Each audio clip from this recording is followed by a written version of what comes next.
Chapter 4669. Emerald Sky Pavilion was naturally a pavilion, but when Bai An followed Princess Xianxia into the pavilion, she saw that it was actually a heavenly abode. Above her head was a clear sky, below her feet was a vast expanse of blue water, and around her were glittering golden flowers that appeared and disappeared with her every breath. How could she not know that this was the Jade Pool's heavenly abode? Bai An didn't think it was strange. She carefully lowered her head and followed beside Princess Xianxia. When the East Sea Empress sat down, Princess Xianxia stood beside her. The East Sea Empress raised her hand and a seat that looked like a flower bud appeared out of thin air. She smiled and said, "Exan. Xianxia, now that you have a title, you can have a place in Emerald Sky Pavilion. Take a seat." Tears appeared in Princess Xianxia's eyes. Looking at the picturesque East Sea Empress, she knew that although the East Sea Empress didn't look old, her state of mind was full of vicissitudes. Just her matters alone made the East Sea Empress worry a lot. If the East Sea Empress hadn't demoted Bai An from the heavenly abode, she didn't know when she would be able to see the light of day again. Of course, Princess Xianxia knew that in addition to the East Sea Empress, she also had Xiaohua, who valued his promises like gold. As long as Xiaohua knew about her, he would definitely search high and low for her. With Xiaohua's strength, she would definitely be able to escape. However, facing the mother who gave birth to her, Princess Xianxia felt a rare warmth. She lowered her head and said, "Yes, Empress." As Princess Xianxia sat down, Bai An carefully stood behind her. The East Sea Empress smiled and said, Exan, now that we are at Emerald Sky Pavilion, there is no need to follow the heavenly abode's etiquette. Just address me as family." "Yes, mother." Princess Xianxia replied with a smile. Boy hasn't called mother that in a long time. Princess Xianxia's words caused the East Sea Queen's eyes to redden. She wiped the corners of her eyes with her sleeve and sighed. "That's right, Exan. These years. It's been hard on you." Hearing Princess Xianxia call the East Sea Empress mother, the East Sea Empress lost her composure again.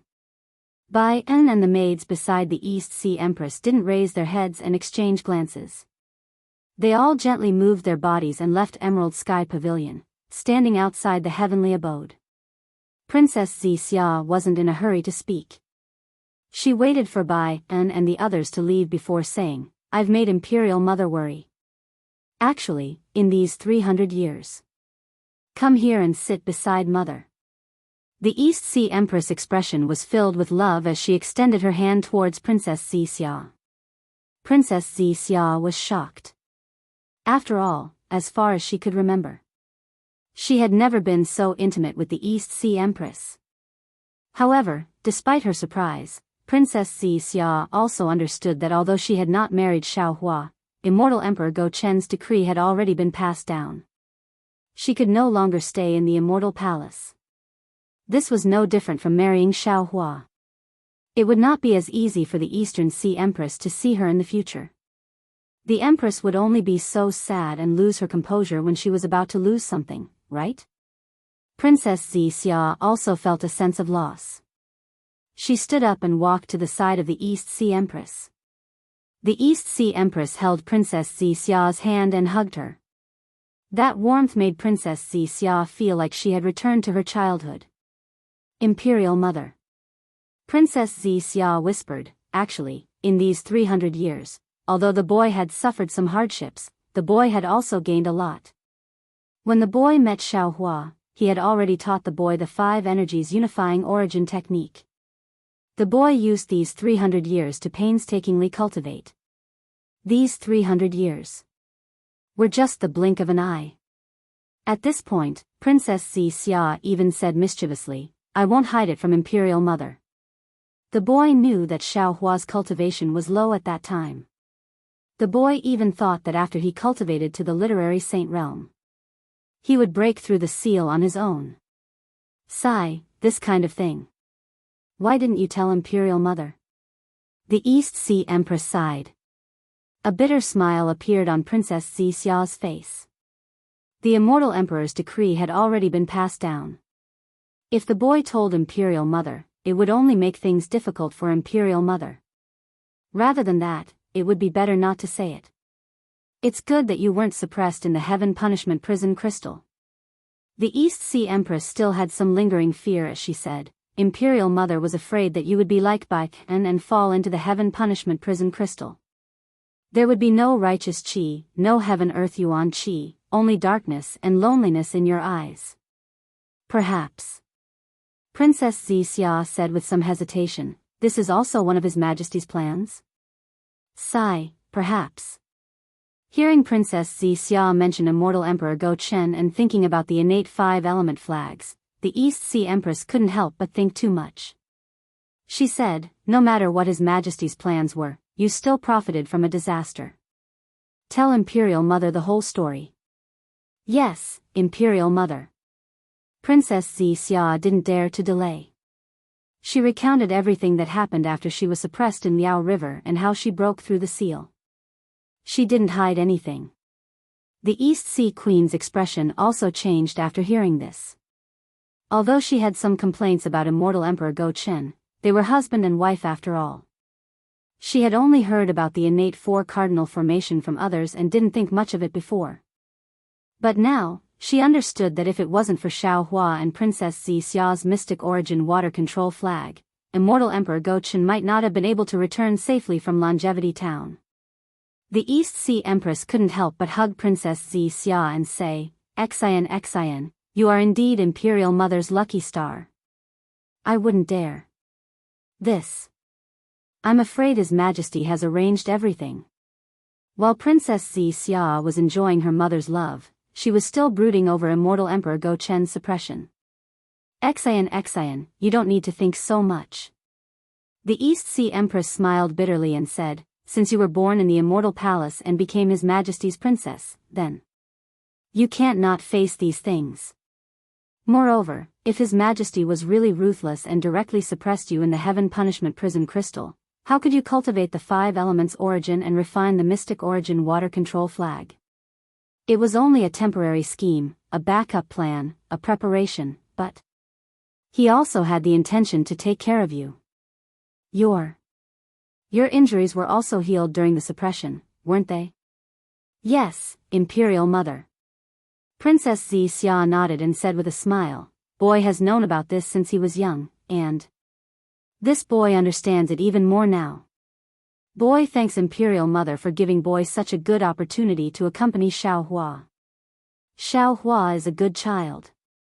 Hearing Princess Xia mention Xiao Hua, a smile appeared on the East Sea Empress' face. She said, not to mention Sun Jian, who has always been arrogant, praising Xiao Hua to the point that it's rare in the heavens and earth, even the 3 pure palace master, who he fought before, was full of praise. Not to mention the information that Imperial Mother obtained from other sources. He is already a Daoist Mahayana cultivator, but he still doesn't have a dual cultivation partner. It seems he has deep feelings for you. When did you two meet and fall in love with each other? Princess Xia blushed slightly and said in a low voice, Boy doesn't know either. I just experienced life and death with him once, and after that, I couldn't help but like him. At this point, regardless of whether the East Sea Empress knew the details, Princess Xia told her everything that had happened in the Mystic Water Palace at the bottom of the river. Actually, the East Sea Empress said with a smile, this is fate. Back then, Imperial Mother didn't like His Majesty. Moreover, His Majesty was much weaker than the heirs of the 4 great clans. However, after seeing you a few times, Imperial Mother couldn't help but like His Majesty. It was rare for the East Sea Empress to be so happy, and she actually talked about some past events that even Princess Xia didn't know about. After talking for a while, Princess Xia said with a smile, Imperial Mother, I'm afraid Sister Miao Miao has already arrived. It's not good to let her wait outside for too long. Yes, Imperial Mother knows. The East Sea Empress nodded and said, after you participate in this Jade Pool meeting, you will need His Majesty's decree to come to the Immortal Palace again. It's difficult for Imperial Mother to see you, so let her wait outside for a while. Yes, Imperial Mother. Princess Xianxia was born and raised in the Immortal Palace. She had been scheming against Princess Qing for so many years. When she heard the East Sea Empress words, she immediately understood that the East Sea Empress must have some business to attend to other than family matters. Thus, she got out of the East Sea Empress' arms and said respectfully, "Boy understands." Seeing her daughter like this, the East Sea Empress was also heartbroken. However, she still hardened her heart and asked, Xian, Imperial Mother still has a few things to ask you." "Imperial Mother, please speak." Princess Xianxia nodded. Boy will definitely tell Imperial Mother what he knows.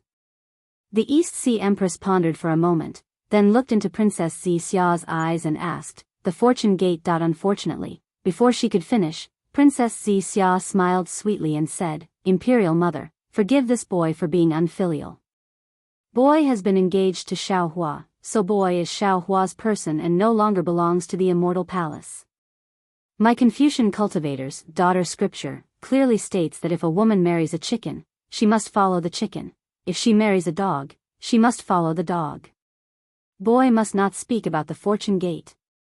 The East Sea Empress had already expected Princess Xiao to answer in such a way.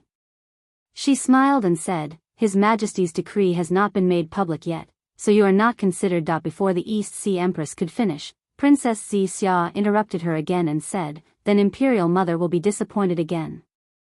Boy has escaped from the Longevity Town and returned to the Fortune Gate with Xiaohua.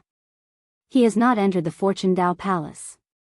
Therefore, I don't know anything about the Fortune Gate's matters." "All right." The East Sea Empress's face was expressionless. She nodded slightly and said, "In that case, Imperial Mother will not force you. However, can Imperial Mother ask about some matters outside the Fortune Gate?"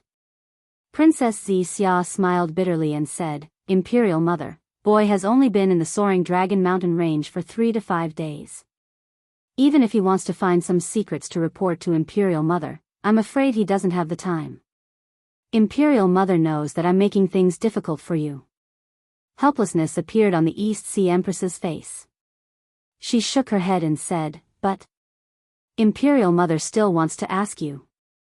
Imperial Mother, please speak." Princess Xiao naturally understood the meaning of the East Sea Empress's words and nodded. "Master Xingyue." The East Sea Empress's eyes narrowed slightly as she looked at Fairy Xiao. She asked word by word, "Have you heard Xiaohua mention her whereabouts?" "Master Xingyue?" Princess Xiao was stunned. She looked at the East Sea Empress with confusion and asked, "Why did your Majesty suddenly ask this?" The East Sea Empress thought for a moment and replied, "You can ask Xiaohua about this secret. He naturally knows. Imperial Mother does not have your Majesty's permission, so it is not easy for me to explain. You only need to answer Imperial Mother's question." Princess Xiao thought for a moment and replied, "When we were at the Fortune Gate, Xiaohua did not mention Master Xingyue's whereabouts to boy. So it's like that." The East Sea Empress shifted her gaze away from Princess Xiao's face. It was unknown if she had noticed the little Xiaohua in Princess Xiao's words, but she felt as if a heavy burden had been lifted from her shoulders. She nodded and said, "If that's the case, Imperial Mother will know. You've done well. We, Confucian cultivators, emphasize the 3 obedience and 4 virtues. Since you're going to be his wife in the future, you must think for him and serve your husband well." Seeing the gloomy expression on the East Sea Empress's face, Princess Xiao's heart ached slightly as she clearly thought of the conflict between her and Immortal Emperor Gochen. She forced a smile and said, "Imperial Mother, please rest assured. Xiaohua is a man with deep feelings. If there's something, he will find the right time to tell boy. Moreover, boy is not the kind of person who is jealous. If both sides understand each other, then everything can be discussed." Princess Xiao's words had the intention of persuading the East Sea Empress. However, when she saw the East Sea Empress's ugly expression, her voice became softer and softer. In the end, Princess Xiao rolled her eyes and said with a smile, "However, Imperial Mother, although boy cannot tell Imperial Mother the whereabouts of Master Xingyue, boy can tell you who is currently in charge of Star Plucking Tower. Oh. Who is it? The East Sea Empress was stunned. The gloominess on her face disappeared as she asked Princess Xianxia curiously. Far away on the horizon but right in front of you. Princess Xianxia mischievously blinked her eyes again. I see. The East Sea Empress's eyes lit up. She immediately understood where Su Ji and Fairy Xingyue had gone, and a smile appeared on her face. The East Sea Empress's expression changed slightly. Princess Xianxia immediately understood. She asked in surprise, Imperial Mother, could it be that Master Xingyue has an extremely powerful background? The great array of the 9 states that has already been broken needs her to set it up again? Previously, Princess Xianxia did not understand why Immortal Emperor Go Chen had passed the method of setting up the great array of the 9 states to Xiao Hua through her. After all, she knew that with Xiao Hua's ability, even a Mahayana realm Daoist would not be able to set up the great array of the 9 states perfectly. However, after listening to the East Sea Empress's words, she could not help but have an idea. Sigh. Princess Xianxia naturally did not mean to ask, but the East Sea Empress sighed again. This is His Majesty's idea, not Imperial Mother's plan.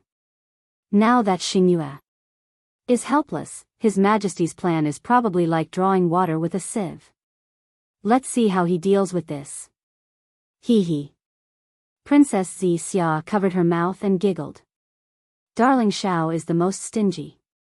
I'm afraid it's not easy to take out something that is already in his hands. The East Sea Empress did not know whether to laugh or cry when she thought of Xiao Hua's stinginess. She said softly, His Majesty probably has the same idea. That's why he simply let you teach him the method of setting up the 9 states. Imperial Mother. Princess Xianxia did not ask much about the 9 states' great formation. Instead, she smiled and said, after Darling Xiao returned to the soaring Dragon Mountain range from the Star Moon Palace, he handed the Star Plucking Tower to Bai Then. Boy followed Darling Xiao back to the Fortune Gate. Naturally, the Star Plucking Tower is in the hands of Boy. That's right, Imperial Mother, Bai Then brought back a lot of good things from the Star Plucking Tower. Boy, you haven't seen Imperial Mother for a long time. Take these to show filial piety to Imperial Mother. As she spoke, Princess Xianxia took out a lot of rare items from her cosmos sack and presented them to the East Sea Empress. The East Sea Empress was a descendant of the Immortal Palace. What kind of rare items had she not seen before? However, what she saw was Princess Xianxia's filial piety. She accompanied Princess Xianxia to pick up and appraise the rare items one by one. After almost an hour, she smiled and said, Xian, Imperial Mother knows of your filial piety. This star moon is very important to Xiao Hua. You must take good care of the Star Plucking Tower. With the Star Plucking Tower. In the future, even if Xiao Hua has wives and concubines, he must put you first. Not only does he love you, but he must also respect you in his heart. Yes, Imperial Mother. Boy understands. Princess Xianxia carefully agreed again. Then, intentionally or unintentionally, she looked outside the azure sky pavilion. Ai, you are such a kind-hearted child. The East Sea Empress smiled and said, Imperial Mother only wants to talk to you for a while. You are thinking about other people's feelings. Imperial Mother, Boy only does what he should do. What other people think. Boy doesn't care.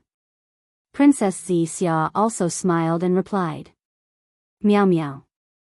The East Sea Empress said to the outside of the Azure Sky Pavilion, Come in. Princess Meow Meow entered the Azure Sky Pavilion. The other maids waited outside and did not dare to come in. The moment Princess Meow Meow entered the Azure Sky Pavilion, she respectfully knelt down and greeted, Greetings, Imperial Mother. Princess Xianxia lowered her head and did not speak. However, she sighed in her heart. Princess Meow Meow was the least favored among the 9 princesses. However, she was also the most detached one. Princess Meow Meow was nervous when she saw Immortal Emperor Gao Chen and the East Sea Empress. She did not know how to speak. Many of her answers were not in line with the immortal emperor and the empress. For example, since she was kneeling, she should first call herself Imperial Mother, and then see what the East Sea Empress wanted to say. If it were the other 8 princesses, they would do the same. However, this Princess Miao Miao, even though Princess Xianxia reminded her many times, panicked when she saw the emperor and the empress. She forgot all the etiquette. Rise. The East Sea Empress was unhappy. Seeing Princess Miao Miao's lack of manners, she was even more unhappy. She indifferently waved her hand and asked Princess Miao Miao to rise. Princess Miao Miao heard the East Sea Empress' displeasure and became even more nervous. She replied, "Thank you, Mother Empress." In an ordinary family, Mother Empress meant mother. As a child, it could be called casually. However, in the Immortal Palace's etiquette, unless the princess ordered it or the empress agreed, it could not be called casually. Princess Xianxia heard Princess Miao Miao lose her sense of propriety again. She hurriedly smiled and said, "Elder sister, come quickly. I haven't seen you for several hundred years. I really miss you." Princess Miao Miao naturally smiled. Just as she was about to speak, she suddenly remembered her previous greeting. She frowned slightly and looked at Princess Xianxia with a regretful expression. "How have you been recently, elder sister?" Princess Xianxia naturally wanted to find something to talk about and casually asked. Facing her younger sister, Princess Miao Miao immediately regained her liveliness. She smiled and said, "Elder sister can't be compared to younger sister. You can casually go down to the lower realm and meet your ideal husband. Even if you are punished by His Majesty, it is still a blessing in disguise. Moreover, younger sister's ideal husband is someone that Empress and His Majesty can rely on. My immortal palace and Empress should also talk to younger sister more." The East Sea Empress' expression improved slightly. She smiled and said, "Everyone has their own fortune. Miao Miao, you don't need to think too much. For now, you should talk more with Xianxia. After the Jade Pool meeting, if you want to see her, it will be a little troublesome." "Hee, Mother Empress." Princess Xianxia wanted to help Princess Miao Miao. She smiled and said, "Although darling Shao is stingy, he is definitely not a petty person. If elder sister is willing, you can go to the Soaring Dragon Mountain Range. Younger sister will welcome you with open arms." Good. The East Sea Empress heard and smiled. She nodded and said, "Once Xianxia leaves, I don't know when she will return. I can't go visit often. However, Miao Miao can go in my place. Xianxia, the Fortune Dao Palace has 3 elders. If possible, you can find a suitable one for Miao Miao." "Oh, right, does the Fortune Dao Palace only have these 3 elders?" "Of course the Fortune Dao Palace doesn't." Princess Xianxia was immersed in her family and accidentally answered. But she only said half a sentence before she realized that something was wrong. She immediately stopped and looked at the East Sea Empress with a bitter smile. "Mother Empress, this boy doesn't know how many elders there are in the Fortune Dao Palace." Reverend Yun had a profound cultivation base, and he had been guarding the Fortune Dao Palace for a long time. If he was the 4th master of the Fortune Dao Palace, he would be stronger than the 3rd master of the Fortune Dao Palace. However, Reverend Yun had the 1st and 2nd master of the Fortune Dao Palace, and his overall strength was not any weaker than Xiao Lang. However, if Mother Empress is willing, this boy can talk to darling Xiao. That lightning reverend and heavenly being are both human race's Mahayana realm experts. If Sister Miao Miao marries them, it will definitely not taint our immortal palace. Princess Xianxia's first sentence was naturally an explanation to the East Sea Empress. Her second sentence was obviously a perfunctory one. She was just casually playing along with the East Sea Empress words. However, when Princess Miao Miao heard this, she became anxious and waved her hand. Xan, please don't. If Ching. Princess Miao Miao realized that she had said something wrong and hurriedly stuck out her tongue and lowered her head. However, Princess Miao Miao's unintentional words attracted the East Sea Empress and Princess Xianxia's attention. The East Sea Empress said unhappily, Meow Meow, you are you, and Ching Ching is Ching Ching. Your matter has nothing to do with her. If you marry the Fortune Dao Palace's second elder or third elder, it will be beneficial to the Immortal Palace. The East Sea Empress's words were a little blatant, but Princess Xianxia and Princess Meow Meow felt that it was only natural. After all, in the eyes of the Immortal Palace and the 100 families, the meaning of marriage was more towards the family's interests. The so-called feelings were just collateral. Princess Xianxia was also very happy that she was able to meet such a good husband like Xiao Hua. However, Princess Xianxia knew Princess Meow Meow far better than the East Sea Empress. She knew that although Princess Meow Meow was afraid of the East Sea Empress and the Immortal Emperor, she was not afraid of Ching Ching and the other princesses. She frowned and asked curiously, Sister, what do you mean? Could it be that Ching Ching? This. Princess Meow Meow's face was a little red, and she even said uneasily, You have to ask Ching Ching about this. I don't know. It would have been better if Princess Meow Meow did not say anything. The moment she said this, even the East Sea Empress understood a little. She also frowned and looked at Princess Meow Meow. It would have been better if the East Sea Empress did not look, but when she did, Princess Meow Meow became even more flustered. She hurriedly waved her hand and said, Mother, about Princess Ching Ching and the lightning Reverend. Princess Meow Meow was completely dumbfounded. She did not dare to say another word. She nervously knelt on the ground and kowtowed, Empress, boy really doesn't know. Mother.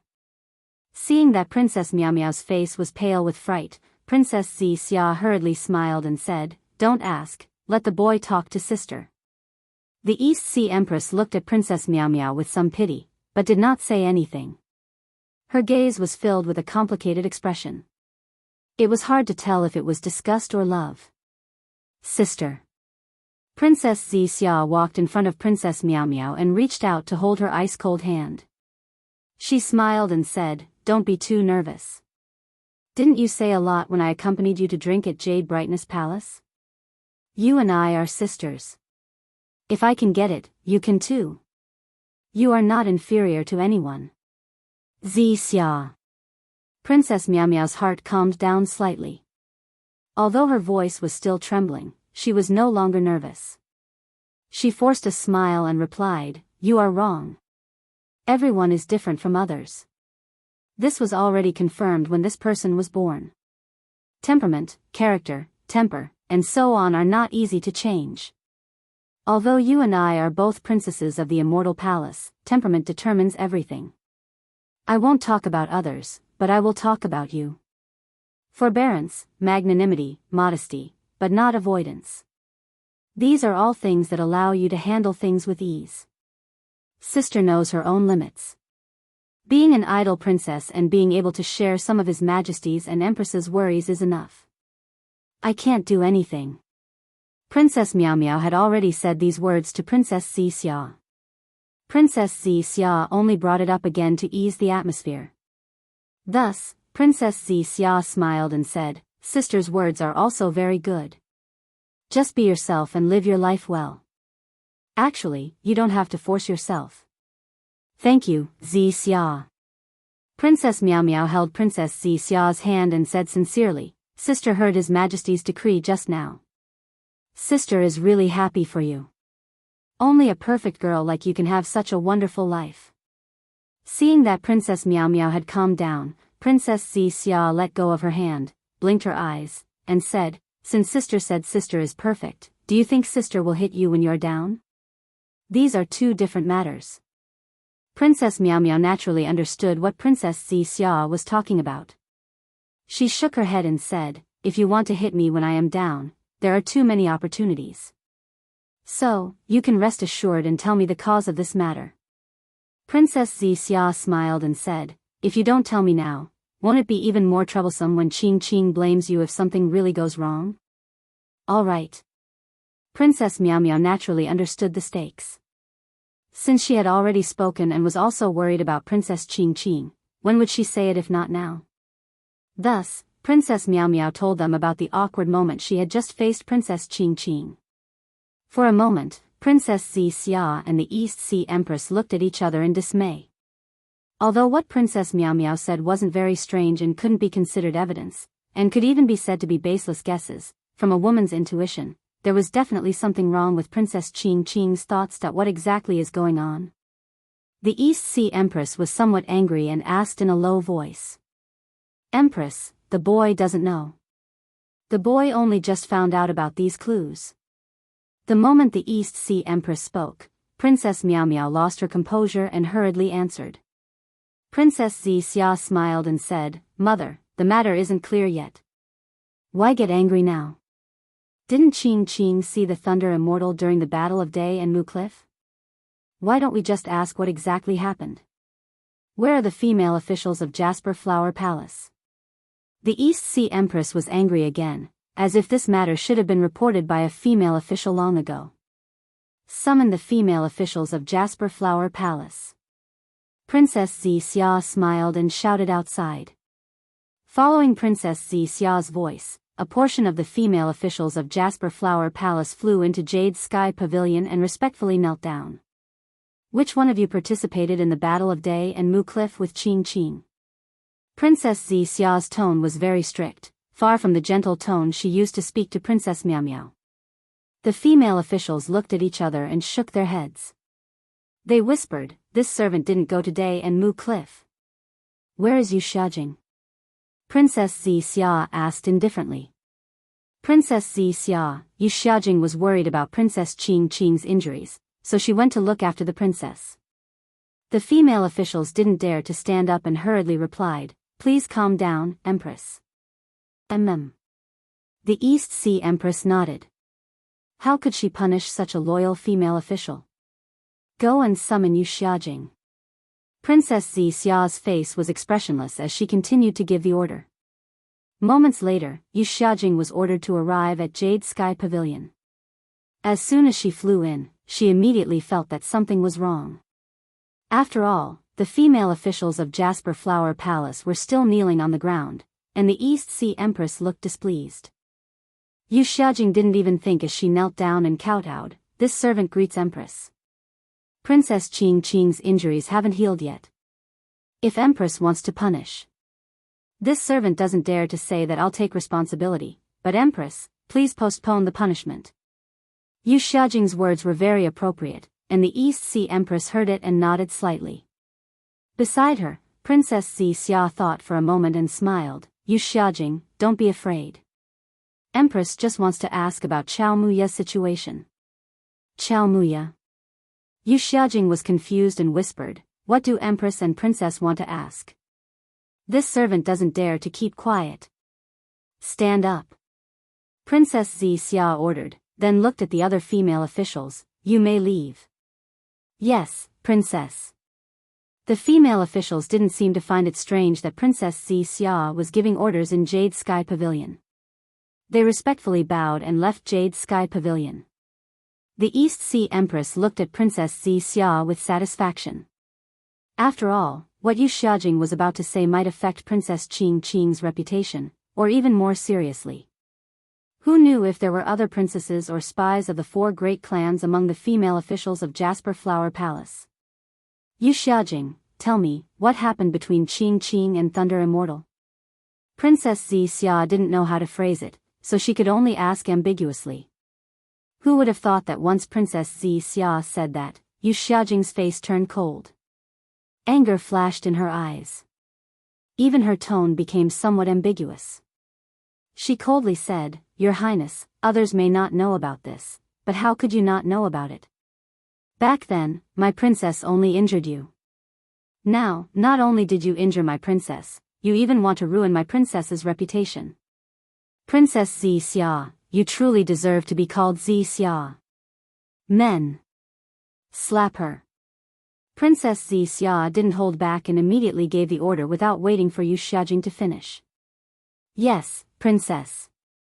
Princess Xiao's voice came out of Jade Sky Pavilion, and two female officials immediately responded. Two thin and weak female officials flew in and slapped Yu Xiaojing's face.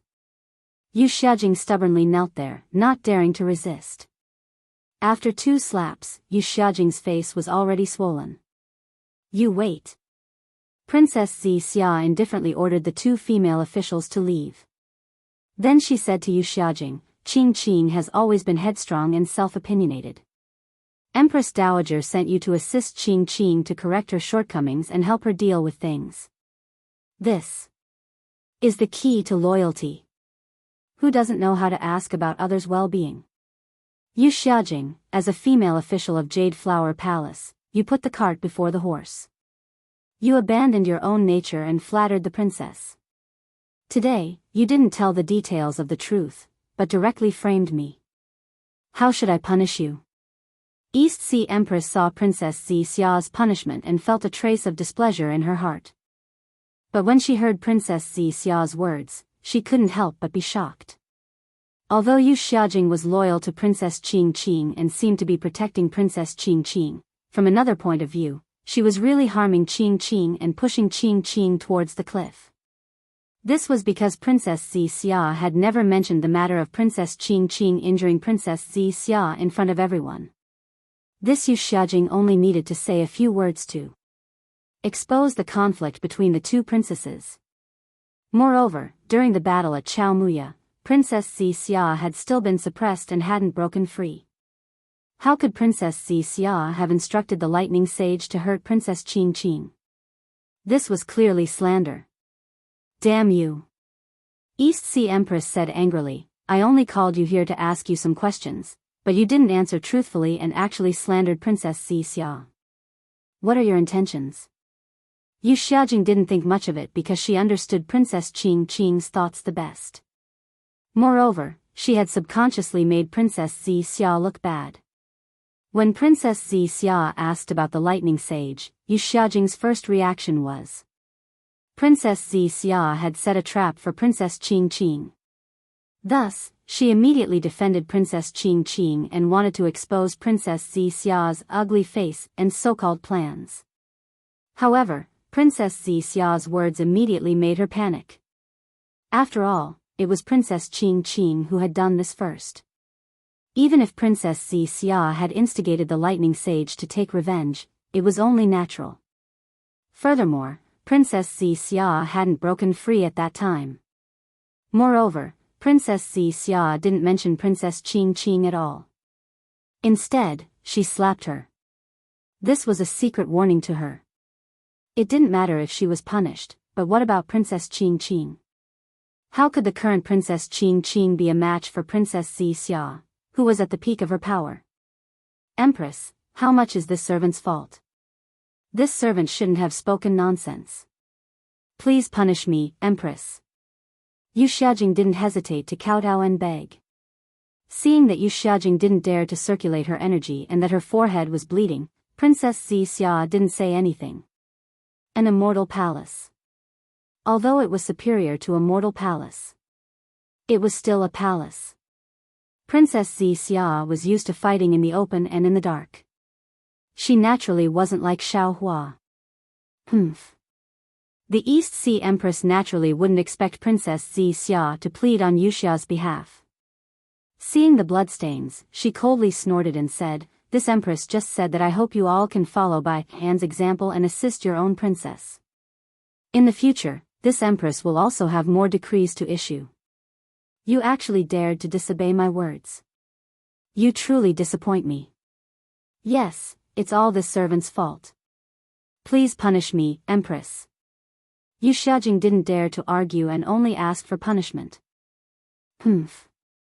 East Sea Empress coldly snorted again and didn't say anything else.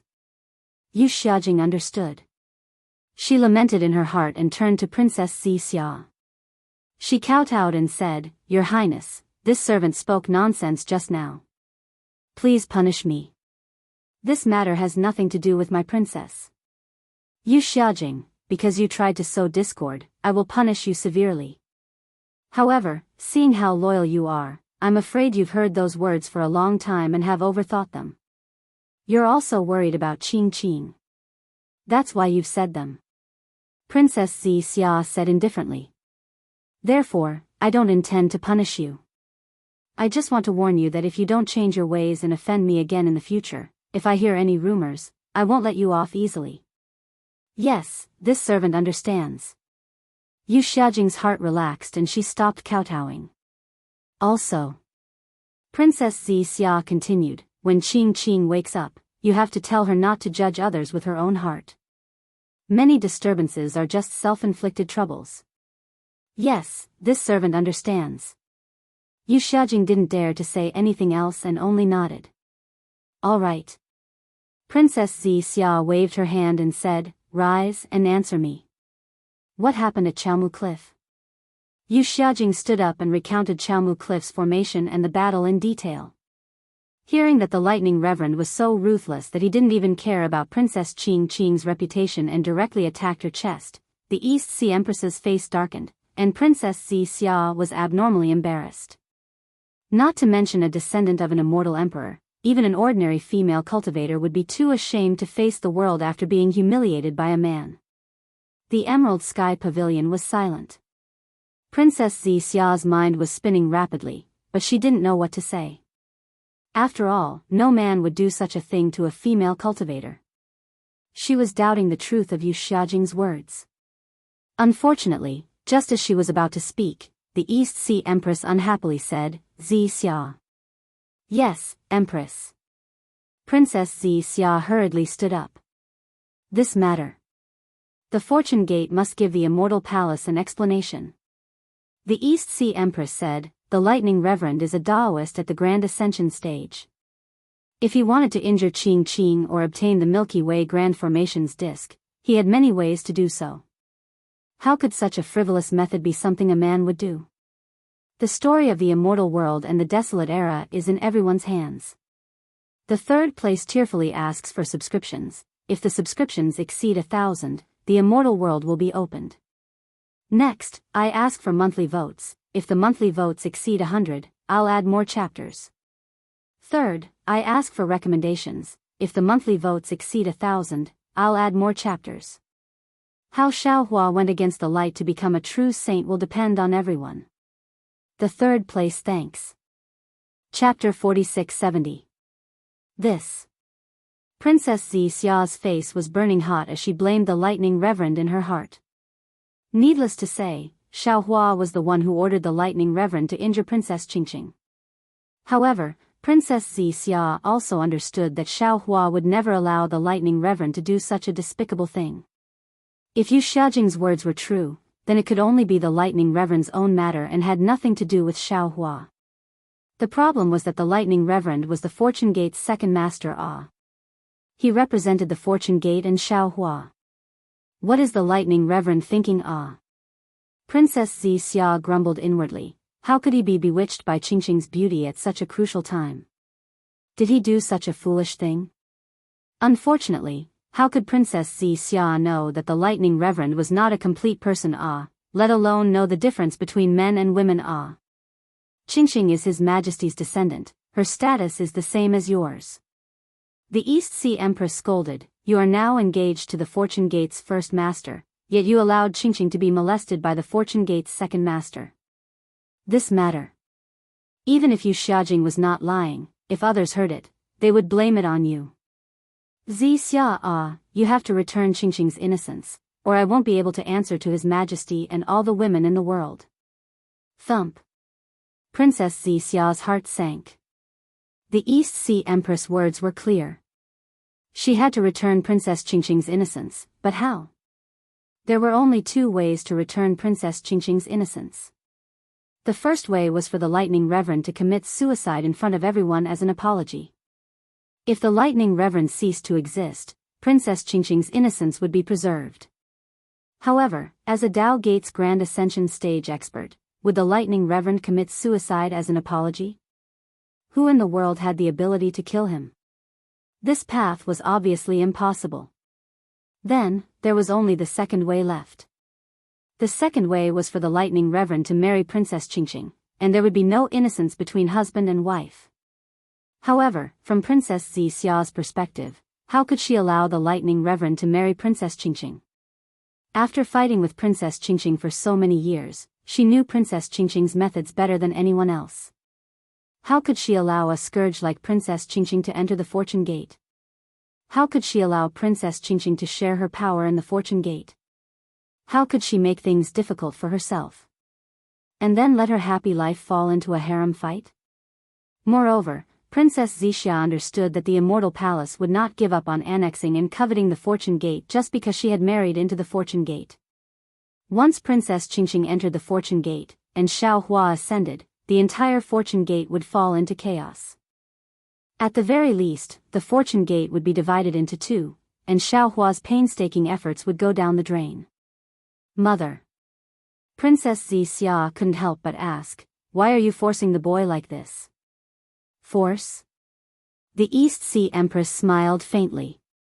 She naturally understood Princess Xianxia's thoughts and replied, in Mother's eyes, you are Mother's princess, and Qingqing is also Mother's princess. Mother is happy that you have found a husband you like, and Qingqing is also happy that Qingqing has found a husband she likes. Hearing this, Princess Xianxia immediately thought of how Princess Qingqing and Princess Miao Miao were trying to cover things up. She even thought of Princess Qingqing's shame and anger when she heard that she had been bestowed the title of Princess Xianxia. That kind of shame and anger was not because she had been bestowed the title of Princess Xianxia, but because she had found her husband first. Moreover, Princess Qingqing also understood that she would definitely stop her and the Lightning Reverend from getting together. That little bit of affection in her heart would definitely come to an end. Xian, you have your own happiness, and Qingqing also has her own happiness. You can't stop Qingqing's happiness because of your own happiness.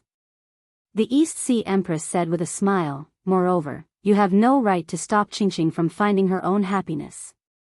The East Sea Empress's words were very dignified, but in Princess Xiao's ears, they were ear-piercing. As a mother, it was absolutely natural for her to make such plans for her daughter. However, if an empress were to make such plans for her own princess, then there were too many implications. When familial love met power, familial love could only turn into snow under the sun, especially the princess of the immortal palace. In an instant, Princess Xianxia made a decision. Even if Princess Qingqing really fell in love with the Lightning Reverend, she would absolutely not let this marriage be consummated. It had to be said that Princess Xiao's decision was just as Princess Qingqing had expected. Empress. Just as Princess Xiao was about to speak, dang, dang, dang. Outside the Emerald Sky Pavilion, 9 bell tolls rang out. As the sound passed, the outline of the entire Emerald Sky Pavilion turned into lines. These lines then shattered, turning into inscriptions of armor. The inscriptions of armor scattered all over the place, and in a moment, they turned into a part of the jade. The East Sea Empress said no more. She stood up and said, the Jade Pool gathering is about to begin. I will go and preside over the Jade Pool. All of you wait here. Except for Xia, who is different from before, everyone else has their own seats according to etiquette. Yes, Empress. Seeing that the Jade Pool gathering was about to begin, even Princess Xia didn't dare to delay. Everyone stood up and respectfully answered. Seeing the Empress leave, Princess Miao Miao looked at Princess Xia, then at Yu Xiaojing, and said to Yu Xiaojing, go and see Princess Qingqing for me. Yes, Your Highness. Yu Xiaojing agreed. After bowing to Princess Xia, she led Princess Miao Miao away. Meanwhile, Bai An flew over. Looking at the unfriendly Princess Xia, she whispered, Your Highness. Princess Xia didn't pay attention to Bai An. Instead, she looked at the Empress back with narrowed eyes. No one knew what she was thinking. After half a cup of tea's time, she waved her hand and said, let's go. Bai An didn't know what happened, but when she saw Princess Miao Miao and Yu Xiaojing flying away, she understood that it must have something to do with Princess Qingqing. She didn't dare to ask and followed Princess Xixia. Xiao Hua, celestial being, and Thunderclap immortal entered Lingyun's side palace under the escort of the crowd and the demonic beasts. What greeted them was a huge dome of heaven. Above the dome of heaven, the sun, the moon, and the stars were scattered all over like flags. Sunlight poured down from the sun and the moon. However, the brilliance of the sun and moon couldn't cover the brilliance of the stars. Hundreds of millions of stars followed the sun and moon across the sky, revealing mysterious trajectories. At the same time, waves of obscure fluctuations fell from the sky and rippled through the entire palace. Below the palace was a boundless land. On the land, there were many mountain ranges. Some extended horizontally, some fell vertically. The crisscrossing paths formed huge squares. These squares were like farmlands. However, there were no crops in the farmlands, but cities and villages. The scenery within each square was different. As Xiao Hua's gaze swept across, he felt as if he had seen through the world of mortals. Amitabha. Namo Dipankara archaic Buddha's familiar chanting voice resounded from a distance away. Similarly, beside Namo Dipankara archaic Buddha, Namo Maitreya, who had left some time ago, also chanted. Namo Maitreya. When Xiao Hua saw the Maitreya Buddha world-honored one, he was shocked. Indeed, he had always thought that the Maitreya Buddha world-honored one was still on Shenhua continent and had not come out. Even when the Maitreya Buddha world-honored one had said that he would leave quietly, he did not care at all. Who knew that? The Maitreya Buddha world-honored one's cultivation was actually so powerful. Amitabha. Xiao Hua didn't dare to be negligent. He put his palms together and said, "Disciple greets the two revered worlds. You don't have to be so courteous, Lord Guan Yin." The Dipankara archaic Buddha was very satisfied. He raised his hand and helped Xiao Hua up. "Although you're my Buddhism's Namo great compassionate Guanyin Bodhisattva, you're still not my Thunder Sound Temple's Arhat. You don't have to greet me as a disciple." "I wouldn't dare." Xiao Hua said respectfully, "Since disciple has attained the Buddha fruit, I should understand the meaning of this Buddha fruit. I should face the world's past and future. Otherwise, what's the meaning of this Buddha fruit?" Amitabha, Amitabha. The Dipankara archaic Buddha chanted and stepped aside. Namo Maitreya. Namo Maitreya stepped forward and said, "Previously, when I called you Xiao Danua and went through life and death with you, I felt that you had wisdom and could become my Buddhism's disciple. However, I didn't expect Danua to attain the Buddha fruit of my Buddhism. Congratulations. Now that you've said so, disciple feels even more ashamed." Xiao Hua smiled and said, "If it weren't for your advice, disciple wouldn't have known the true essence of Buddhism." "You're wrong, revered world." Namo Maitreya said seriously, "Buddha is in everyone's heart. As long as you're merciful and treat the world well, you'll be able to see your own Buddha. What I can do is only to tell you how to see Buddha. As for whether you can attain the Buddha fruit, that's up to you." Namo Maitreya. Xiao Hua smiled and said, "Disciple understands. It's good that you've understood." Amitabha, Amitabha. Namo Maitreya stood by the side and said a few words to Xiao Hua in his heart. Then, Xiao Hua, Namo Wisdom Manjushri Bodhisattva behind the Dipankara archaic Buddha world exalted and Namo Maitreya Bodhisattva Samantabhadra behind the Namo Maitreya Bodhisattva. After greeting each other, they looked toward the main seat of the hall. At this moment, a loud rumbling sound resounded from the hall. 4 mountain peaks shot out from the ground. Following the appearance of the mountain peaks, the ground began to change. Cities and villages were constantly changing, and the men and women within were also being destroyed. Even in the sky, at the top of the 4 mountain peaks, 4 layers of clouds that resembled foothills appeared. These clouds changed along with the mountain peaks' protrusion. After the rumbling sound disappeared, the mountain peaks stopped moving. They landed right under the feet of the demon race, dragon race, Buddhist sect, and Confucian cultivators. As the golden-winged great rock and the mystic armored Pentaceratops landed, another layer of demonic clouds rushed out from the peak of the mountain and landed at the foot of the mountain. In an instant, the entire mountain peak transformed into a monstrous demon race. This demon race had 8 arms and 8 legs. Their 8 legs stood firmly on the ground like boulders. The 8 arms were raised respectfully, lifting the 2 great sages of the Great Sage Hall into the air. Looking at the Dragon Island's second elder Aoe and the Dragon King Ao Qian of the Eastern Sea Dragon Palace, they landed on the mountain peak. Whoosh! The same layer of dragon chi descended from the peak of the mountain and instantly covered the entire mountain peak. The mountain peak transformed into a huge black tortoise, supporting the 2 dragons. Clang, clang, clang. A series of knocking sounds resounded from another mountain peak. At the place where the Maitreya Buddha World Lord and the Dipankara Archaic Buddha World Lord landed, a faint Buddhist light descended, transforming the entire mountain peak into a lotus platform. On top of the three transmogrified mountain peaks, thick chains of inscriptions descended like flood dragons, letting out rumbling sounds. When the Grand Shi was retracted, an indomitable scroll appeared beneath Immortal Emperor Go Chen and Dongfang Qionghao's feet, supporting them there. The four mountain peaks transformed separately. Only Xiao Hua, the Thunderbolt Immortal, and the heavenly being stood there quietly. There was no mountain peak beneath their feet. Xiao Hua didn't show any abnormalities. He only looked at Immortal Emperor Go Chen with a smile on his face. I don't know how many years it has been since a Daoist cultivator entered Lingyun's side hall. Immortal Emperor Go Chen said with a smile, I didn't expect to see a mortal enemy of Confucian cultivators in my Lingyun side hall. Now that I'm facing Master Xiao, I can't help but feel a sense of absurdity in my heart. To be honest, Master Xiao, if it were someone else, I wouldn't hesitate to use the power of thunder to kill you right now. I believe. Even if Master Xiao has reached the Exalt realm, you still can't face the combined forces of the Confucian cultivators, the dragon race, the demon race, and the Buddhist sect, right? Xiao Hua raised his eyebrows slightly. He didn't show any signs of panic on his face.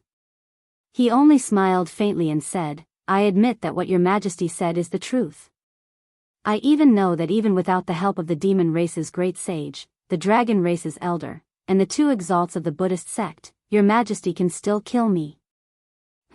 Maybe your majesty dealt with the primordial chaos ancestor like this? However, if your majesty wants to deal with me, then you must be prepared to be killed.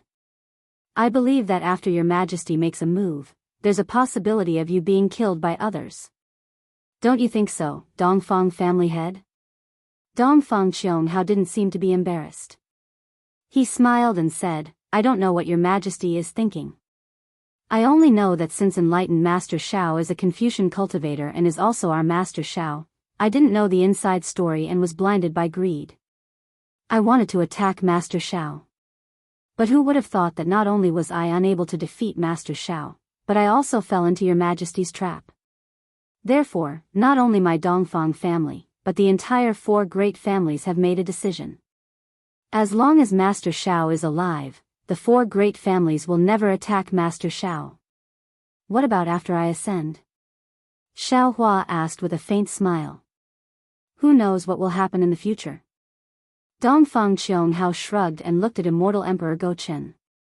He also replied with a faint smile, when the militarists entered the Immortal Palace, they probably didn't expect today's situation, right? Cough cough. Immortal Emperor Go Chen coughed twice and smiled. This is the secret of our Confucian cultivators. How can we use it as a joke? Your majesty, you're considered the leader of the militarists. How can you not even know how to use words?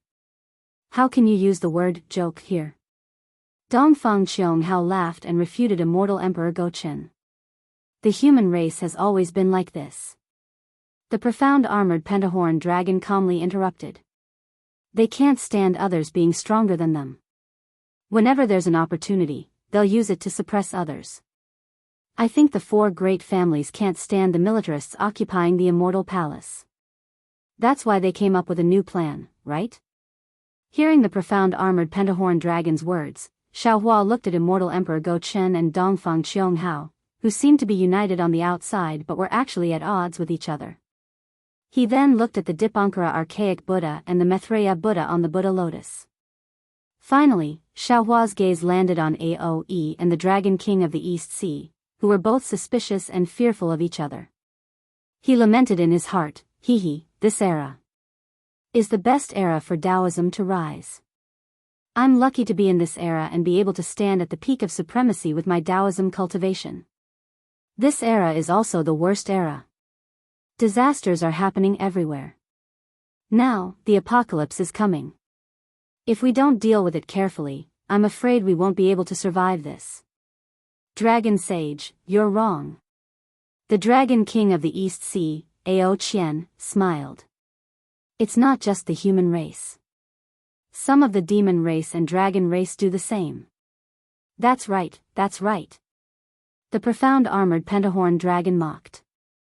I heard that some of the dragon race have even been conferred titles by the immortal palace. No wonder the dragon palace of the four seas is causing so much trouble. The dragon palace of the four seas is much less troublesome than the great sage palace.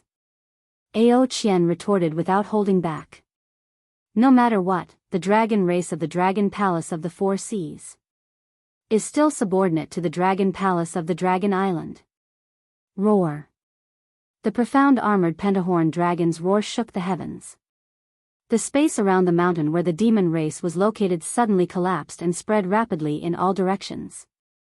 Of course, this spatial collapse only reached the edge of the mountain where the demon race was located.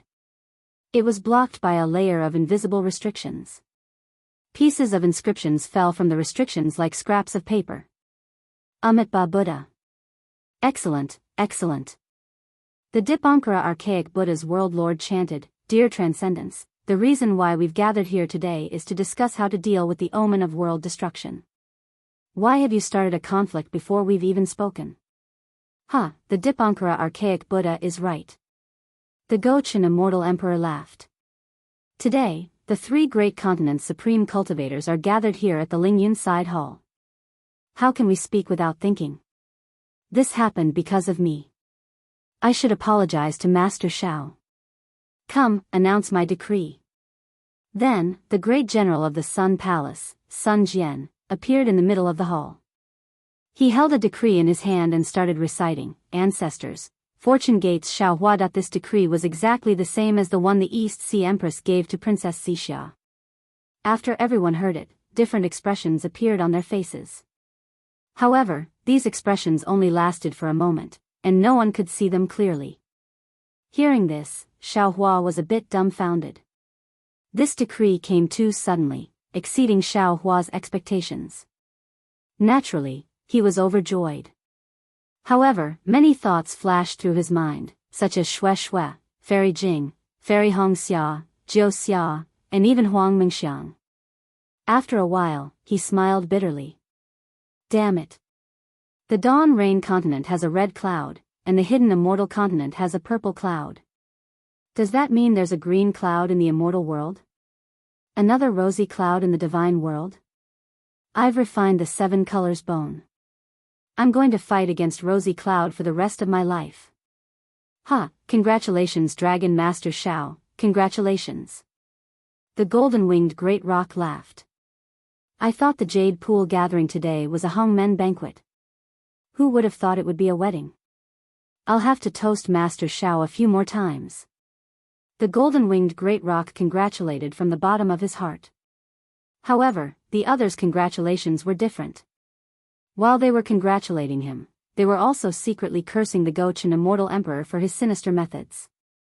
Just a moment ago, he said he wanted to kill Shao Hua, but in a moment, he married his 9th princess to Shao Hua and pulled Shao Hua into the immortal palace.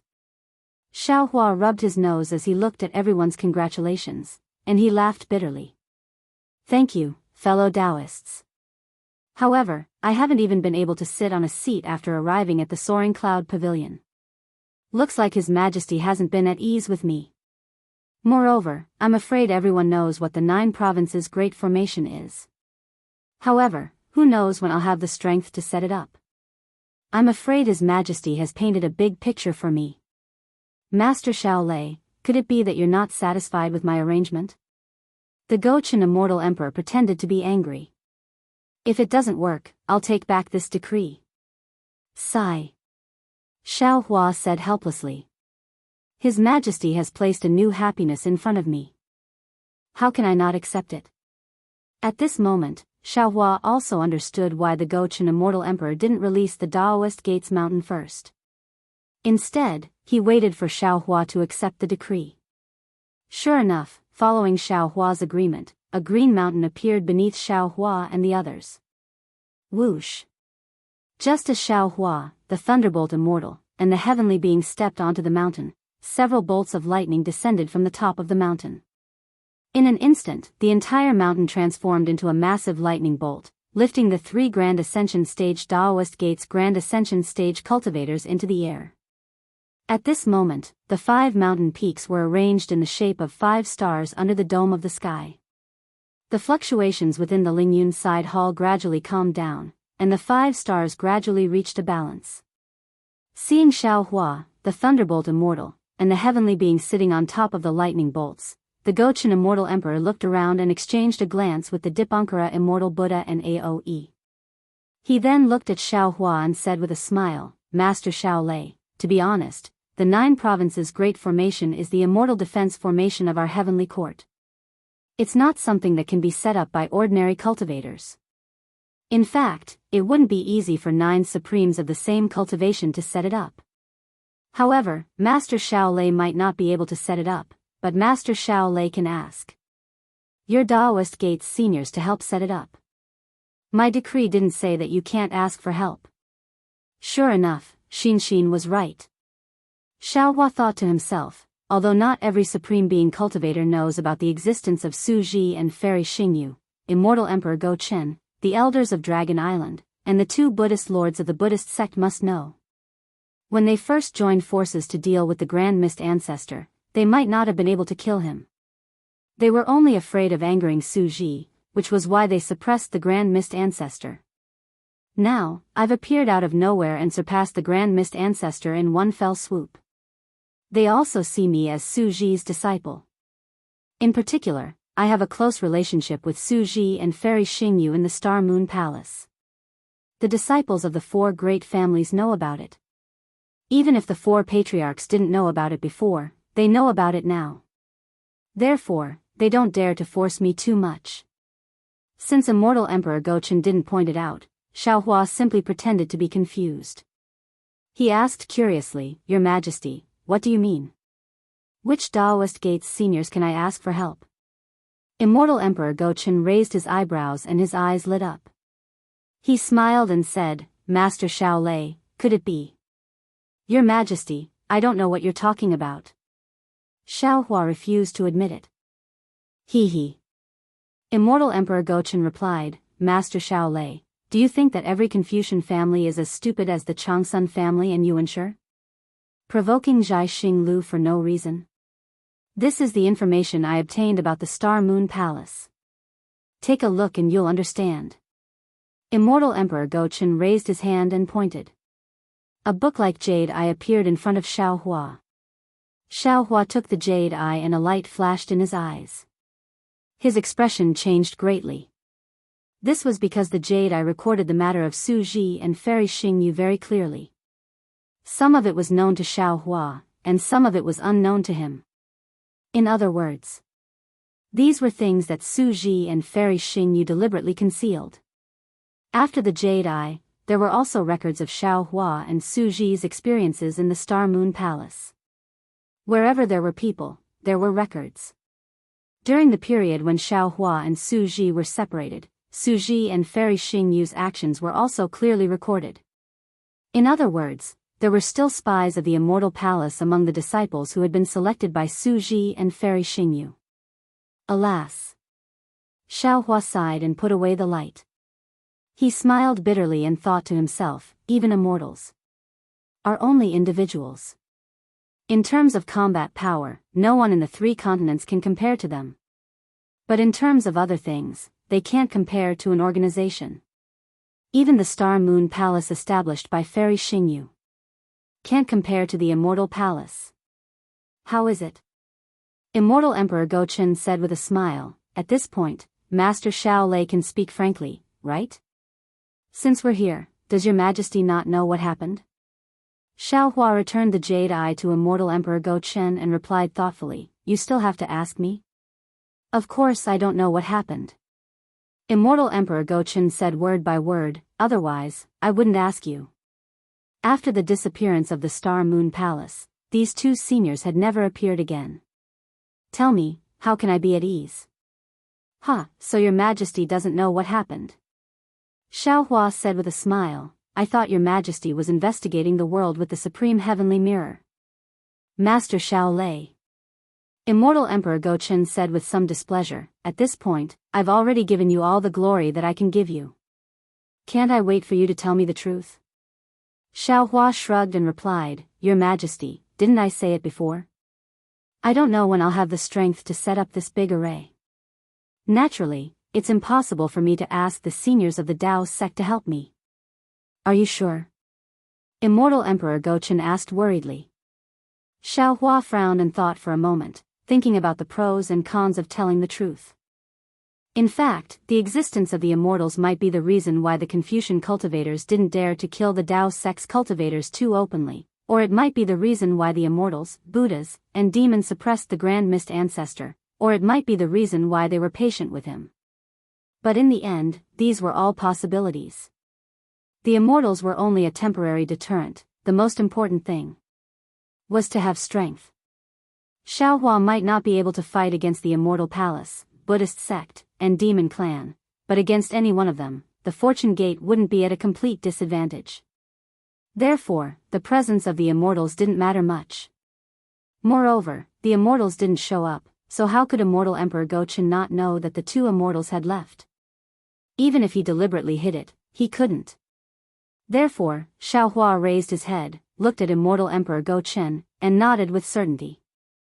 Unexpectedly, Immortal Emperor Gochen didn't feel relieved as Xiaohua thought. Instead, a trace of worry appeared on his face, and he sighed. Xiaohua didn't know if Immortal Emperor Gochen's sigh was fake, but he at least knew that because of Su Ji and Fairy Xingyu's departure, Immortal Emperor Gochen's plan to use him to set up the 9 provinces Great Formation had failed. Of course, Xiaohua also believed that with Immortal Emperor Gochen's scheming mind, he would never place his bet on the immortals. After all, he had other plans.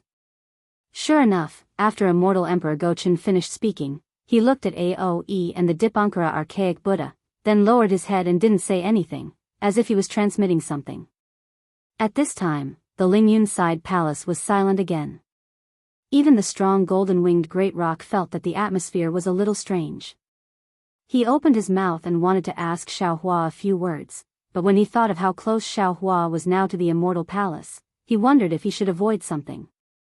It had to be said that Immortal Emperor Gochen's decree suddenly brought the relationship between the Immortal Palace and the Fortune Gate very close. Oh. Seeing Immortal Emperor Gochen pondering, Xiaohua's heart skipped a beat. He hurriedly said, Your Majesty, this Xiao has something to tell you. Oh. What is it? Immortal Emperor Gochen was slightly puzzled by Xiaohua's seriousness. Thunder Master Xiao, please speak. Cough cough, Your Majesty, the star-plucking tower is now my Fortune Gate's property. Xiaohua coughed and smiled. Moreover, in order to express my feelings to Princess Xixia, this Xiao has even handed the star-plucking tower over to Princess Xixia to manage. Ah. Immortal Emperor Gochen was obviously stunned. However, in the next instant, he smiled and said, Thunder Master Xiao is indeed a great man with deep feelings. This emperor admires you from the bottom of his heart. Damn it, what great man. He must have been discussing with Aoe and the Dipankara archaic Buddha about how to divide the stars and moons, right? Now that he knows that the star-plucking tower has been given to Xian, he immediately changed his attitude. Xiaohua cursed inwardly. Oh, this Xiao understands now. This guy only mentioned immortals but didn't ask about the star-plucking tower. Could it be that he intends to interfere? Damn it, this Xiao shouldn't have said that. When he interferes, I'll teach him a lesson. Just as Immortal Emperor Gochen finished speaking, Dongfang Qianghao seized the opportunity and said, if that's the case, the Yuan clan and the Zhangsun clan should be warned. Their hands have stretched too far. Hearing Dongfang Qianghao's words, Xiaohua suddenly understood. The black-clothed men he met in the star-plucking tower in front of the Crimson Earth River were the tower lords of the star-plucking tower who were preparing to betray him. It turned out that they were instigated by the Yuan clan and the Zhangsun clan to betray him. However, thinking about it, it made sense. Powerful clans like the Immortal Palace and the 4 great clans might know of Fairy Xingyu's origins, so they naturally wouldn't harbor any thoughts of doing anything to her. The Yuan clan and the Zhangsun clan were only first-rate clans. Seeing how prosperous the star-plucking tower was, it was inevitable that they would covet it. Haha. Immortal Emperor Gochen sneered, who dares to covet the star-plucking tower under my 9th princess's control? That's good. Xiao Hua smiled and said, this saves my fortune gate from taking action. Immortal Emperor Gochen then transmitted a few words to the Dragon Island's second elder, as if they were discussing something. Xiao Hua frowned and said, Your Majesty, if possible. Should we invite the Grand Mist Ancestor to the Lingyun Side Palace? Although his forces aren't too strong, we need to discuss how to deal with the apocalypse. His sky-bearing palace might be able to help. Immortal Emperor Gochen stopped and looked at Xiao Hua with surprise. He smiled and said, Master Xiao Lei, could it be that you think the jade pupil that brat Grand Mist Ancestor took out is his true strength? Xiao Hua shrugged, his face indifferent as he replied, then how much strength you bring out has nothing to do with this Xiao. This Xiao doesn't put him in my eyes at all. This Xiao only feels that. Everyone is responsible for the rise and fall of a country. He should also bear some responsibility for the survival of the 3 continents. Moreover, he is still a member of my Dao Gate and is this Xiao's senior. This Xiao feels that he has the qualifications to stand here. Good. The Golden Rock cheered, Master Xiao Long, it seems like you are still the Master Xiao in this sage's eyes. You are not the kind of person who forgets his friends for a girl. Forgets his friends for a girl? Xiao Hua didn't know whether to laugh or cry. He looked at the Golden Rock and said, Sage Peng, is this Xiao so unbearable? How can you not be?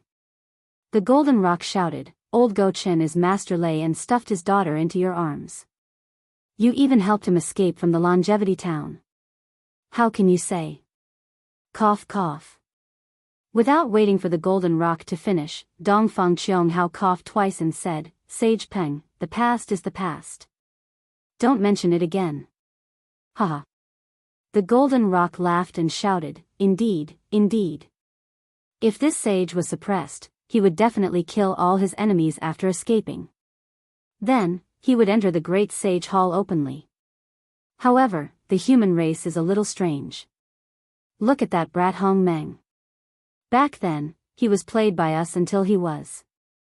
Now that he has escaped, he doesn't repent and keeps coming here. Do you think he's tired of living? Could it be that he wants to be stuffed into the eye of the sea? Sage Peng is wrong. Aoe said with a smile, there was indeed a reason why I didn't kill him back then. Today, Hong Meng dared to come to the Lingyun Side Hall. Naturally, he has something to rely on. Isn't it just that his strength has reached the peak of the 3 continents? The Golden Rock sneered, if I'm not happy, I will still kill him. The Yin Yang Illustration Handbook. The mystic armored pentagram smiled bitterly, Sage Peng, have you forgotten about this treasure? This brat Hong Meng can be considered a genius. He actually refined the treasure that suppressed him. Now, even if you want to kill him, it won't be easy. There's also Xiao Longshi. Ao Qian, the lord of the East Sea Dragon Palace, said with a smile, this brat Hong Meng has a good idea. He and Xiao Longshi are both from the human Dao sect. As long as Xiao Longshi is here, Xiao Longshi will definitely not let anyone touch him. Furthermore, I am certain that the disciples of the Sky-Bearing Palace Hall have already been sent to every corner of the hidden immortal continent. If anything happens to Hong Meng, if news of Xiao Longshi colluding with Immortal Emperor Gochen and working together to kill the cultivators of the Dao sect will definitely spread.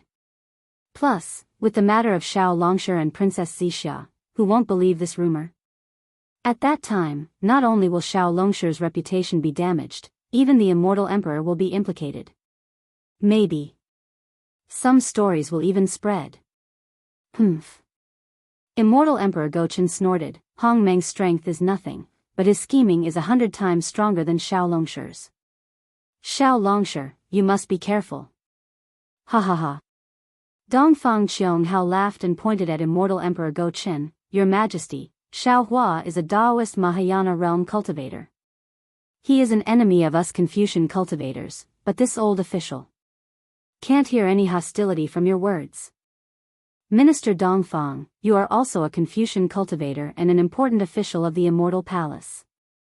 How about this, this emperor will order you to lead the Dongfang family, no, lead the disciples of the 4 great clans to attack the soaring Dragon Mountain range. What do you think? Immortal Emperor Gochen asked with a faint smile. Dongfang Xianxia didn't hesitate and said seriously, of course. However, back then, when we suppressed Hongmeng, we had to involve the demon race and the Buddhist sect. Today, the Fortune Gate is much stronger than Hongmeng. This old official wants to ask for your majesty's favor. In the soaring cloud-side palace, we will attack together with the Great Sage Hall, Thunder Sound Temple, and the Dragon Island and Exquisite Temple. Dongfang Qianghao and the others' words were full of ridicule, but in fact, there was a hint of flattery. This was extremely rare from the supreme cultivators of the 3 continents. Of course, this wasn't only because of Xiao Hua's strength. It was also because the current situation was very delicate. Immortal Emperor Gochen took the initiative and used Princess Zixia to win over Xiao Hua. If the Dongfang family, the dragon race, and the demon race wanted to win over Xiao Hua, they had to do it from another angle. Otherwise, the balance of the 3 continents would be disrupted, and who knew which side would suffer. However, Xiao Hua's mind wasn't here. He frowned and said, everyone, this Xiao has already said that the Fortune Gate is the same as the Xiao country. It will never be a hegemon. As long as this Xiao is here, I will restrain my disciples. You don't have to worry. Now, the 3 continents are showing signs of the end of the world. Strange insects have appeared at the borders of the 3 continents and will soon sweep towards the central region. We don't have much time left. If we don't discuss a suitable countermeasure, the 3 continents will be in danger. Amitabha, Lord Guanyin. The Dipankara archaic Buddha smiled and said, you keep saying that the world is showing signs of the end of the world, but have you really seen the end of the world? This. Xiao Hua was at a loss for words. Of course, he couldn't say that he had seen the end of the world in the ruins. If that brat primordial Meng was here, he definitely wouldn't rush us like this, nor would he say such things. Dongfang Qianghao smiled and said, he only knows how to wait. Only by waiting will there be benefits. He only hopes that everyone can start from the latest chapters. The story of the immortal world and the desolate era is in everyone's hands. The 3rd place winner tearfully asks for subscriptions. If the subscriptions exceed 1,000, the immortal world will be opened. If the monthly votes exceed 100, the next chapter will be opened. If the monthly votes exceed 1,000, the next chapter will be opened. How Xiao Hua went against the light to become a martial saint will depend on everyone.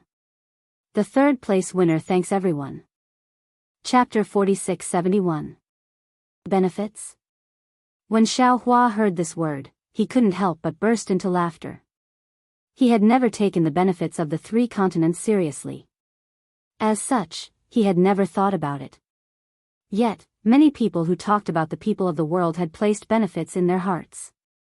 Could it be?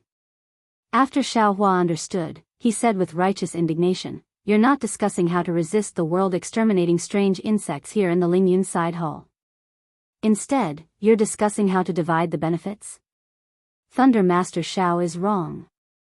Dongfang Qianghao replied without the slightest hint of awkwardness, we're discussing how to resist the world exterminating strange insects, but at the same time, we're also dividing the areas of influence. Amitabha. The Dipankara archaic Buddha's world lord chanted, wasn't this matter caused by Banti Guanyin? Sigh, I understand now.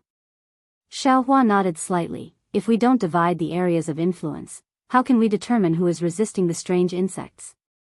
If we didn't find a suitable place for our Fortune Gate disciples in the 3 continents and 4 seas, how can you let our Fortune Gate disciples resist the strange insects? Indeed. The profound armored Pentaceratops nodded, that's why the immortal emperor didn't invite that brat Grand Mist to the Lingyun side hall. He's not qualified. Yes. It's precisely because the Grand Mist ancestors saw through the true meaning of the Jade Lake's gathering that he was willing to shamelessly wait outside. He was willing to reveal part of his forces in order to obtain the qualifications to enter. Xiao Hua said slowly, because today's Jade Lake gathering is a grand event to divide the forces of the world. After today, he won't be qualified to stand on the stage of the 3 continents. Yes. What can be obtained with just a few words today will be obtained with blood and battle tomorrow. How can he be willing to withdraw so easily? Immortal Emperor Gochen replied meaningfully. Good. Xiaohua nodded and said resolutely, if that's the case, how do you intend to send my fortune gate away? Thunder Master Xiao. Immortal Emperor Gochen said unhappily, how can you say that you're sending us away? Your fortune gate is now the publicly acknowledged mighty force of the 3 continents. Even I had to come out to welcome you when you came to participate in the Jade Lake gathering. Do I need to pay so much attention to you just sending us away? All right. Your Majesty, everyone, forgive me for speaking bluntly. Xiaohua really wanted to let them go to the ruins to see the miserable state of the dragon race being slaughtered by that strange insect. He really wanted to beat these supreme beings who were addicted to benefits awake with a single blow. However, he had no other way and could only earnestly advise, this Xiao is truly somewhat disappointed. This Xiao is not interested in the so-called division of power. This Xiao is only interested in how to resist and kill these strange insects. This Xiao has never seen Armageddon, and I don't know if any of you have, but this Xiao has seen that strange insect. Truly formidable. Master Xiao.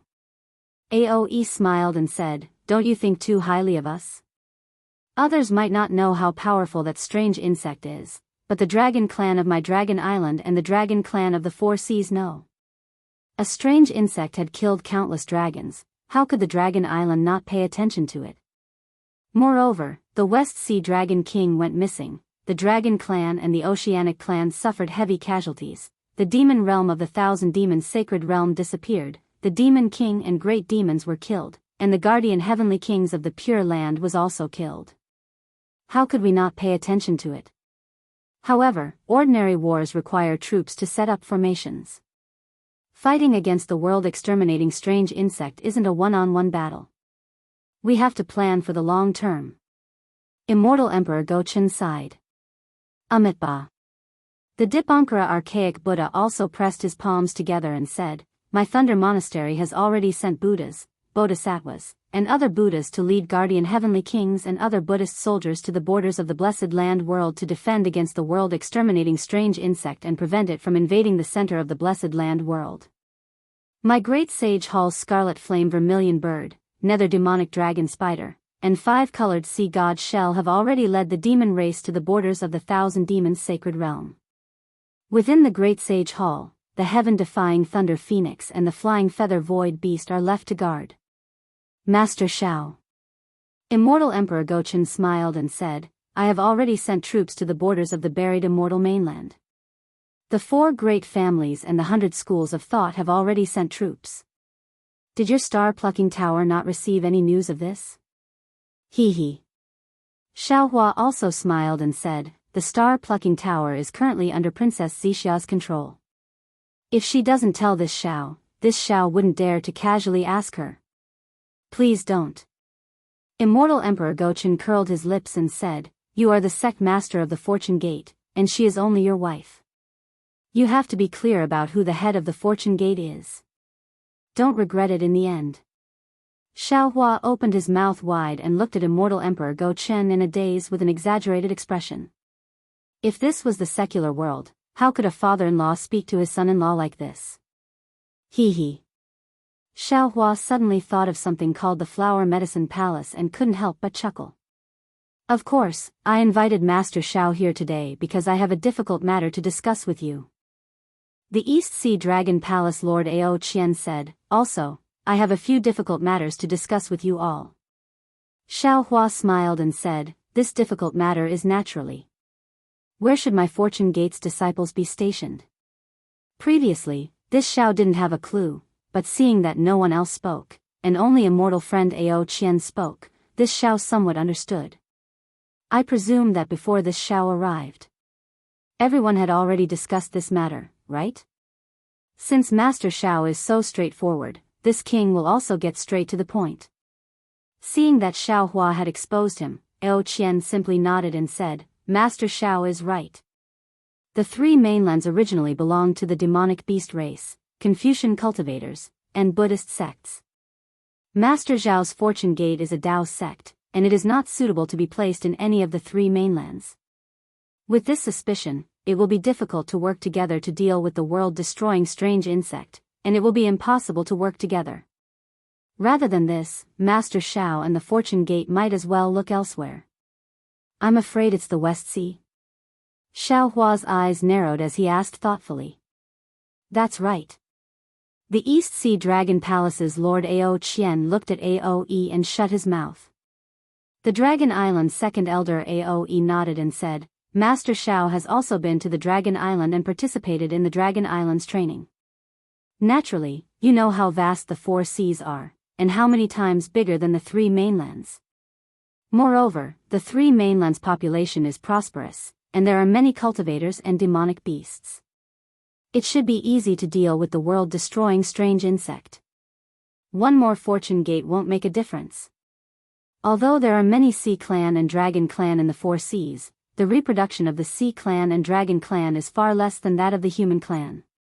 Their numbers are also much smaller. Therefore, the Dragon Palace of the Four Seas is already struggling to defend the Four Seas. Even if the Dragon Island only sends out the necessary Dragon Clan to guard the Four Seas, it is still far from enough. Moreover, the West Sea Dragon Palace has suffered a great defeat, and Ao Hong's whereabouts are unknown. The entire West Sea is now empty, so, the Dragon Island wants to borrow my Fortune Gate's strength to guard the West Sea? Xiao Hua smiled as he began to make small calculations in his heart. Xiao Hua was no exception. He had just mocked Ao Hong, and now he was making plans for himself. Yes. Aoe did not deny. He nodded and said, Dragon Teacher Xiao is my Dragon Tribe's Dragon Teacher. The Fortune Gate also has enlightened Master Yun. Both of you are respected by my Dragon Tribe. The two of you are guarding the West Sea, and no Dragon Tribe dares to say no. Hee, that's right. Enlightened Master Yun split the South Sea Dragon Palace. Which Dragon Tribe member can withstand Panga's axe? Xiao Hua sneered inwardly. Ao Qian continued, moreover, the Paradise River of the Three Rivers is very powerful now. Under Jianghong's leadership, they have already invaded the West Sea. Jianghong is a Fortune Gate disciple. If Dragon Teacher Xiao doesn't go, who can? There's also Ao Zhan. Aoe did not forget to point out, he has also caused great waves in the East Sea and West Sea. Now is the time when we need people. It is not good for our Dragon Tribe to have internal strife. He admires Dragon Teacher Xiao the most. If you don't go, who can suppress him?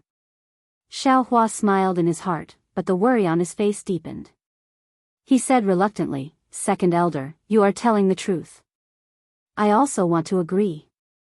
But, my Fortune Gate disciples are all humans. Jianghong and the other Dragon Tribe members are only a small part. I can go to the West Sea with enlightened Master Yun, but how can I let the Fortune Gate disciples go? Moreover, my Fortune Gate has a good foundation in the soaring Dragon Mountain Range. How can I just give it up? It's not appropriate, not appropriate. This old man does not intend to let Dragon Teacher Xiao give up the soaring Dragon Mountain Range. Aoe replied cunningly, once Dragon Teacher Xiao defeats the world-destroying strange insect, he can naturally lead the Fortune Gate disciples back to the soaring Dragon Mountain Range. Cough, cough. Immortal Emperor Gaochen coughed twice.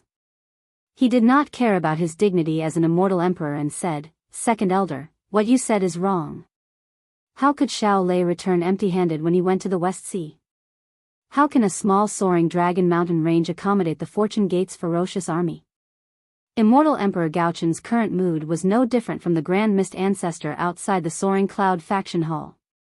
One was shameless and wanted to enter the Soaring Cloud Faction Hall by any means possible. If he lost this opportunity, he would not have the chance to stand on the stage of the three continents. The other was shameless and wanted to invite the Fortune Gate disciples away from the Soaring Dragon Mountain Range by any means possible. If he lost this opportunity, he would not have the chance to invite Xiao Hua to leave. Old Man Gaochen. Aoe did not care about Immortal Emperor Gaochen's attitude. He smiled and said, "It's not that my dragon island doesn't agree. It's just that dragon teacher Xiao doesn't care about my West Sea. He is a human, and he still prefers to stay on the continent." That. Immortal Emperor Gaochen smiled and said, "Dragon teacher Xiao, there are many immortal mountains in the depths of the West Sea. They are much stronger than the soaring Dragon Mountain range. Dragon teacher Xiao, you can look around casually when you are fighting the strange insect. You will definitely find a suitable place." Look around casually? Your Majesty is too relaxed. Xiao Hua smiled and said, "Even the dragon kings of the four seas could not find the immortal mountains. How can I find them?" "That's because they don't want to." Immortal Emperor Gaochen persuaded, "They are used to the sea and never care about immortal mountains. Naturally, they won't be able to find them. If Dragon Teacher Xiao goes to look for them, you will definitely find them. Maybe I can find them." Xiao Hua smiled and said, "But this Xiao's fortune gate has spent so much effort on the soaring Dragon Mountain range. Oh, this Xiao also has the newly established Xiao country. If the fortune gate goes, wouldn't the Xiao country be divided?" Immortal Emperor Gaochen was angry and found it funny as he replied, "If Dragon Teacher Xiao cares about the people of the Xiao country, you shouldn't be bargaining. If you don't go to the West Sea to guard it, when the strange insect comes, none of the people of the Xiao country will be able to survive." "Damn it, old man Gaochen, didn't you say your conditions before?" The golden-winged great peng couldn't hold back and scolded, "No matter what, Dragon Teacher Xiao is your son-in-law. Can't you be a bit more generous?" "Rock Sage, it's easy for you to say that." Immortal Emperor Gaochen retorted without any trace of politeness, "I have bestowed Princess Xia a lot. This is rare among the princesses of my immortal palaces. Moreover, I also have a decree for Bai and Fujiwen's wife. It's just a few words of nonsense. What's the use of a few titles?" The golden-winged great peng sneered, "It's better to give some real stuff." "All right." Immortal Emperor Gaochen said helplessly, "Dragon Teacher Xiao, tell me, if your fortune gate leaves the soaring Dragon Mountain range, what price will this emperor have to pay? Why do you have to make this Xiao leave?" Xiao Hua didn't understand and said, "The fortune gate is in the soaring Dragon Mountain range, and Princess Xia is also in the fortune gate. If she wants to go back to her family, wouldn't it be convenient?" Haha. Dragon Teacher Xiao. Dongfang Qianghao, who had been silent all this time, laughed and said, "We don't need to play dumb here. We might as well speak the truth. You are a Daoist cultivator, and the hidden immortal continent is the 9 prefectures unified by us Confucian cultivators. Your fortune gate is in the soaring Dragon Mountain range. Isn't this a thorn in the flesh of us Confucian cultivators?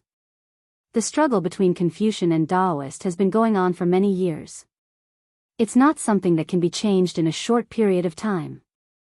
Rather than both of us being embarrassed and inconvenient for each other to develop, why don't we each take a step back? We Confucian cultivators will allow your Daoist sect to develop in the West Sea, and your Daoist sect will withdraw from the hidden immortal continent. What do you think?" N. Xiao Hua nodded slightly. From the Seven Suns Temple's blood steel, he also saw the abnormal development of the Daoist sect's cultivators. The Daoist sect's cultivators had already affected his reputation. Moreover, the 3 mainland suppression of Confucian cultivators to allow Confucian cultivators to develop overseas was indeed a concession. No, it should be said that it was a huge concession. Instantly, Xiao Hua thought of the Penglai immortal realm. Xiao Hua's mind turned a few times. He wanted to ask Immortal Emperor Gaochen to release the Daoist cultivators in the Penglai immortal realm. However, after thinking for a while, he gave up. Not to mention that the Penglai immortal realm was related to the effects of the supreme heavenly mirror, Immortal Emperor Gaochen was unlikely to relent. Moreover, most of the Daoist cultivators in the Penglai immortal realm were probably like Daoist Master Rider Crane. They had an impression of the Grand Mist Ancestor and might not care about him.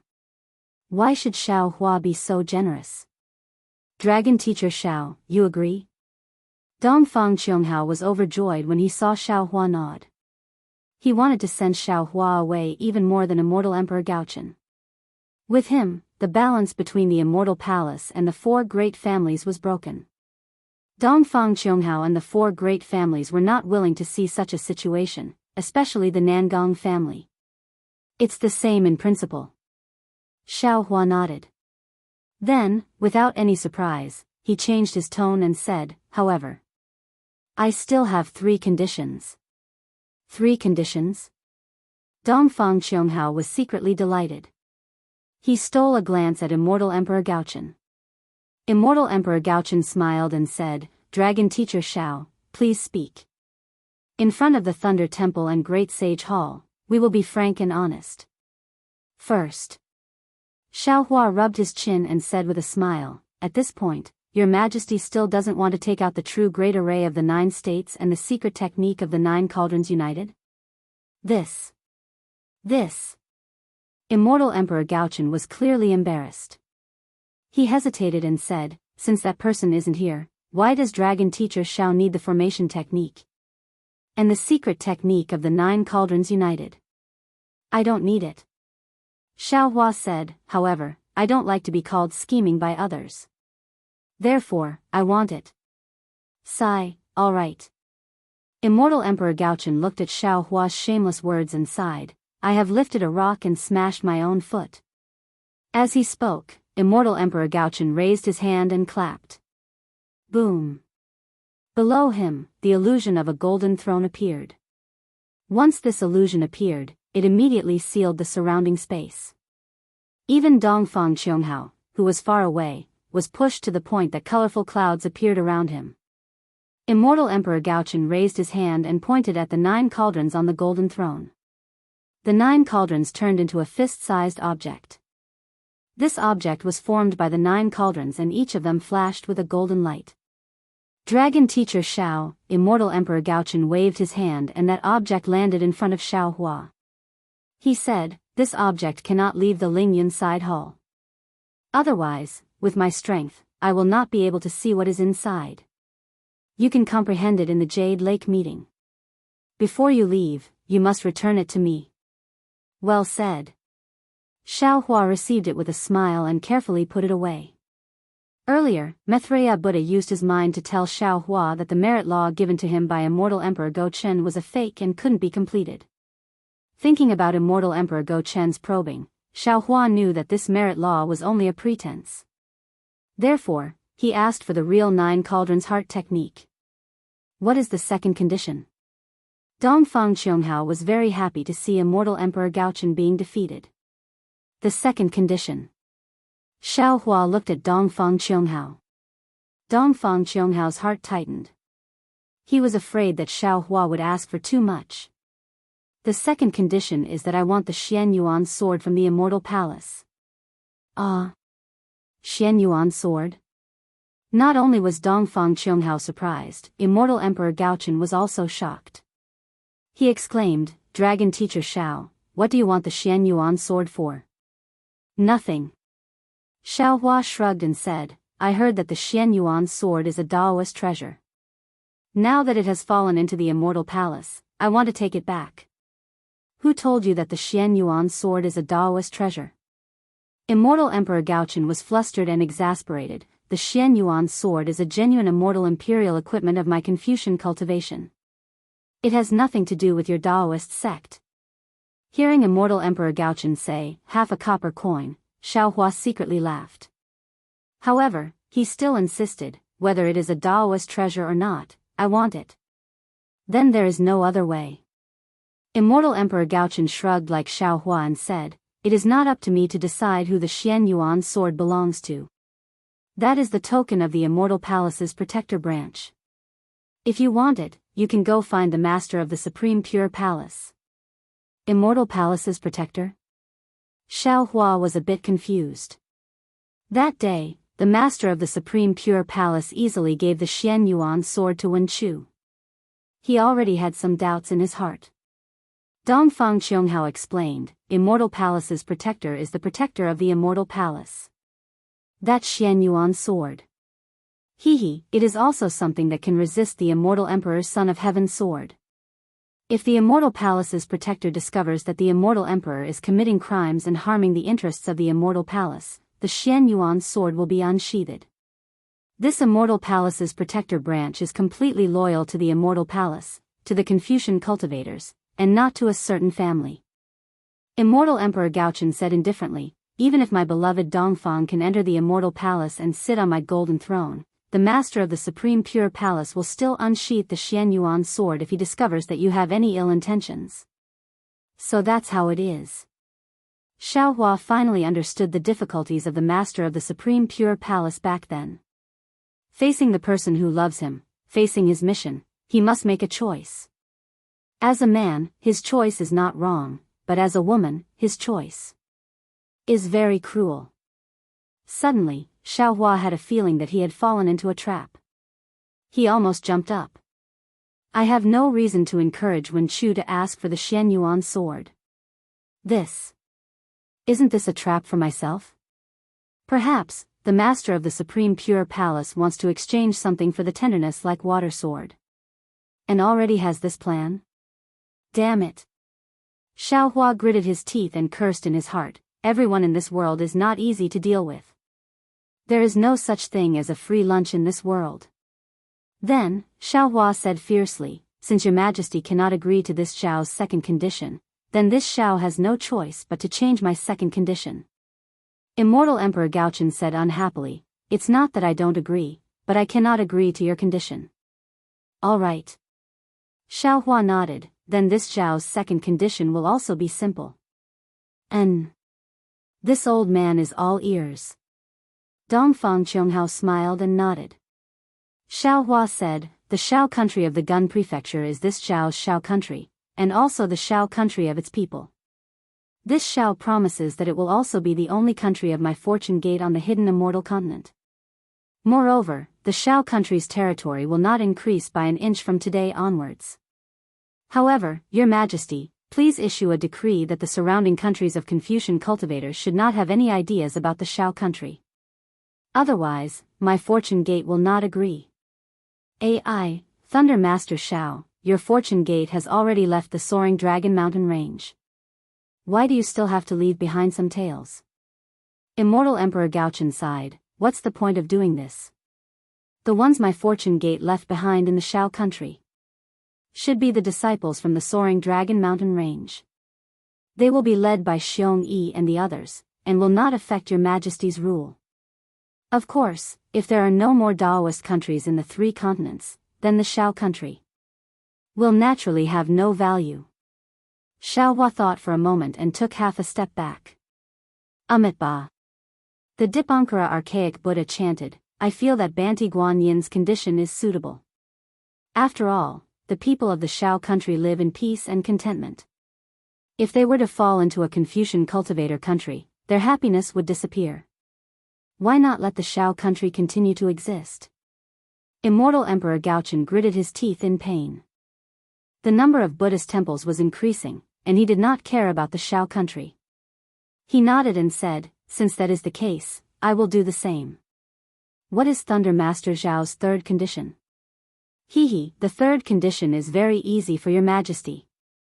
Xiaohua took out a jade eye and respectfully handed it to Immortal Emperor Gaochen. Your majesty only needs to send the item in the jade eye to the soaring dragon mountain range. Seeing Xiaohua's kind smile, Immortal Emperor Gaochen had a bad feeling. After he took the jade eye and looked at it, his expression changed slightly. In just a moment, Immortal Emperor Gaochen regained his calm. He nodded and said, this compensation is fair. After all, the soaring dragon mountain range is the foundation of the fortune gate for hundreds of years. Minister Dongfang, I will leave this matter to the 4 great families and the 100 schools of thought. Dongfang Qianghao was caught off guard, but he was also helpless. This matter was not only related to the immortal palace, but also the 4 great families. Since Immortal Emperor Gaochen gave the order, it was an emperor's decree. The 4 great families and the 100 schools of thought could not disobey. Of course, Dongfang Qianghao's face turned green after reading the jade eyes. He glanced at Xiaohua and said in a low voice, this old man understands. This old man will send a message and send what Daoist Master Xiao wants to the soaring dragon mountain range. After Dongfang Qianghao sent the jade eyes out of the Lingyun side hall, Xiaohua looked at Aoe again. Aoe immediately understood when he saw that Xiaohua had looked at him. He smiled and said, "Master Xiao, you've already plundered half of the treasures in the West Ocean Dragon Palace's treasury." Xiaohua chuckled and said, "This Xiao does not dare to ask for anything. This Xiao is just thinking, if our fortune gate manages to resist the world-destroying strange insects in the West Sea and fails to find the overseas immortal mountains, then we would have to give up on the soaring Dragon Mountain range.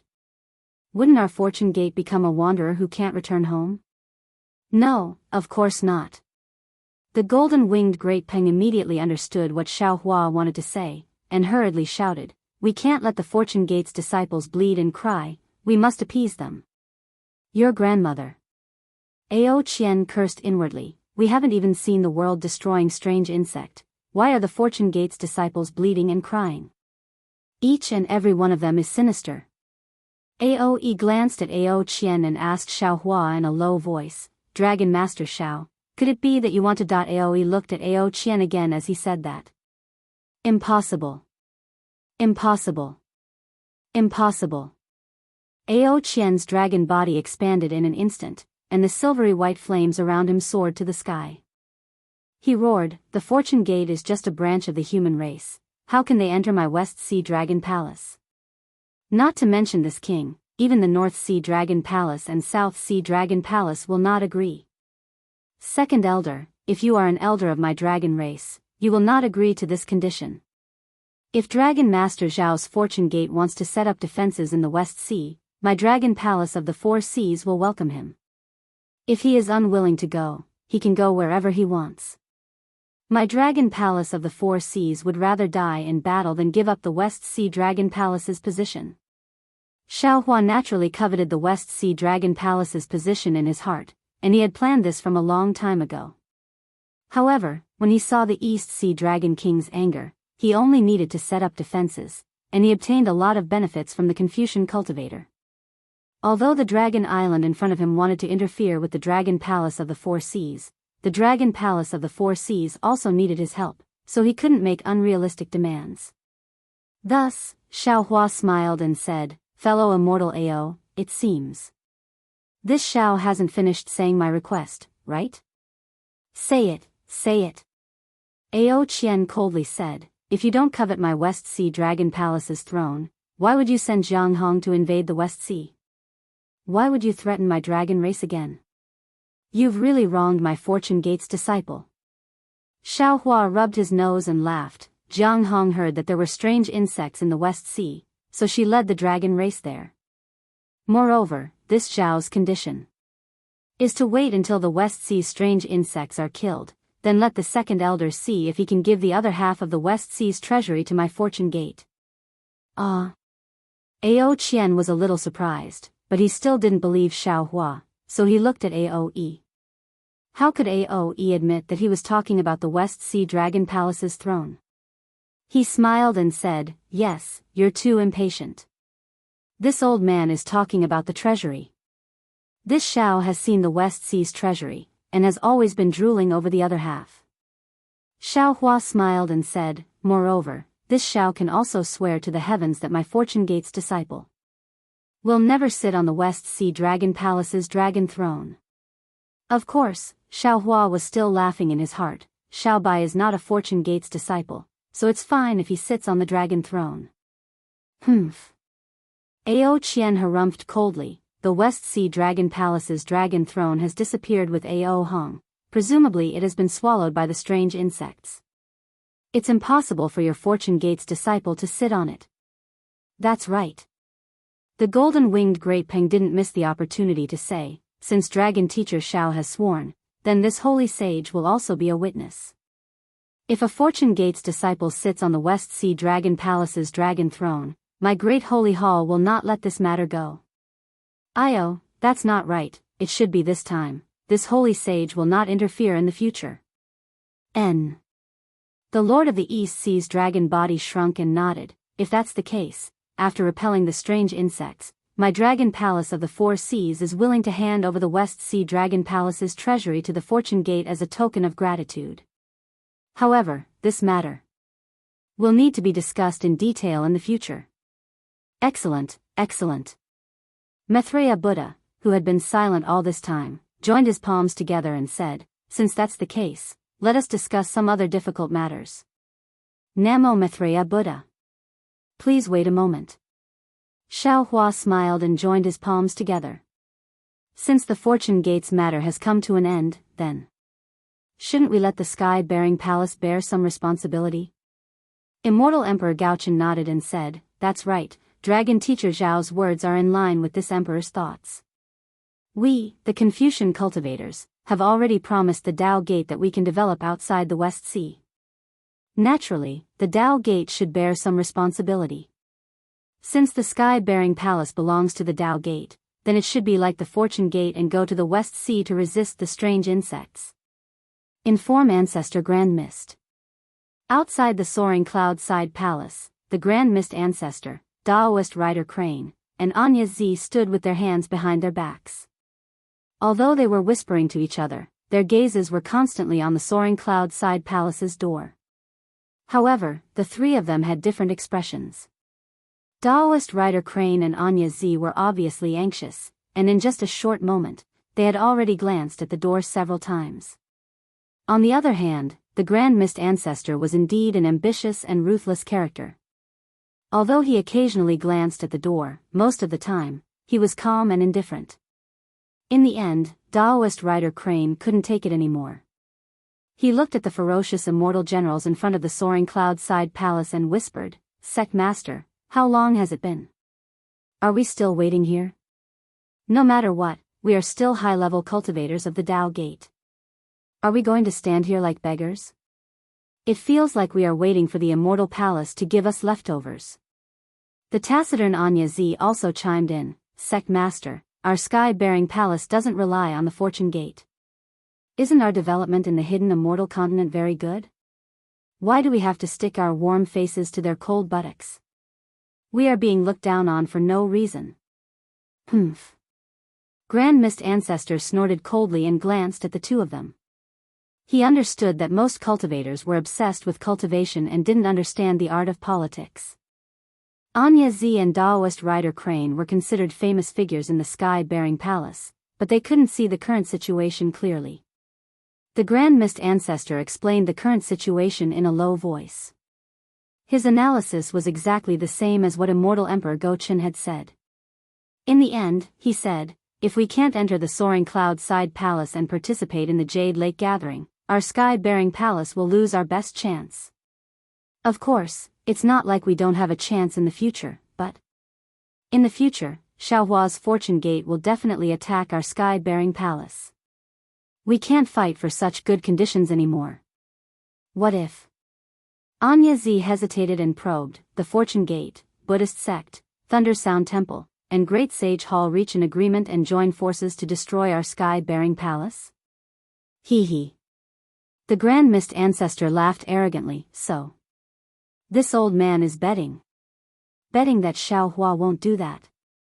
Daoist Rider Crane's expression changed slightly. He looked at Anya Z and the two of them had fear in their eyes. Xiaohua has always prided himself on being benevolent and magnanimous. If this old man deliberately avoided him, it would be as he wished. However, this old man took the risk and delivered himself to his door. This old man wants to see. The Grand Mist Ancestor laughed and said indifferently, what will the famous Daoist Xiao do? Sect Master, how confident are you? Daoist Rider Crane asked in a low voice. Not even half. The Grand Mist Ancestor chuckled and said, because if it was this old man would definitely kill him. No. It can't be. Daoist Rider Crane saw that the Grand Mist Ancestor's words were completely different from what he had said before coming to the soaring cloud-side palace. His face turned pale and he whispered, if the sect master isn't confident, he's going to walk into the trap. Haha. The Grand Mist Ancestor laughed when he saw how nervous Daoist Rider Crane and Anya Z were. He clapped his hands and said, the two of you are really funny. If this old man wasn't confident, why would I come here? Previously, we didn't have a chance. This old man endured humiliation and hid from the immortal palace's pursuit.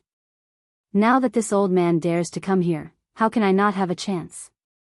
Don't worry. Xiaohua claims to be the leader of the Daoist gate. Since he dares to erect a blood stele in the Seven Suns Shrine, he definitely won't let the immortal palace make a move on the sky-bearing palace. Moreover, if he wanted to make a move, why would he wait until now? He has plenty of chances in the Longevity Town. Yes, this subordinate understands. Daoist Rider Crane and Anya Z nodded their heads. However, they still felt that the Grand Mist Ancestor's idea was too crazy. Also, the Grand Mist Ancestor lost his composure and revealed some of his thoughts. He didn't think that it would affect his subordinates so much. He smiled regretfully and said, "The two of you aren't at the Daoist Gate's Mahayana realm. Even if the Immortal Palace wants to." Just as the Grand Mist Ancestor was speaking, a thunderous voice rang out from the soaring cloud-side palace. "Summon the Grand Mist Ancestor." Haha. The Grand Mist Ancestor stopped and laughed loudly. "What do you think of this old man?" "Congratulations, Sect Master." Reverend Rider Crane and Anya Zizi replied respectfully with smiles on their faces. "Let's go, follow this old man to the soaring cloud-side palace." The Grand Mist Ancestor seemed to be elated as he waved his hand. "Sect Master, please." Daoist Rider Crane and Anya Z bowed and invited the Grand Mist Ancestor to go first. Unfortunately, the Grand Mist Ancestor only flew for a short while before he was blocked by the immortal general of the soaring cloud-side palace. The Grand Mist Ancestor frowned and said, "This old man is the Grand Mist Ancestor. The immortal emperor has issued a decree, why aren't you moving out of the way?" The immortal general looked at the Grand Mist Ancestor with disdain and said indifferently, "This general is here to guard the door. Without the immortal emperor's decree, no one is allowed to pass." Damn it. The Grand Mist Ancestor immediately understood the meaning of those words. He raised his head and looked at the side of the door. Indeed, there was another immortal general guarding the side door. Thinking back to Xiao Hua's glory when he entered the soaring cloud-side palace and his current predicament, the Grand Mist Ancestor gritted his teeth. However, he took a deep breath and regained his composure. His figure flashed as he brought Daoist Rider Crane and Anya Z to the side door. "This old man is the Grand Mist Ancestor. I am here to see the immortal emperor." The Grand Mist Ancestor spoke politely and the immortal general guarding the door didn't make things difficult for him. He looked at the Grand Mist Ancestor from head to toe and moved to the side. However, just as the Grand Mist Ancestor passed through, the immortal general raised his weapon and blocked Daoist Rider Crane and Anya Z.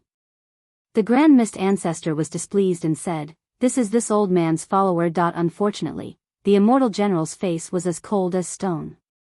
He didn't even look at the Grand Mist Ancestor and only raised his weapon to block them outside the side door. "You wait here." The Grand Mist Ancestor was very decisive. After thinking for a while, he stepped into the side door of the soaring cloud-side palace. Daoist Master Rider Crane and Anya looked at each other in dismay. Both of them looked at each other and rejoiced. Their bodies fluttered, and they flew out of the side door for a short distance. Then, they clasped their hands together and stood still in the air. Also, I thank everyone for supporting Divinity Cultivation. If everyone can enjoy this chapter, it will be the greatest gratification for the third place. At the same time, I will take this opportunity to call for more readers to subscribe to the original version of this book. The third place doesn't ask for everyone to subscribe to the previous chapters. I only hope that everyone can start from the last chapter. The story of the immortal world and the desolate era is in everyone's hands. The third place tearfully asks for subscriptions. If the number of subscriptions exceeds 1,000, the immortal world will be opened. If the number of subscriptions exceeds 1,000, the immortal world will be opened. If the number of subscriptions exceeds 100, the immortal world will be opened. If the number of subscriptions exceeds 1,000, the immortal world will be opened. How Xiaohua went against the light to become a sage completely depends on everyone. The third place thanks. Chapter 4672. At this moment, near the huge Lingyun side palace, millions of Aoran Chi pillars were still roaring in the stalactite palace. Countless clouds condensed and flashed with a dazzling brilliance. This brilliance was like the sun and the moon, illuminating the entire space. However, where there was light, there was also darkness. The darkness was like the wrinkles of time, occasionally appearing where there was light. Within the wrinkles, there would occasionally be many black spots. These black spots were either hidden in the void or in the darkness. They didn't emit any magic power fluctuations. They were really like black spots that couldn't be easily discovered. However, where the black spot was, the light was swallowed up by the wind of time. Strands of light that seemed to be hollowed out were produced in an uncanny manner. They were like flowers blooming in the multicolored light screen. When the layers of black spots gradually became denser, within the Aoran Chi pillars, a fist-sized black shadow appeared. This shadow wasn't full, instead, it was like a thin image. However, this shadow gradually elongated and could be seen clearly. Wasn't this the world-destroying strange insect that Xiaohua mentioned? Half of this strange insect's size was its head. There were 2 long antennae on its head, which were swaying at will. As the antennae swayed, the flake-like shadow strangely folded and extended in the light. After a while, the strange insect seemed to have swallowed the light, and its entire body began to bulge. However, it only bulged a few inches. In the middle of the strange worm's body, layers of grayish patches had just appeared when the entire body of the strange worm collapsed. Soon after, the shattered pieces transformed into even smaller illusionary figures that hurriedly seeped into the multicolored light. The halberd-like hind legs of each illusionary figure flashed with a bright light that was different from the multicolored light. The supreme experts of the 3 continents gathered in the Lingyun side palace to discuss how to resist the strange insect from the outer realm. They thought that the strange insect from the outer realm invaded the 3 continents from the boundary of the world. They didn't expect that the strange insect from the outer realm had invaded the 3 continents through the veins of the void. Now, it had already spread throughout the void of the 3 continents. Immortal Palace, Thunderclap Temple, Dragon Island, and the Great Holy Temple wanted to set up a defense line between the 3 continents and the 4 seas, but now the 3 continents had become a defenseless slaughterhouse. Immortal Emperor Gochen was in charge of the side palace, but due to his carelessness, he didn't notice this anomaly. The Grand Mist Ancestor was even more unaware of this matter. At this time, he had already passed through the side door of the side palace and was greeted by the sight of 5 majestic mountains towering under the blue dome of heaven. A vigorous feeling immediately rose from the bottom of his heart as if his blood was boiling. The Grand Mist Ancestor opened his mouth and let out a long roar. His body suddenly expanded and turned into 2 black and white rays of light that shot towards the top of the thunderbolt where Xiaohua was. Humph. Xiaohua didn't say anything, but the lightning Daoist was a little displeased. He snorted coldly, and 100 zhang-long lightning bolt appeared in front of the Grand Mist Ancestor with a loud boom. "Ha, Thunderbolt Immortal, are you welcoming me?" The Grand Mist Ancestor laughed heartily and rubbed his hands together. Kacha! More than 10 black and white rays of light appeared in the space around him and landed on the lightning bolt like stars surrounding the moon. It was very strange. Zzzt. A sound similar to cold water falling into a pot of hot oil rang out. The black and white rays of light actually penetrated the lightning bolt and turned into threads of light that completely entangled the lightning bolt. Amidst the crackling sound, the 100 zhang-long lightning bolt collapsed and disappeared. However, the moment the lightning bolt disappeared, a scarlet-red lightning bolt pounced out like a spirit snake and slammed into the Grand Mist Ancestor's left shoulder with lightning speed. Boom! The golden light barrier around the Grand Mist Ancestor's body flickered and blocked the lightning. However, the Grand Mist Ancestor's body staggered as he came to a stop. The smug look on his face was replaced with shock, shame, and anger. Fellow Daoist Thunderbolt. The Grand Mist Ancestor stood there and lowered his head to look at the golden light on his left shoulder. What is the meaning of this? A brat who hasn't reached the peak of the Grand Ascension realm dares to stand shoulder to shoulder with me? The lightning Daoist didn't know any modesty and scolded without any trace of politeness. Haha. Xiaohua laughed and said, fellow Daoist Grand Mist, although the lightning Daoist's words aren't pleasant to hear. He has good intentions. Don't forget, today you and I are guests at the High Cloud Side Hall. If you want to sit down, I'm afraid you have to see Immortal Emperor Gochen first, right? If you come here directly, it will be rude and make the Confucian cultivators, Buddhist sect, and demon races experts laugh at you. Damn it. The Grand Mist Ancestor cursed in his heart. Of course, he knew that he had to see Immortal Emperor Gochen before entering the Lightning Mountain, but he didn't plan to sit down first. However, before he could get close, the Thunderbolt Immortal blocked his way. The Grand Mist Ancestor took a deep breath and cupped his hands towards the Lightning Daoist. I see, then this old man is wrong. This old man thanks fellow Daoist Thunderbolt for reminding me. The Grand Mist Ancestor then bowed towards the Scroll Mountain where Immortal Emperor Gochen and Dongfang Qianghao were at. Grand Mist Ancestor greets the Immortal Emperor. Although the 5 mountains were quite far apart, the people and demons could see each other clearly under the sky. Immortal Emperor Gochen saw the Grand Mist Ancestor's respectful attitude and said with a smile, Grand Mist Ancestor, we haven't seen each other for a long time. The Grand Mist Ancestor was stunned and puzzled. He asked curiously, how? Didn't I just see your majesty at the Longevity Town? Immortal Emperor Gochen said meaningfully, the meeting at that time. Is it considered a meeting? This. The Grand Mist Ancestor didn't understand what Immortal Emperor Gochen meant. Immortal Emperor Gochen didn't dare to explain. He raised his hand and the jade eye that the Grand Mist Ancestor took out appeared in his palm. Immortal Emperor Gochen waved his hand disdainfully. The jade eye was carried by a cloud and slowly floated in front of the Grand Mist Ancestor. This emperor doesn't care to take out such an eyesore. Immortal Emperor Gochen smiled faintly and raised his hand again. Another 2 jade eyes with 3 colors appeared out of nowhere. 2 clouds streaked across the sky and the jade eyes were delivered to Xiao Hua and the Grand Mist Ancestor respectively. When the Grand Mist Ancestor received the jade eyes and scanned them with his divine sense, a look of shock appeared on his face. He hurriedly raised his head, but he didn't look at Immortal Emperor Gochen. Instead, he looked directly at Xiao Hua.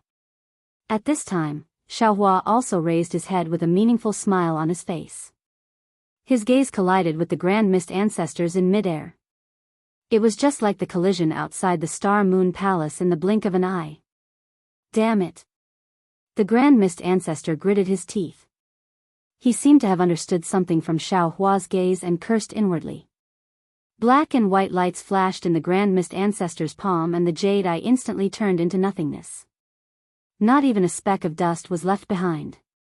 Xiao Hua chuckled as he carefully placed the jade eye pearl into his bosom, and he retracted his warning gaze from the Grand Mist Ancestor. Your Majesty, what is the meaning of this? The Grand Mist Ancestor raised his head and looked at Immortal Emperor Gochen. This emperor has many meanings. Do you want to hear them one by one? At this point, Immortal Emperor Gochen actually kept the Grand Mist Ancestor in suspense. The Grand Mist Ancestor nodded and replied, that's right. First. Immortal Emperor Gochen said, this emperor wants to tell you not to play tricks in front of this emperor. Since you want to tell this emperor what it means to throw a rook to save the king, then this emperor will also tell you what it means to throw a brick to attract jade. The Grand Mist Ancestor was about to vomit blood in his heart. He really regretted his action just now. Second. Immortal Emperor Gochen said slowly, this emperor wants to tell you that on this hidden immortal mainland, there is nothing that this emperor doesn't know. Don't think that you are doing things secretly and that this emperor knows everything that you do. The reason you can come here is not because this emperor saw your sincerity and let you in. It is because Daoist Shao of the Fortune Gate repeatedly let you in, saying that you are also a member of the Dao Gate, one of the cultivators of the 3 mainlands. Now that the 3 mainlands are facing the threat of destruction, you should be able to help. Therefore, this emperor let you in. Since you are willing to announce your power to the public, then this emperor might as well help you and pull your relationship with the Fortune Gate closer. Yes, many thanks, Your Majesty. Your Majesty is still the most considerate. Although the Grand Mist Ancestor was gritting his teeth, he could only swallow them down. Third. Immortal Emperor Go-Chin continued, because before you entered the Lingyun Side Hall, this emperor's immortal palace, the Dragon Clan's Dragon Island, the Demonic Clan's Great Sage Hall, and the Buddhist sect's Thunder Sound Temple had already reached a consensus.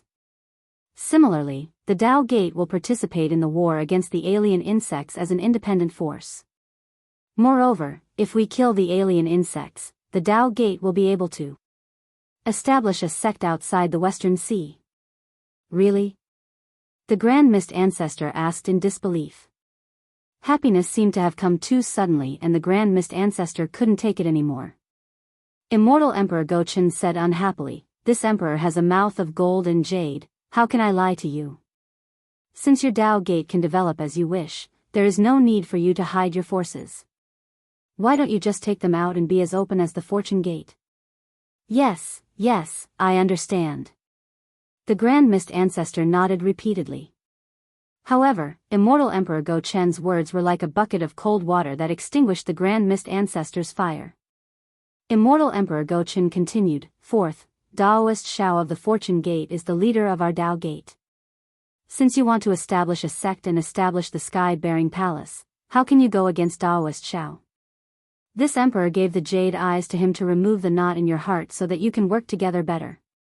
Xiao Hua knew that this was Immortal Emperor Go-Chen's plan to drive a wedge between them, but he also benefited from it. He didn't say anything and just looked at the Grand Mist Ancestor. Today, the Grand Mist Ancestor was bullied miserably by Immortal Emperor Go-Chen. The corner of his mouth twitched a few times, and before he could erase the shadow in his heart from the leader of the Dao Gate, he smiled and said, "Yes, Your Majesty's good intentions, I appreciate it. Previously, I didn't know Your Majesty's decree, so I took out the jade eyes. Since Your Majesty has already given the decree, I don't need to hide anything from Daoist Xiao." "That's good." Immortal Emperor Go-Chen smiled as if he was harmless to humans and animals. He continued, "Fifth. At this time, not to mention the Grand Mist Ancestor, even Xiao Hua and the others were stunned. They didn't expect Immortal Emperor Go-Chen to say so many reasons, so everyone unconsciously pricked up their ears. "Fifth, this emperor wants to tell you that not only is there nothing I don't know about in the hidden immortal continent, there is also nothing I can't do." Immortal Emperor Go-Chen's tone suddenly turned cold as he said, "In the past, this emperor was able to capture you, and today, this emperor will also capture you. Moreover, it's not that this emperor couldn't kill you that day. The reason why this emperor joined forces with the demon race and Buddhist sect to suppress you is not because your cultivation is too high, and we can't kill you, but because Immortal. Immortal. Immortal? Immortal Emperor Go-Chen's words were like a stick, hitting the Grand Mist Ancestor silly. He looked at Immortal Emperor Go-Chen with a puzzled expression and asked curiously. At this time, the Grand Mist Ancestor's imposing manner when he entered the Lingyun Side Palace had been dispelled by Immortal Emperor Go-Chen as if it was nothing. "Yes, Immortal." Immortal Emperor Go-Chen said coldly, "Previously, because there was an immortal, this emperor wouldn't easily make a move on you. Now that the immortal has left, if you have any evil intentions, don't blame this emperor for being impolite." Boom. If the previous words were like cold water splashing on the face, Immortal Emperor Go-Chen's words were like a thunderbolt. In an instant, the Grand Mist Ancestor fell from the sky into the abyss. In the time it took for a spark to fly off a flint, the Grand Mist Ancestor went through his encounter with Su Ji, and all the various signs pointed to Su Ji. Was the immortal mentioned by Immortal Emperor Go-Chen? Why didn't I think of it? The Grand Mist Ancestor muttered in a low voice, and his face was ashen. Since he is an immortal, why can't he help our Dao sect? Why can't he? The Grand Mist Ancestor said, "Can't," a few times, until finally, he raised his head angrily, looked at Xiao Hua, and shouted, "Xiao Hua! Do you know about this?" The Grand Mist Ancestor's eyes were filled with anger, but Xiao Hua could clearly see the vicious resentment in that anger. Fairy Xingyu had clearly described the Grand Mist Ancestor's character, so how could Xiao Hua not know that the Grand Mist Ancestor's anger was just an act? The viciousness behind that anger was his true intention. Why would I tell the truth to a person who has already lost his chance? Xiaohua replied lazily, since this person has already given up on his promise and thinks that he can hold up the sky with one hand, why would others still help him? While speaking, Xiaohua turned to look at Immortal Emperor Gochen again. Since Fairy Xingyu understood the Grand Mist Ancestor's character, how could Immortal Emperor Gochen not understand? Immortal Emperor Gochen had not mentioned the word immortal in front of the Eastern Sea Dragon King and Dongfang Qianghao, so why did he mention it when the Grand Mist Ancestor appeared? Obviously, Immortal Emperor Gochen wanted to tell the Grand Mist Ancestor that the Immortal was with Xiaohua before he left. It was very likely that the Immortal had left many things for Xiaohua, and these things could have originally belonged to the Grand Mist Ancestor. If it was someone else, they might not have been fooled. However, although the Grand Mist Ancestor was already a cultivator of the 9th level of origin energy, his character would not change. He would not judge others by his own standards. He could only be the kind of person who would rather betray the world than let the world betray him. Therefore, if the Grand Mist Ancestor hated Xiaohua very much before, it was probably 100% now. Sure enough, the Grand Mist Ancestor closed his eyes slightly after hearing Xiaohua's words. Then, he took a deep breath and bowed respectfully in one direction. Then, he bowed deeply to Xiaohua and said, "Thank you, fellow Daoist Xiao, for accompanying him on his last journey." You're welcome, you're welcome." Xiaohua waved his sleeves and said indifferently, "This is what I should do." Finally, the Grand Mist Ancestor bowed again to Immortal Emperor Gochen and said, "I will also write your Majesty's words." No need to be so polite. Immortal Emperor Gochen looked at the Grand Mist Ancestor's performance and laughed with satisfaction. "You and I are going to form an alliance to fight against the world-destroying strange insect. How can we not be honest? Lightning Sage, may I take a seat?" After losing his composure, the Grand Mist Ancestor regained his fierce and ruthless demeanor and asked the Lightning Sage calmly, "What does it have to do with whether you want to sit or not?" The Lightning Sage did not give the Grand Mist Ancestor any face. "Many thanks, fellow Daoists." The Grand Mist Ancestor smiled faintly and landed on the Lightning Mountain peak. Layers of black and white light emerged from his body and intertwined to form a cloud that resembled a praying mat. The Grand Mist Ancestor sat down cross-legged on the praying mat. "Okay." Xiaohua looked at the Grand Mist Ancestor's indifference and a trace of vigilance appeared in his heart. He said, "Now that the other branch of our Dao Gate has arrived at the Lingyun Side Hall, it's time to discuss how to fight against the world-destroying strange insect." Daoist Xiao. The Grand Mist Ancestor smiled and said, "When everyone was discussing, I wasn't around. How will our Dao Gate develop outside the Western Sea? How will we defend against the world-destroying strange insect outside the Western Sea?" Xiaohua thought for a moment and summarized the previous discussion. In the end, he said, "As long as our Dao Gate can block the world-destroying strange insect outside the Western Sea and prevent it from harming the sea tribes and invading the Inner Sea, our Dao Gate will be able to develop freely outside the Western Sea." The Grand Mist Ancestor nodded slightly. Previously, this old man was afraid that the Immortal Palace would use our Dao Gate as a puppet. Now, it seems that they are quite sincere. With your sky-bearing palace's little strength, I wouldn't even bother to use it even if you were in front of me. The Immortal Emperor snorted in disdain.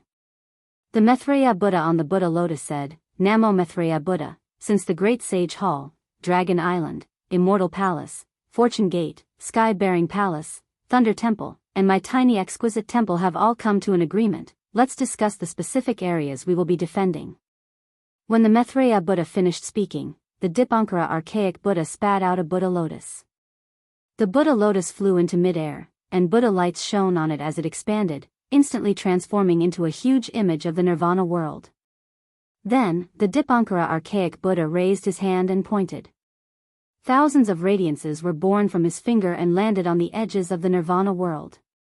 The Maitreya Buddha world-honored one did not hesitate. He also raised his hand. Swish! Countless flashes of Buddha dust appeared, and the magnificent scenes of the Buddhist countries appeared from within the flashes of Buddha dust. The flashes of Buddha dust were like dust. They drifted to the edge of a small part of the southern part of Nirvana and landed quietly.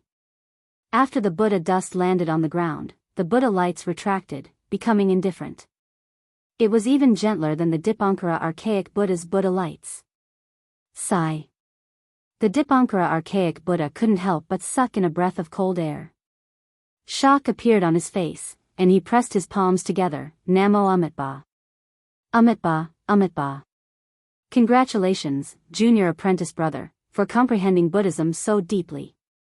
Namo Maitreya Buddha. The Maitreya Buddha also chanted and said, everyone is a Buddha. Spirits are Buddhas. Objects are Buddhas. Congratulations, World Lord. The Namo Maitreya Samantabhadra's face was filled with joy, and he immediately bowed. The Namo Wisdom Manjushri Bodhisattva hesitated for a moment before bowing and congratulating as well. This disciple congratulates World Lord. Since the two bodhisattvas had congratulated him, Xiaohua also stood up and congratulated the Maitreya Buddha with the identity of the Guan Yin Bodhisattva. Only he knew that the Maitreya Buddha must have obtained something from the Golden Sarira. Congratulations, congratulations, the Immortal Emperor, the Dragon Island's second elder, and the others naturally added fuel to the fire and congratulated him one after another. In the end, the Immortal Emperor waved his emperor robe again. Whoosh! A majestic chi pillar rushed out and turned into the shape of a scroll, which fell to the east. Boom! The scroll fell, and countless inscriptions on it exploded like ants. Instantly, the outline of the hidden immortal continent appeared in the air. Puff! The Gauchan Immortal Emperor opened his mouth again, and a reddish gold sword light flew out, piercing into the east of the hidden immortal continent. Rumble! The entire eastern edge of the hidden immortal continent trembled, and a layer of barrier rose from the ground. This barrier was like a city wall, protecting the entire continent. Ga. Seeing that the Immortal Palace and the Thunder Temple had finished setting up their defenses, the golden-winged great peng bird let out a clear cry. As it flapped its wings, numerous rays of moonlight transformed into the shape of stars and rushed out. These numerous stars intertwined with each other in midair. When they reached the side of the hidden immortal continent, with a loud boom, the numerous stars collided and shattered at the same time. They transformed into countless rays of starlight that connected together and formed the outline of the Thousand Demons' sacred realm. Roar! The Pentaceratops didn't hesitate. It moved its body and opened its mouth. Pluff!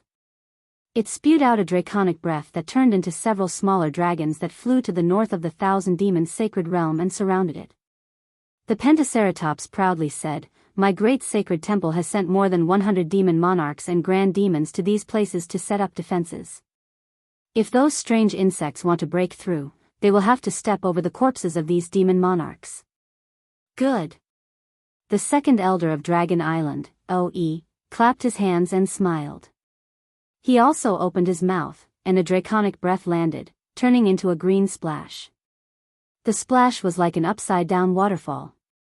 When it landed high in the sky, it turned into the 4 seas that surrounded the 3 continents.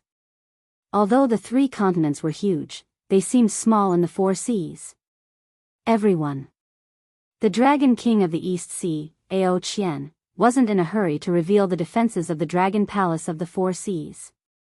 Instead, he glanced at Aoe and said loudly, "The 4 seas are much bigger than the 3 continents. Moreover, the borders of the realm seem to be limitless.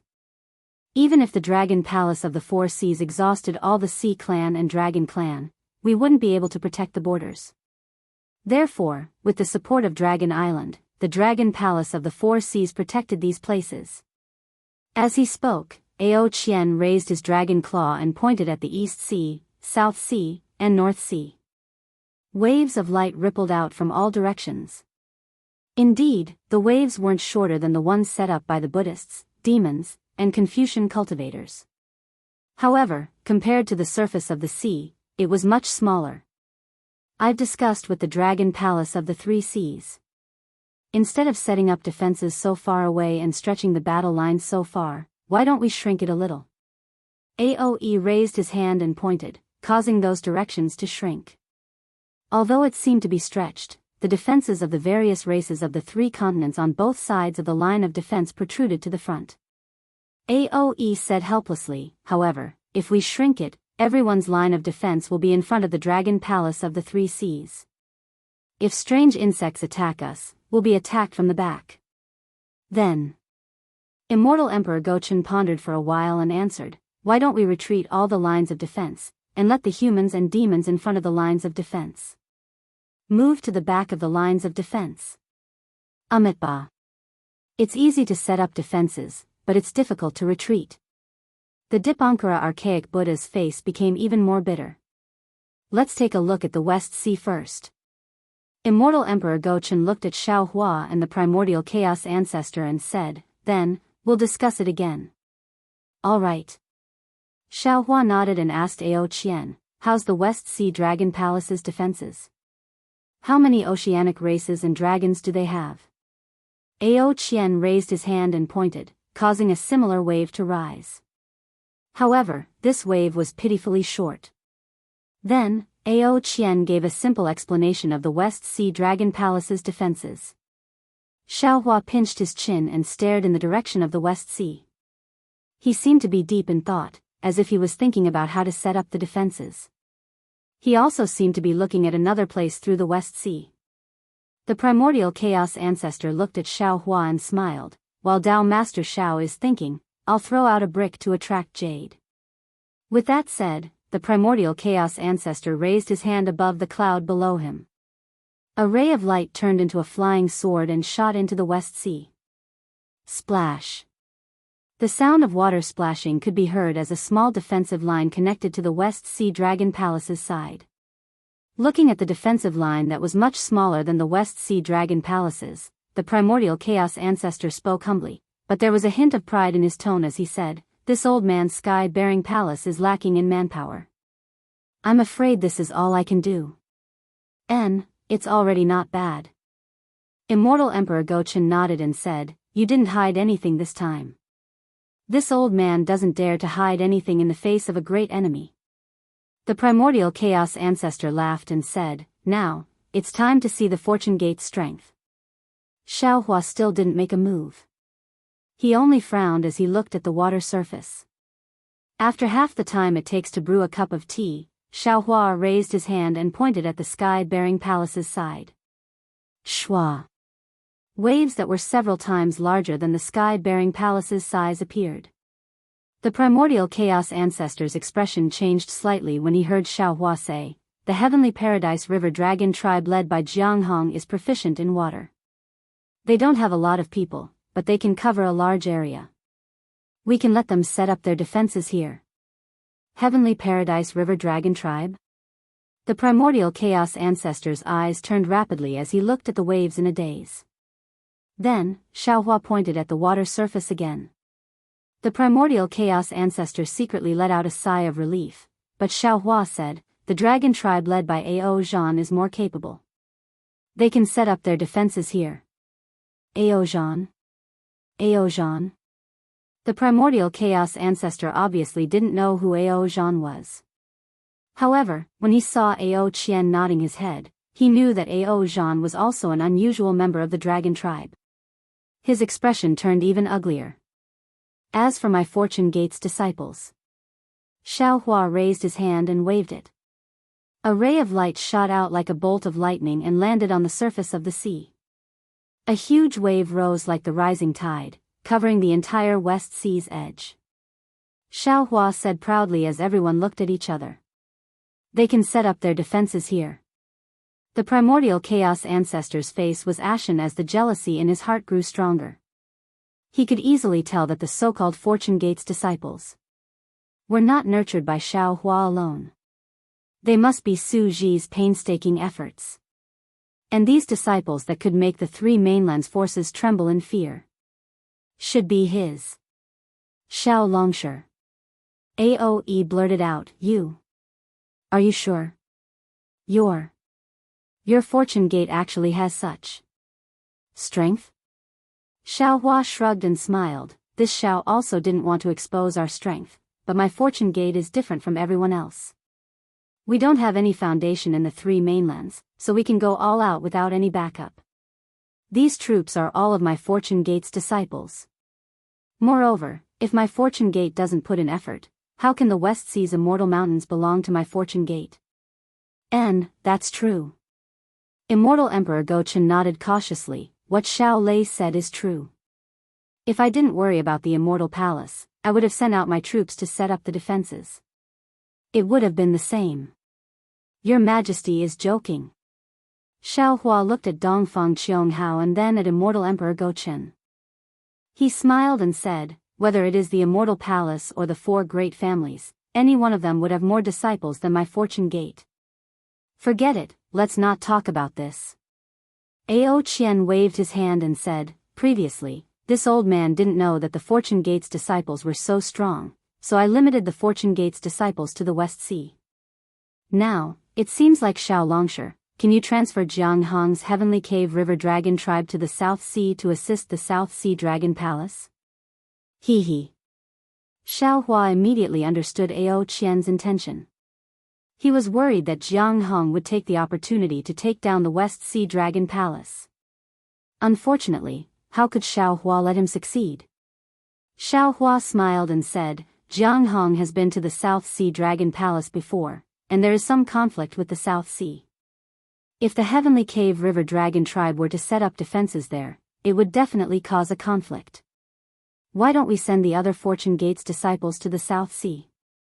Xiao Hua waved his hand. An ray of light flew into the South Sea, causing waves to surge.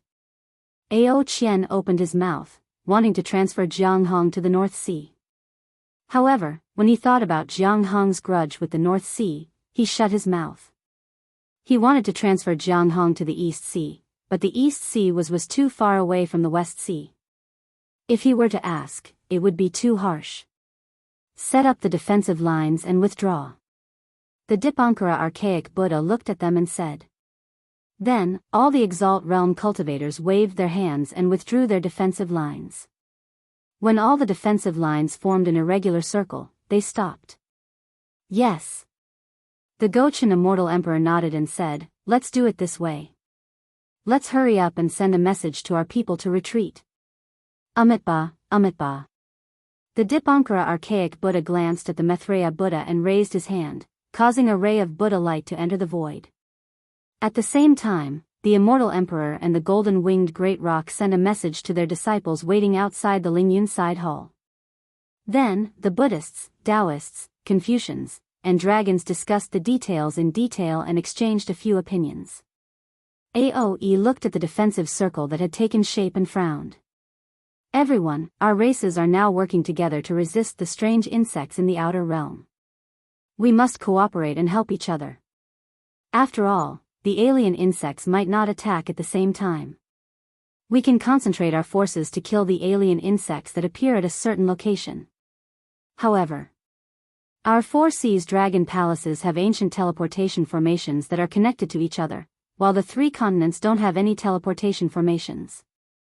It's fine for us to fly around, but those disciples are a little troublesome. We can only support them from nearby.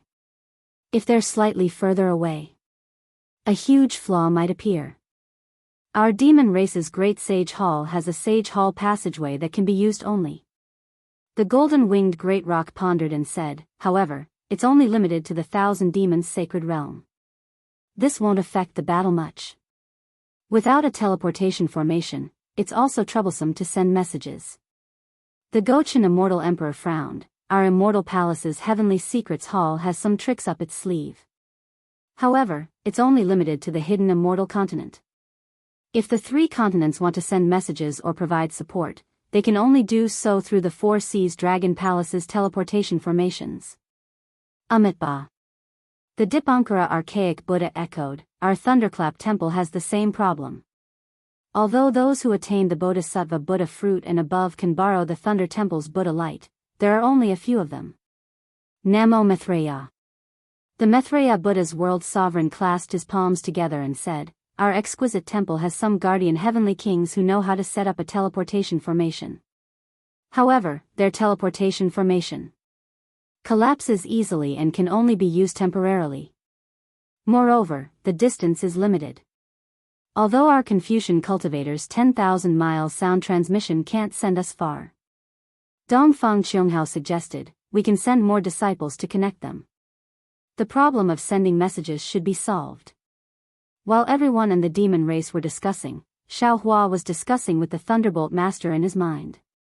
After a while, Xiaohua had an idea in his mind and said, everyone. Our Fortune Gate's disciples can set up short-distance teleportation formations on the 3 continents for disciples.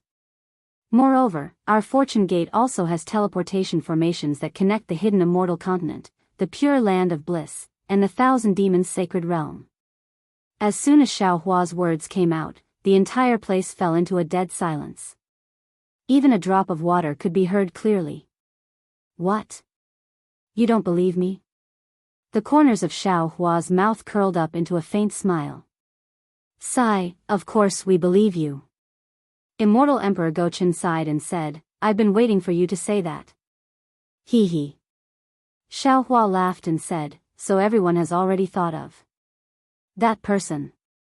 That person Xiaohua was referring to was naturally Su Ji and Fairy Xingyu. Of course. Aoe smiled and said, if it wasn't for the teleportation formation that connected the 3 continents, how could Zhai Xing Lu send messages so quickly? Moreover, on this day of the Dao Gate's annihilation, if there's anyone who can set up a teleportation formation, it can only be that person. Xiaohua was secretly delighted and said with a smile, since everyone already understands, then I don't have to explain. To use the teleportation formation on the 3 continents, it costs 100 top-grade origin stones every time. Our Fortune Gate will help each continent build a teleportation formation, and the materials will be provided by you. Moreover, after it's completed, every time. Master Xiaohua. Dongfang Qianghao smiled bitterly and said, Master Xiaohua, have you fallen into a money grubber? The previous order was already too much, and I didn't say anything. Now, we're building a teleportation formation for the sake of all living beings. Does Master Xiaohua not have any mercy in his heart? Aren't you the Namo Great Compassionate Great Guanyin Bodhisattva? Alright, 1 top-grade origin stone every time. How about it? Xiaohua replied with a smile, we can't let our Fortune Gate disciples work for free, right? Of course not. This is a matter of merit, and we can't ask for wages. The Dipankara archaic Buddha also smiled. All the exalts present were happy because the construction of the teleportation formation had solved their biggest problem. However, the primordial chaos ancestor who was sitting cross-legged beside Xiaohua fell silent again. Needless to say, he resented Su Ji for giving these things that originally belonged to him to Xiaohua. Otherwise, he would be the one enjoying the benefits in the Lingyun side hall right now. After the discussion, Xiaohua was about to instruct the Thunderbolt Hermit to take the Kunlun mirror and send the Fortune Gate disciples who were capable of setting up the teleportation formation on the Xinhua continent. However, just as he said that, Immortal Emperor Gaochen smiled and said, Master Xiaohua, there's no need to rush. The Lingyun side hall isn't within the Immortal Palace's territory. The time is the same as the hidden Immortal Continent. All right. Xiaohua thought for a while and knew that the Fortune Gate disciples could prepare the materials needed to set up the teleportation formation on the Xinhua continent. He nodded and took out a few jade eyes and passed them to Immortal Emperor Gaochen, the golden-winged Great Rock, and the Dipankara archaic Buddha. He said, these are the materials needed to set up the teleportation formation. Please prepare the materials according to the distance and location of the teleportation formation. When my Fortune Gate disciples arrive, you can start setting up the formation. Sure. The 3 exalts took the jade eyes and used their divine abilities to look at them. Then, they passed them to the disciples waiting outside the Lingyun side hall and hurriedly sent them out. At this point, the Daoist Gate's foundation in the 3 continents was barely established. When a sect or sect wanted to integrate into the entire world, other than strength, it would be useful. Only when there was value in using each other would there be meaning in their existence. Although Xiaohua was powerful, and the Fortune Gate's army was a force to be reckoned with in the 3 continents, the Immortal Palace, Thunder Temple, Great Sacred Hall, and Dragon Island all had their own forces. However, building a teleportation formation wasn't something that other sects could do. Only the Fortune Gate could do it. It wasn't hard to imagine that the Daoist Gate could only stay in the West Sea for now. However, after the teleportation formation was completed and the Daoist Gate killed the world-destroying monstrous worm, the three continents would have to rely on the teleportation formation. Whether it was the monster race or the human race, they would all think of the Fortune Gate. Of course, there was also the possibility of the Daoist Gate's Grand Ascension stage experts like Xiao Hua, so the possibility of that happening was greatly reduced. Seeing how Xiao Hua and the Fortune Gate were so highly regarded, the Grand Mist Ancestor became even more jealous. However, he still forced a smile on his face and said, "Thank you, Daoist Xiao. With the teleportation formation, our Daoist Gate can establish itself in the three continents." "No, we should thank that senior." Xiao Hua also smiled and said, although he didn't directly let the Daoist Gate take root in the three continents, he has already put in a lot of effort. This Xiao is merely standing on his shoulder. Yes, yes. The Grand Mist Ancestor nodded in agreement. Everyone.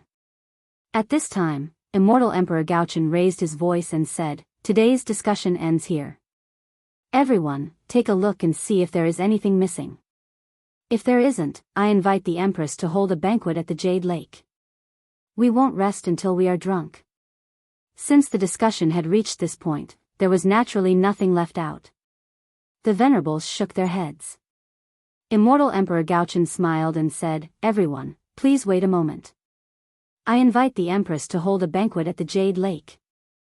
Chapter 4673. As he spoke, Immortal Emperor Gochen's imperial robe shook and a golden throne appeared below him. The moment the throne appeared, a powerful imperial aura gushed out from the top of the mountain. Dongfang Qianghao, who was standing next to Immortal Emperor Gochen, was surprised. Immortal Emperor Gochen glanced at Dongfang Qianghao and slapped the throne. A golden light turned into the shape of a dragon python and disappeared into the void. However, a moment later, there was a thunderous rumble and a giant golden bell appeared in the sky. The golden bell was covered in inscriptions, and strands of purple gas came out from the inscriptions. They were like tiny earthworms swimming in the golden light. Under the golden bell, there was a yellow light that fell into the void and covered the entire Lingyun side palace. What a guy, the vast void bell. Aoe saw the bell and narrowed his eyes. He seemed to be mocking himself. "Old Gochen, you actually took the vast void bell from the Immortal Palace to the Lingyun side palace to set up a defense. Fortunately, I didn't have any bad intentions towards you. Otherwise, I'm afraid I wouldn't even be able to leave the Lingyun side palace. Don't have the heart to harm others, but don't let your guard down." Immortal Emperor Gochen replied with a smile. "I've been taken advantage of several times, so I have to learn from my mistakes." Dongfang Qianghao's face didn't even turn red. He bowed and said, "Your Majesty is a wise ruler. Perhaps some people were jealous of you before, but now that the world-destroying strange insect is besieged, Your Majesty's strategy is to focus on the foundation of the Confucian cultivators. Once we kill the world-destroying strange insect and return peace to the hidden immortal continent, who will not listen to Your Majesty?" "Huh, well said." Immortal Emperor Gochen stood up and laughed. "We Confucian cultivators emphasize on political and martial arts. I have no objections to ruling the world through political means. However, if I don't use troops, the 100 schools of thought seem to have forgotten that the Sun clan is a martial arts clan. This battle will let you all see my martial arts strategy." With that, Immortal Emperor Gochen waved his sleeve. Dong, dong, dong. 9 bell chimes resounded and a vast wave of golden light rushed towards the Lingyun side palace. The entire Lingyun side palace turned transparent in an instant. Even the mountain peak under Xiao Hua and the others turned into debris. Caw caw. Behind Immortal Emperor Gochen, the sound of birds chirping could be heard. Xiao Hua looked up and saw that the sky was giving birth to auspicious signs. Colorful immortal birds were descending from the sky. Behind them were several hundred immortal beasts. Xiao Hua had never seen most of them before. Whoosh. Whoosh. High up in the sky, the cloud jade necklace and immortal birds and immortal beasts rushed out. Below Xiao Hua and the others, the crisscrossing ground changed again. Waves of blue ripples came out from the void and covered the entire ground. Immortal Emperor Gochen patted his golden throne and smiled. Everyone, follow me to the jade pool. Hiss. Immortal Emperor Gochen's figure followed the golden throne and rushed into the cloud jade necklace. The blue ripples created waves as the sound of bells came out from the clouds. Several hundred female officials held various kinds of music and channeled their true energy to play. And in another direction, several thousand female generals also flew out from the clouds. These female generals all had weapons and danced to the music. Their graceful dance was not hidden by their armor. On the contrary, it exuded a mighty and murderous aura, making it even more pleasing to the eyes. Xiao Hua and the others flew for a while. Whoosh. The vast void bell in the sky disappeared. Layers of jade necklace fluttered down like willow catkins. When they reached the top of everyone's head, they turned into specks of light. Within these specks of light, the entire space became transparent. Boom! Boom! Boom! 3 golden pillars of righteous energy appeared in the north, roaring as they pierced through the heavens and the earth. Outside the pillars of righteous energy, thousands of chains of inscriptions rushed out from below like dragons, surrounding the pillars of righteous energy.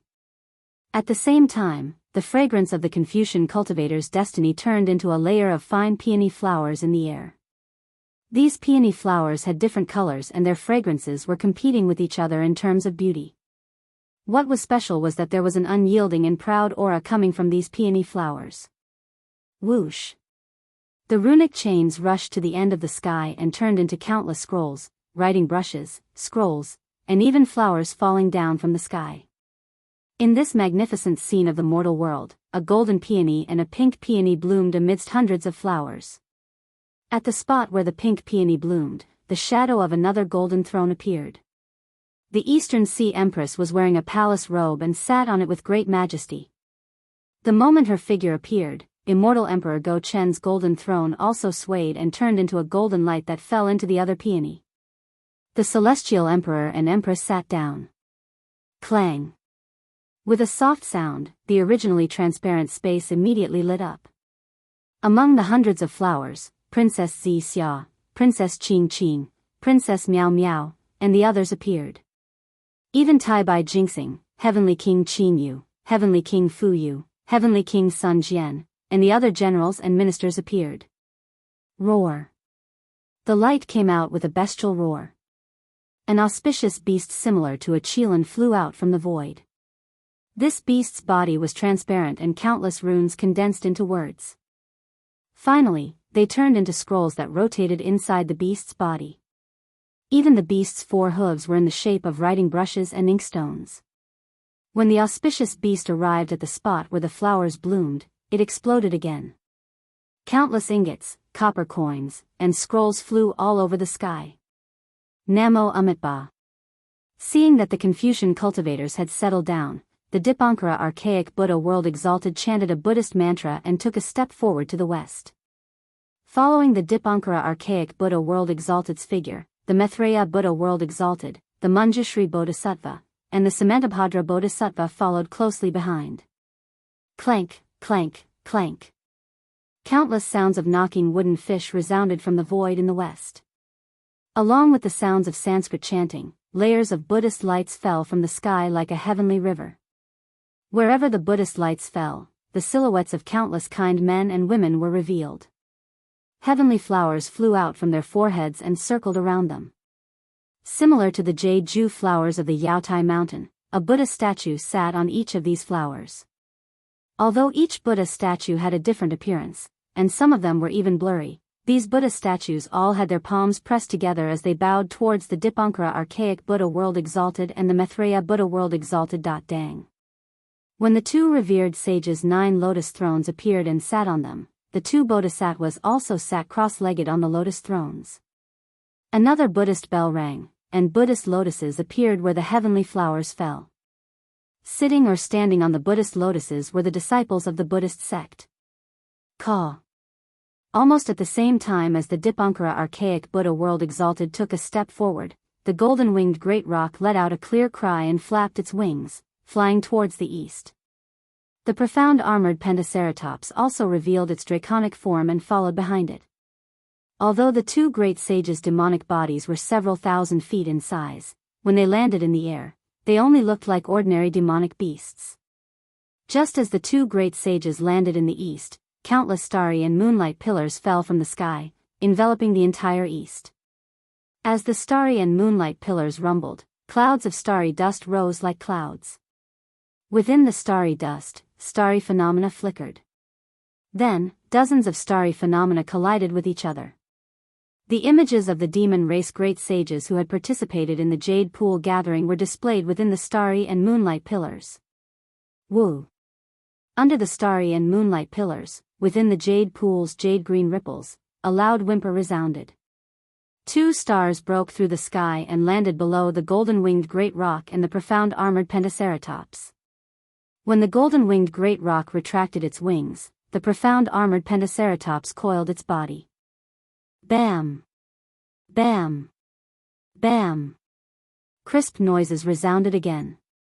The demon race's demon kings flickered with starry brilliance, revealing themselves near the two great sages. Dragon Master Shao. The remaining AOE looked towards the south and smiled. Before the Jade Pool gathering, we had invited the Daoist Gate to take a seat. If you don't mind, why don't you sit together with my Dragon Island? No need. Xiaohua smiled faintly. Since my Taoism has come to the Jade Pool gathering, how can we not have a seat? This is not how the Immortal Palace treats its guests. I believe that His Majesty Immortal Emperor will not favor one and discriminate against the other. Haha.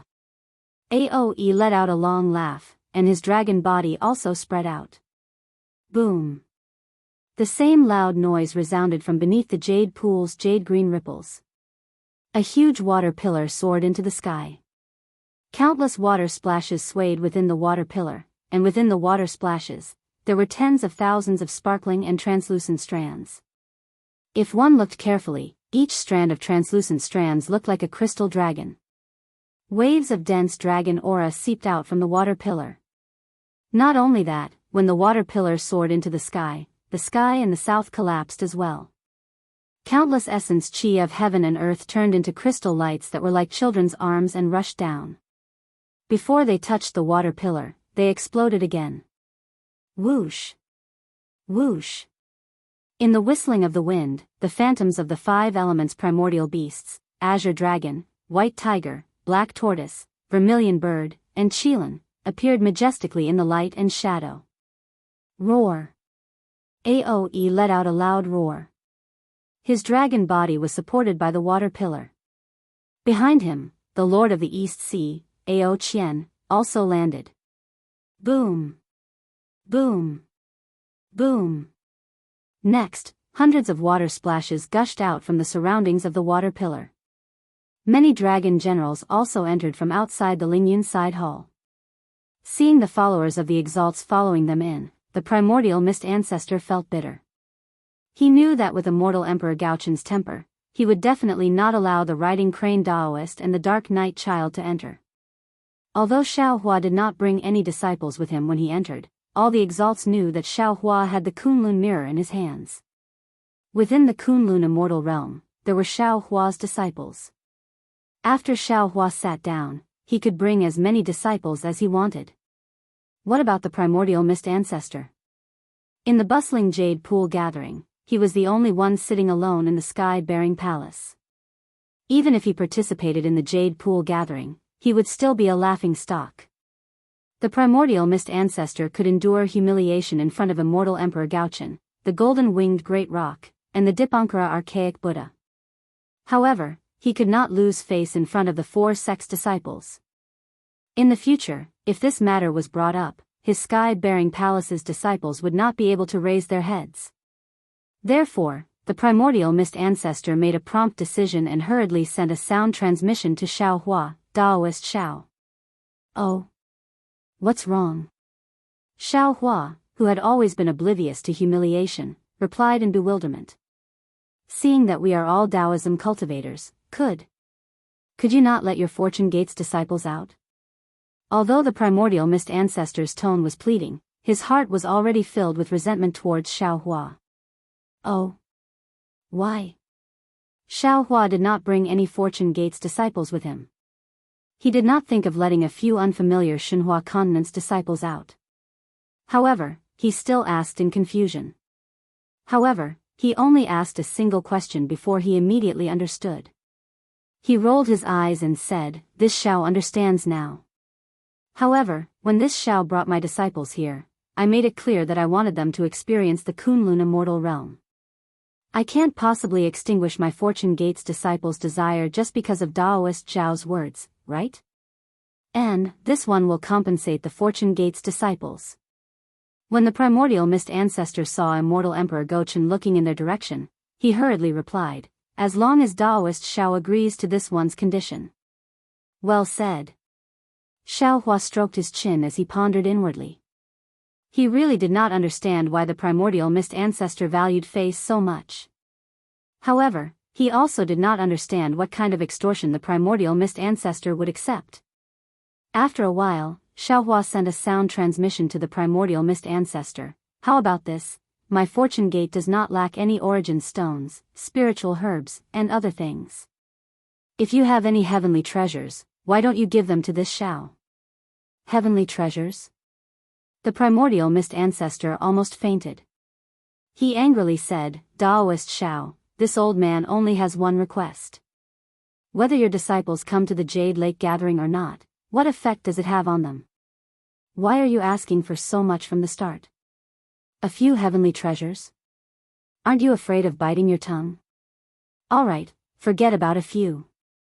Xiao Hua smiled and said, "If you have wood, water, or water origin stones, why don't you take them out? This Xiao will agree to your request." The primordial mist ancestor's face flushed red. He turned his head and ignored Xiao Hua. He looked at the rippling waves of the Jade Lake, as if there were female officials coming out of their baths. All right. Xiao Hua saw that there was no hope, and he could only say, "This Xiao remembers that you have some lost refining techniques of my Dao Gate. Just take them out and let this Xiao see. This can be considered as spreading the glory of my Dao Gate's techniques." Humph. The primordial mist ancestor coldly snorted. He raised his hand and flicked out a jade eye from his sleeve, then lowered his head again. Hee hee. Xiao Hua beamed with joy as he received the jade eye. He casually sent it to the Fortune Gate on Xinhua continent. The current Xinhua continent was flourishing, and there were many cultivators. Who knew how many Dao Gates experts would be born with this jade eye? Immortal Emperor Gochen naturally didn't know that Xiao Hua had gained a small advantage. Seeing that the primordial mist ancestor was no longer speaking, he raised his voice and said, "Lightning Master Xiao, you are my immortal palace's lightning master. If you don't mind, you can also sit in my immortal palace." "Many thanks for your kindness, your majesty." Xiao Hua replied, "This Xiao is also the Guanyin Bodhisattva of the Buddhism sect. How about this Xiao go to the Buddhism sect? If Guanyin Bodhisattva comes, this seat will welcome you." The Dipankara archaic Buddha said with a smile. However, this smile contained a hint of bitterness. After all, the 99 feet golden body of the first Guanyin Bodhisattva of the Buddhism sect in the hidden immortal continent was actually a Taoism Mahayana. Io. Right at this moment, the golden-winged great rock's voice resounded like thunder. He exclaimed, "Daoist Xiao, you are the Dragon Island's Dragon Master, the Immortal Palace's Lightning Master, and the Buddhism sect's Guanyin Bankara. Why? Haven't you cultivated my demon race's martial arts? How about this sage will also give you the title of Demon Master. This way, you will be the master of the 4 sects, the lord of a sect." TSK. Xiao Hua flicked his sleeves and said, Demon Master, why does it sound so awkward? This Xiao isn't of the demon race, and I don't understand the demon race's martial arts. Why should I talk about Demon Master? It's better not to mention it." Seeing Xiaohua joking around with the other exalts, especially after hearing that Xiaohua had so many identities, Princess Xixia, who was sitting among the peony flowers, was already mesmerized. Such a man, who stood at the peak of the 3 continents and came looking for her on 7-colored auspicious clouds, what regrets did she have in this life? During the Jade Pool banquet, Taoism also had a seat. However, it hasn't been used for many years. Today, I will open it for you. Looking at Xiaohua's high-spirited appearance, the East Sea Empress was also full of joy.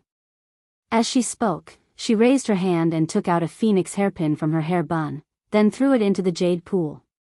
The phoenix hairpin turned into a stream of light and crashed into the jade pool like lightning. Boom! In the south of the jade pool, near the water pillar where the second elder of the dragon tribe was sitting, an earth-shattering sound rang out. The blue waves were torn apart, and a non-oval vortex appeared in the crack. The vortex became bigger and bigger, and finally condensed into a black hole that was thousands of feet wide. In this black hole, mysterious fluctuations spurted out like breathing. Immediately, the 5 elements primordial beasts, which were originally hovering near the dragon tribe, found the source of the fluctuations and flew over. Boom, boom, boom. Immediately after, a huge crack appeared in the void, and hundreds of spiritual chi of heaven and earth crashed into the black hole like a hurricane. Roar. An inexplicable beast roar came from the black hole, and then a wild aura, an unyielding will, and a rebellious spirit overflowed from the black hole. This. Xiaohua sensed the aura and was quite puzzled. Moreover, this aura was extremely vast, and its spirit was also very similar to the heaven-defying spirit of the Tao Gate.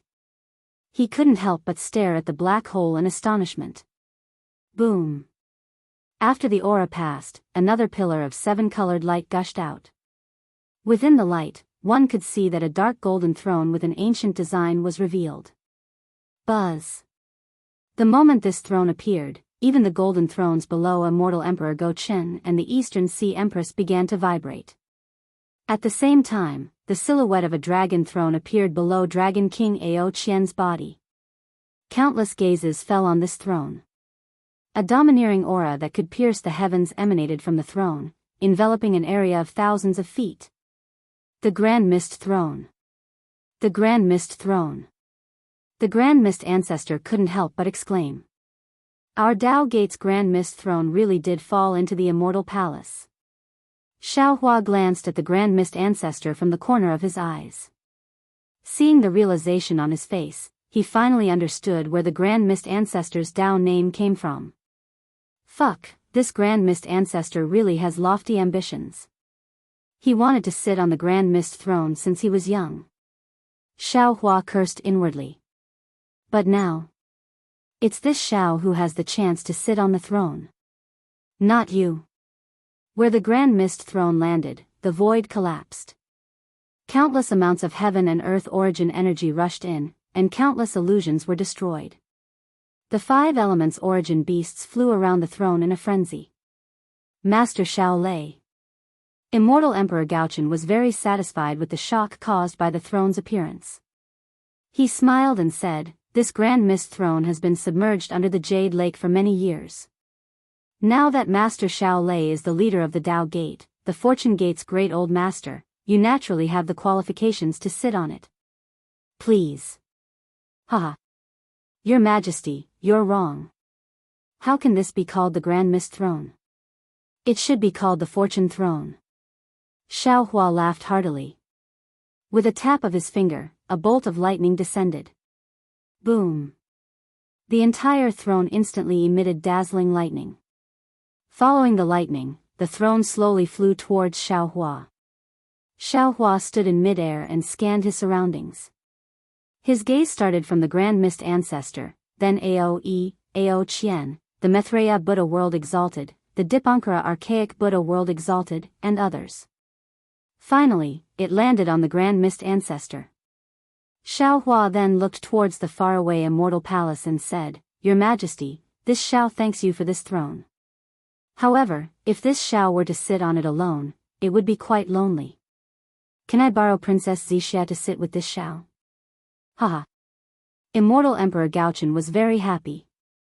He nodded and said, "This emperor loves to fulfill others' wishes. Although Princess Xianxia has never married you, there is already an engagement. So what if she sits with you at the Jade Lake? If this matter were to spread to the hidden immortal realm, it would be a good story." Approved. Thank you, Your Majesty. Princess Xia's face was already flushed red. When she heard Xiao Hua's words, her eyebrows relaxed. She stood up and bowed to express her thanks. Then, she urged her red cloud to fly to Xiao Hua's side. Xiao Hua affectionately reached out his hand and held her cold and sweaty hand. Princess Xianxia lowered her head slightly. She was extremely shy. Then, Xiao Hua slightly used his strength and gestured to Princess Xianxia. The two of them slowly sat down. Boom. As the two of them sat down on the throne of creation, countless bolts of lightning that were several times more tyrannical than the one Xiao Hua had seen in the Creation Dao Palace rushed into the sky. They turned into a huge pillar of lightning that swam through the sky.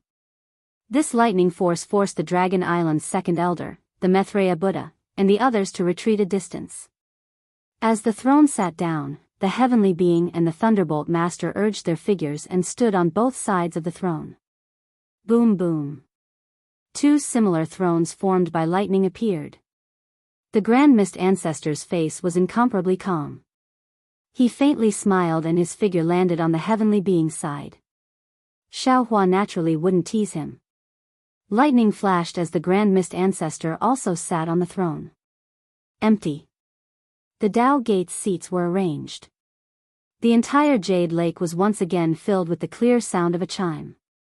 Groups of women wearing seamless heavenly clothes appeared from the void. Although these women were beautiful and had graceful figures, they didn't seem to have a lively body. They only had faintly discernible lines. The heavenly women danced along with the sound of the chime. A kind of sadness and a kind of mystery involuntarily appeared in everyone's heart. However, at this time, Xiao Hua didn't look at these heavenly women.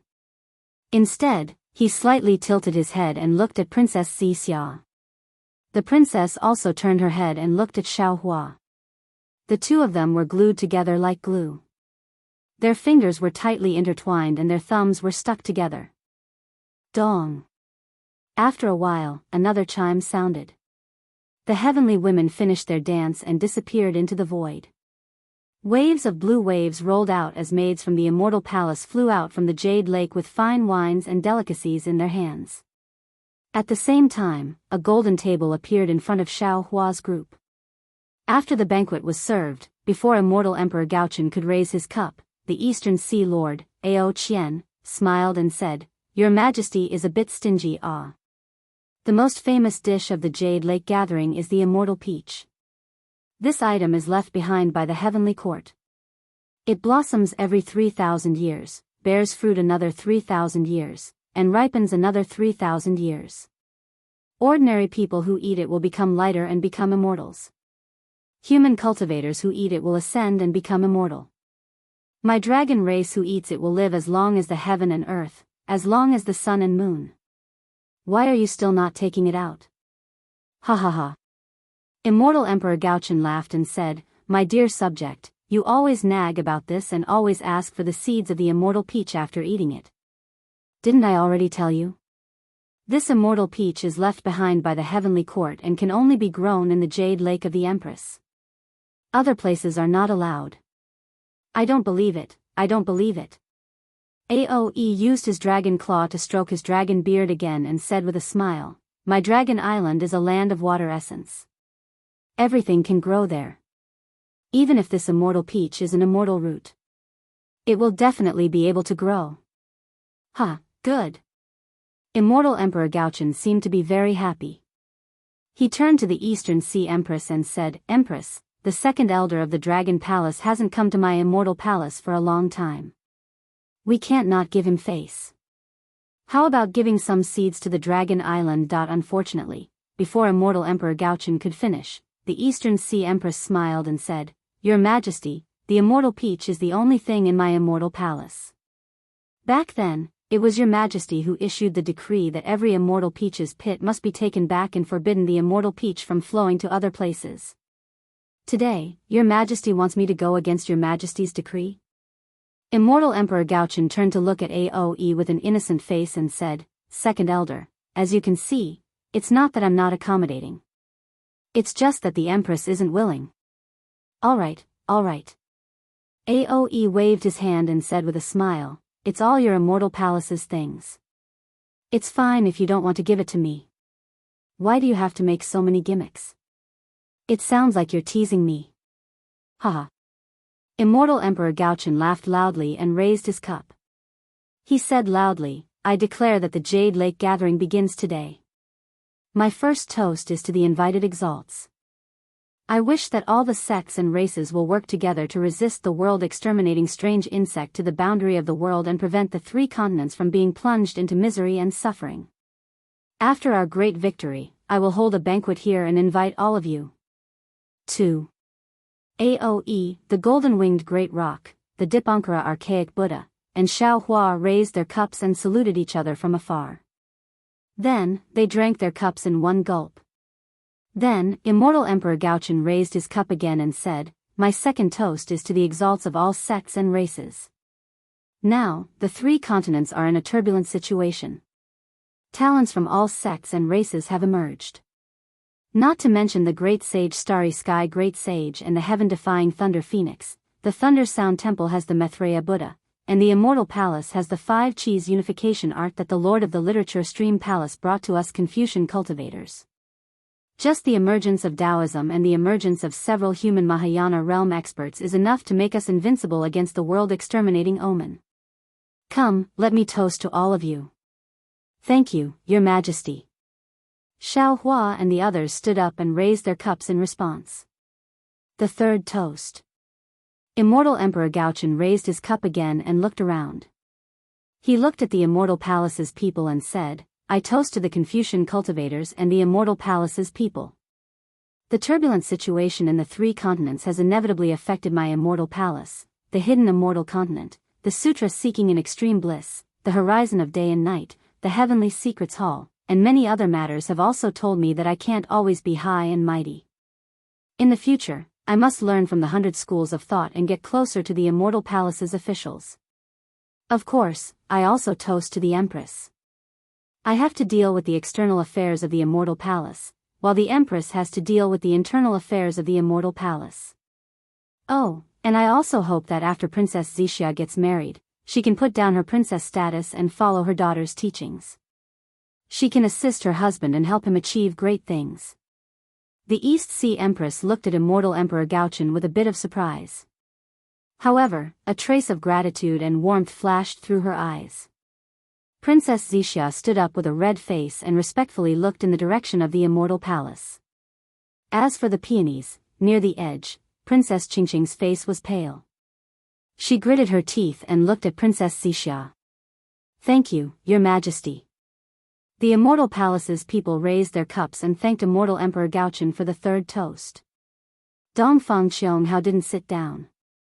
Instead, he raised his cup and said respectfully, Since Your Majesty mentioned Horizon of Day and Night, this old official will not sit down. Here, this old official will represent the 4 great clans to give Your Majesty a toast. In the past, we were a bit suspicious and were a bit estranged. However, after thinking about it recently, the 4 of us feel that Your Majesty is the most suitable person to sit in this position. Sigh. Immortal Emperor Gaochen raised his cup and sighed. My dear official, I won't say much. It's lonely at the top. As long as you can comprehend this sentence, you will also understand my difficulties. Come, let's drink this cup. This cup of wine will let bygones be bygones. Dongfang Qianghao said proudly. Indeed. Immortal Emperor Gaochen nodded and raised his cup. He. Xiaohua sat on the throne of creation in the distance. He was still holding Princess Xianxia's hand. He coldly looked at Immortal Emperor Gaochen and Dongfang Qianghao. He knew that no one at the Jade Lake Conference would believe what they said. The Immortal Palace and the 4 great clans had a long history of grievances. If it wasn't for the rise of the Tao Gate and the apocalypse, they would be like fire and water now. How could this be resolved with a cup of wine? Perhaps taking Xia with me and roaming the shores of the West Sea will be the most wonderful thing in the future. Xiaohua thought to himself. He unconsciously turned his head and saw that Princess Xia's face was still red. She raised her head and saw Xiaohua's gaze. Both their eyes were filled with satisfaction. When Dongfang Qianghao was about to sit down, Immortal Emperor Gaochen smiled and said, "My dear official Dongfang, I remember that you have already made a request. For the prince." Not good. Before Immortal Emperor Gaochen finished speaking, the East Sea Empress' heart thumped. She knew what Immortal Emperor Gaochen was about to say. She quickly stood up and smiled. "Your Majesty." Oh. Immortal Emperor Gaochen was stunned. He looked at the Empress and asked curiously, "Empress, what's the matter?" "Not good." Princess Xixia saw this and her body stiffened. She knew what the East Sea Empress wanted to do. She quickly sent a message to Xiaohua in a low voice. Ah. Hearing Princess Xixia's sound transmission, Xiaohua was completely stupefied. How? How could there be such a thing? Why? Why didn't I know about it? How could the Lightning Immortal tell you about this? Princess Xixia anxiously replied. Mother will definitely propose in person. Princess Xixia was right. While she was sending a message to Xiaohua, the East Sea Empress had already spoken. Your Majesty, I have something I wanted to discuss with you. However, since today is a joyous day, the sects of the 3 continents have reached an agreement to fight the world-destroying strange insect together. At the same time, it is also a good day for Your Majesty to betroth Princess Xixia to Lightning Immortal Xiaohua. Therefore, I boldly hope that Your Majesty can add to the joy and betroth Princess Qingqing to the Lightning Immortal of the Fortune Gate. What? Not to mention Immortal Emperor Gaochen, even Dongfang Qianghao was stunned. Although the two of them didn't discuss this beforehand, Immortal Emperor Gaochen's intention to rope Princess Qingqing in and Dongfang Qianghao's intention to delay the marriage was already set in stone. However, they didn't expect the East Sea Empress to interfere. In the distance, Princess Qingqing watched all of this in disbelief. She felt as if she was in a dream. Her head, which was already heavy, became even heavier. However, in her scheming mind, a primitive joy involuntarily emerged and a smile hung on her lips. Congratulations, sister. Princess Miao Miao whispered enviously to the side. Princess Qingqing was so happy that she forgot to reply. However, the moment Princess Miao Miao finished her words, Immortal Emperor Gaochen understood the Empress' intentions. He quickly calculated the implications and laughed. Wonderful, wonderful, the Empress and I are indeed of the same mind. I was just about to bring up Miao Miao's matter and the Empress immediately thought of Qing. Princess Miao Miao's face instantly paled after hearing this. An indescribable sorrow appeared in her eyes. Old fox. Dongfang Qianghao cursed. He knew that Dongfang Huayun had a special liking for Princess Qingqing among the princesses of Immortal Emperor Gaochen. He also mentioned Princess Qingqing, not the cowardly Princess Miao Miao. However, to the Dongfang clan, Princess Qingqing and Princess Miao Miao didn't matter as long as she was a princess of the Immortal Palace. Therefore, Dongfang Qianghao also stood up with a smile. He was about to express his gratitude when a thunderous voice came from the side of the throne of creation. What the hell is a betrothal? Old man Gaochen, old woman Dongfang, why do you need to worry about my matters? You're annoying me for no reason. Humph. Immortal Emperor Gaochen's expression greatly changed as he snorted. How could he tolerate the Thunderbolt Immortal's rudeness to his face? However, as soon as Immortal Emperor Gaochen snorted, the Thunderbolt Immortal rolled his eyes and stood up. He smiled and said, Your Majesty, your wine is truly rare in this world. After drinking a few cups, I couldn't help but lose my composure. I was drunk just now. Your Majesty, please forgive I for being a country bumpkin. Don't blame me, don't blame me. Immortal Emperor Gaochen hurriedly stopped while he was ahead. He smiled and said, the wine at the Jade Lake Gathering is something that the hidden immortal continent doesn't have. It's normal for you to be a little tipsy. Normally, Immortal Emperor Gaochen would mention Princess Qingqing after saying this. However, seeing that the Thunderbolt Immortal was angry, he couldn't bring it up anymore. He quietly waited for the Thunderbolt Immortal to explain so that he could resolve the awkwardness. Sure enough, the Thunderbolt Immortal said politely, "The Book of Songs is abundant, Guan Guan Jujiu, in the river continent. A gentle and graceful lady is a gentleman's dream. This humble Daoist has only met Princess Qingqing once, and it was during a battle. This humble Daoist doesn't think that I have a good relationship with Princess Qingqing, and this humble Daoist doesn't think that I can have a good future with Princess Qingqing. Therefore, I ask your Majesty and Empress to reconsider. Also, I am now engrossed in cultivation and have reached a critical moment. I have long lost interest in worldly affairs." Of course, the East Sea Empress couldn't tell the truth about Princess Qingqing. Immortal Emperor Gaochen thought that the Empress wanted to use Princess Qingqing to split the Fortune Gate. Seeing that the Thunderbolt Immortal rejected her, he pondered for a moment and nodded. "Forget it, if that's the case." At the moment Immortal Emperor Gaochen spoke, the East Sea Empress immediately understood the outcome. She sighed inwardly. Perhaps she had the same intentions as Princess Xianxia, but she didn't have no plans to seek happiness for Princess Qingqing. After all, whether it was Princess Qingqing, Princess Xinxin, or Princess Miao Miao, they were all her daughters. However, when she thought about how her words prevented Princess Qingqing from marrying into the Dongfang family and instead became Princess Miao Miao, the East Sea Empress didn't know whether to be happy or sad. Unfortunately, the East Sea Empress still underestimated her own daughter. Before Immortal Emperor Gaochen could finish speaking, Princess Qingqing flew out from the peony and screamed like a cuckoo, "Thunderbolt, you're full of nonsense. If you weren't interested in me, why did you take advantage of me that day? You. My chastity has been tarnished, How can I marry someone else? This is bad." Princess Xixia's expression changed when she heard this. She didn't expect Princess Qingqing to cut off all means of retreat and reveal the matter of her being taken advantage of in front of the four great sects. Back then, Princess Xinxin didn't reveal the whereabouts of half a heaven's heart.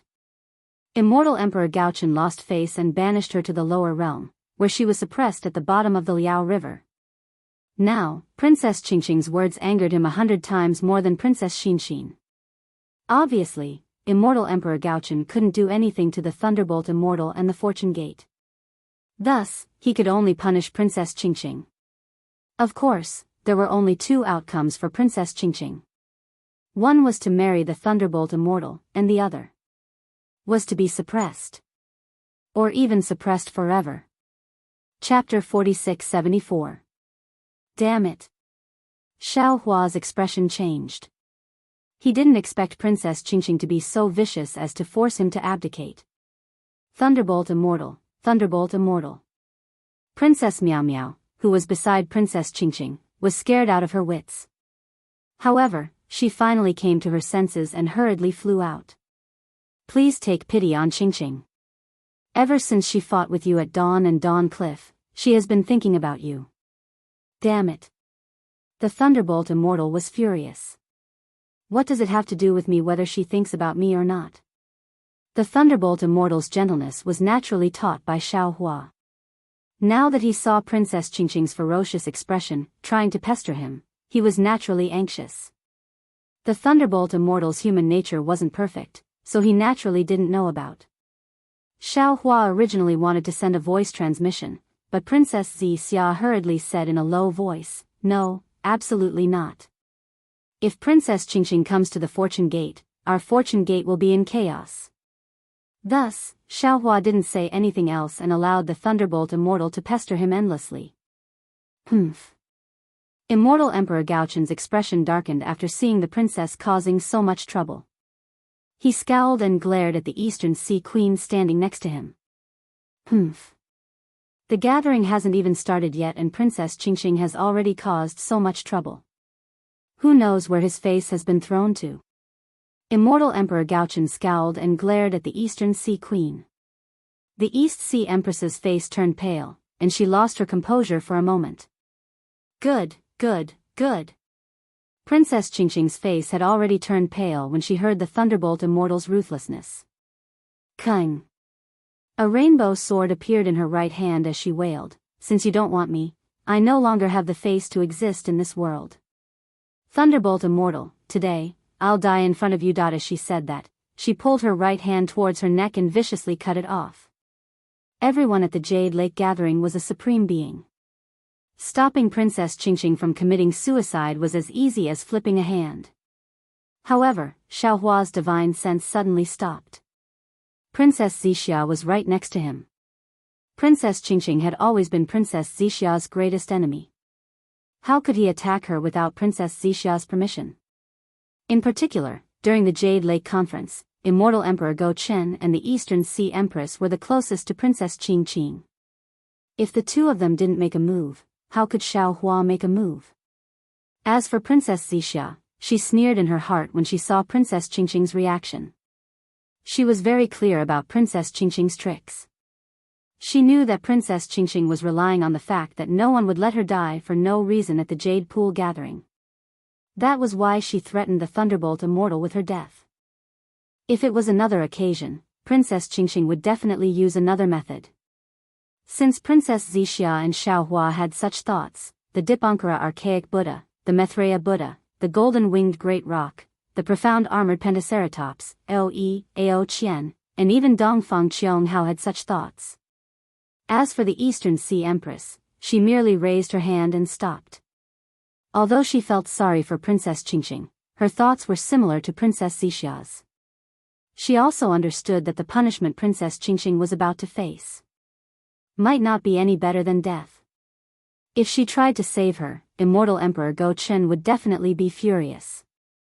She might as well let Immortal Emperor Go Chen do it. This way, Princess Qingqing would receive less punishment. Princess Miao Miao's thoughts were similar to the Eastern Sea Empress. Although she was the closest to Princess Qingqing, her strength couldn't compare to Princess Qingqing's. Therefore, she anxiously looked at Immortal Emperor Go Chen with pleading eyes. However, when the azure sword's aura chi landed on Princess Qingqing's snow-white neck, a trace of blood flowed out. Seeing that Princess Qingqing's beautiful head was about to be chopped off, Princess Miao Miao suddenly realized that the mean and scheming Princess Qingqing, who never allowed herself to be in danger, was serious this time. How? How is this possible? Princess Miao Miao instantly felt that this was extremely absurd. At the same time, she cried out in shock. Qingqing. Princess Xianxia's thoughts were different from Princess Miao Miao's. She didn't think that Princess Qingqing would fall in love with the Thunderbolt Enlightened Master after meeting him once.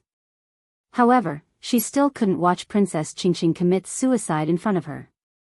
She hurriedly urged, "Hurry up and save." Xiaohua was already accumulating his aura. When he heard Princess Xianxia's order, he didn't even hear it clearly and immediately sent out his divine sense. However, before Xiaohua's divine sense could settle down, boom, boom, boom, a series of loud explosions rang out around Princess Qingqing. That space instantly collapsed. The fluctuations of magic power, the righteous qi of the Confucian cultivators, the power of the stars and moon of the Yao clan, and even the Buddhist light all shattered at the same time. It turned out that when Xiaohua made his move, the Maitreya Buddha, the Golden-Winged Great Peng, and the others also made their moves at the same time. The result was, no one was able to stop Princess Qingqing from committing suicide. The azure sword had already landed on Princess Qingqing's neck. Blood splattered everywhere. Damn it. Xiaohua's figure blurred without hesitation and disappeared into thin air. However, it was already too late for him to make his move. Princess Qingqing wasn't the slightest bit attracted by the commotion around her. She only stared at the Thunderbolt Enlightened Master. Apart from risking everything in her suicide attempt, her heart was truly dead. Her eyes were filled with despair, helplessness, and desire as she stared at the Thunderbolt Enlightened Master. Unfortunately, the Thunderbolt Enlightened Master's eyes didn't change at all. He only looked at her indifferently as if he was someone unrelated to her. Alas, forget it. I'll just let this life pass. In the future, I won't join the imperial family anymore. Princess Qingqing's final thought was born. What Princess Qingqing didn't know was that the Thunderbolt Enlightened Master's heart felt like it was being pricked by needles. Traces of understanding appeared in his lifeless eyes. It seemed like he was in pain, but also seemed like he was worried. Just as Princess Qingqing was feeling disappointed, the Thunderbolt Enlightened Master's figure blurred and disappeared along with Xiao Hua. The simultaneous attack of several supreme beings was extremely powerful. The collapsed space blocked everyone's attempts to rescue Princess Qingqing. Even people as strong as Xiao Hua and the Thunderbolt Enlightened Master were unable to break through. It seemed that Princess Qingqing was really going to die. Right at this moment, an unexpected event occurred. A pitch-black silhouette of an insect that was over 10 meters in size flashed out from the collapsed space, and then a string of silhouettes that were almost 10 meters in size flashed before everyone's eyes. Swoosh! All of them struck Princess Qingqing's right cheek, azurebao sword, and even her right arm. There was no exception. A piece of Princess Qingqing's face was sliced off, the azurebao sword was slashed into two, and even her right arm and shoulder were sliced off. Princess Qingqing didn't move at all. She immediately fainted and her delicate body fell towards the bug shadow. This. Who is this? Everyone at the Jade Pool was shocked. The appearance of this shadow was too strange. There were no fluctuations of magic power or spatial fluctuations. It just flew out so strangely that no one noticed it. World-destroying bug? Of course, it only took a moment for the supreme beings to see it clearly. They all turned pale with fright. How did it get here? At this moment, Xiaohua had already broken through the void fragment and appeared near the bug. He saw Princess Qingqing's body fall towards the bug, and the bug didn't hesitate to slash its sickle-like tentacles at Princess Qingqing's waist. He raised his hand without hesitation. Boom! A pale golden fist flew out and hit the bug with lightning speed. Shwa! The fist landed on the strange insect's body, and the strange insect's body was immediately smashed. But at the same time, the strange insect's body swelled up again. Of course, it only flashed a few times. Pung! With a loud sound, the strange insect's body exploded. In the explosion, a lightning flashed and the Thunderbolt Enlightened Master's figure appeared. He frowned slightly and raised his hand to catch Princess Qingqing. Looking at the blood gushing out of Princess Qingqing's missing right arm and the pain between her brows, the Thunderbolt Enlightened Master had an indescribable feeling. The Thunderbolt Enlightened Master didn't hesitate. He raised his hand and pointed at Princess Qingqing's body. The gushing blood naturally stopped. At the same time, the Thunderbolt Enlightened Master took out an elixir and put it into Princess Qingqing's mouth. Once the elixir entered her mouth, color slowly returned to her face. Then, the Thunderbolt Enlightened Master raised his hand again and took out the severed arm that had fallen into the Jade Pool. He looked at it and was about to reattach it. Cough cough. Xiaohua saw this and hurriedly coughed twice. He reminded, fellow Thunderbolt Enlightened Master, men and women shouldn't touch each other. Earlier, you were a little rude. Today, we'll save Princess Qingqing. As for the treatment, let the Immortal Palace handle it. Okay. Hearing this, the Thunderbolt Enlightened Master looked around and waved his hand, sending Princess Qingqing and her severed arm to Princess Miao Miao. Just as the Thunderbolt Enlightened Master was about to speak, he heard a panicked cry from under the peonies. This. What is this? The Thunderbolt Enlightened Master looked up and saw a group of fist-sized insects flying out of the void beside the group of maidservants who were playing the music. When they saw the maidservants, they waved their serrated tentacles. Many of the insects even waved their hind legs and looked at the maidservants. These maidservants were clearly caught off guard.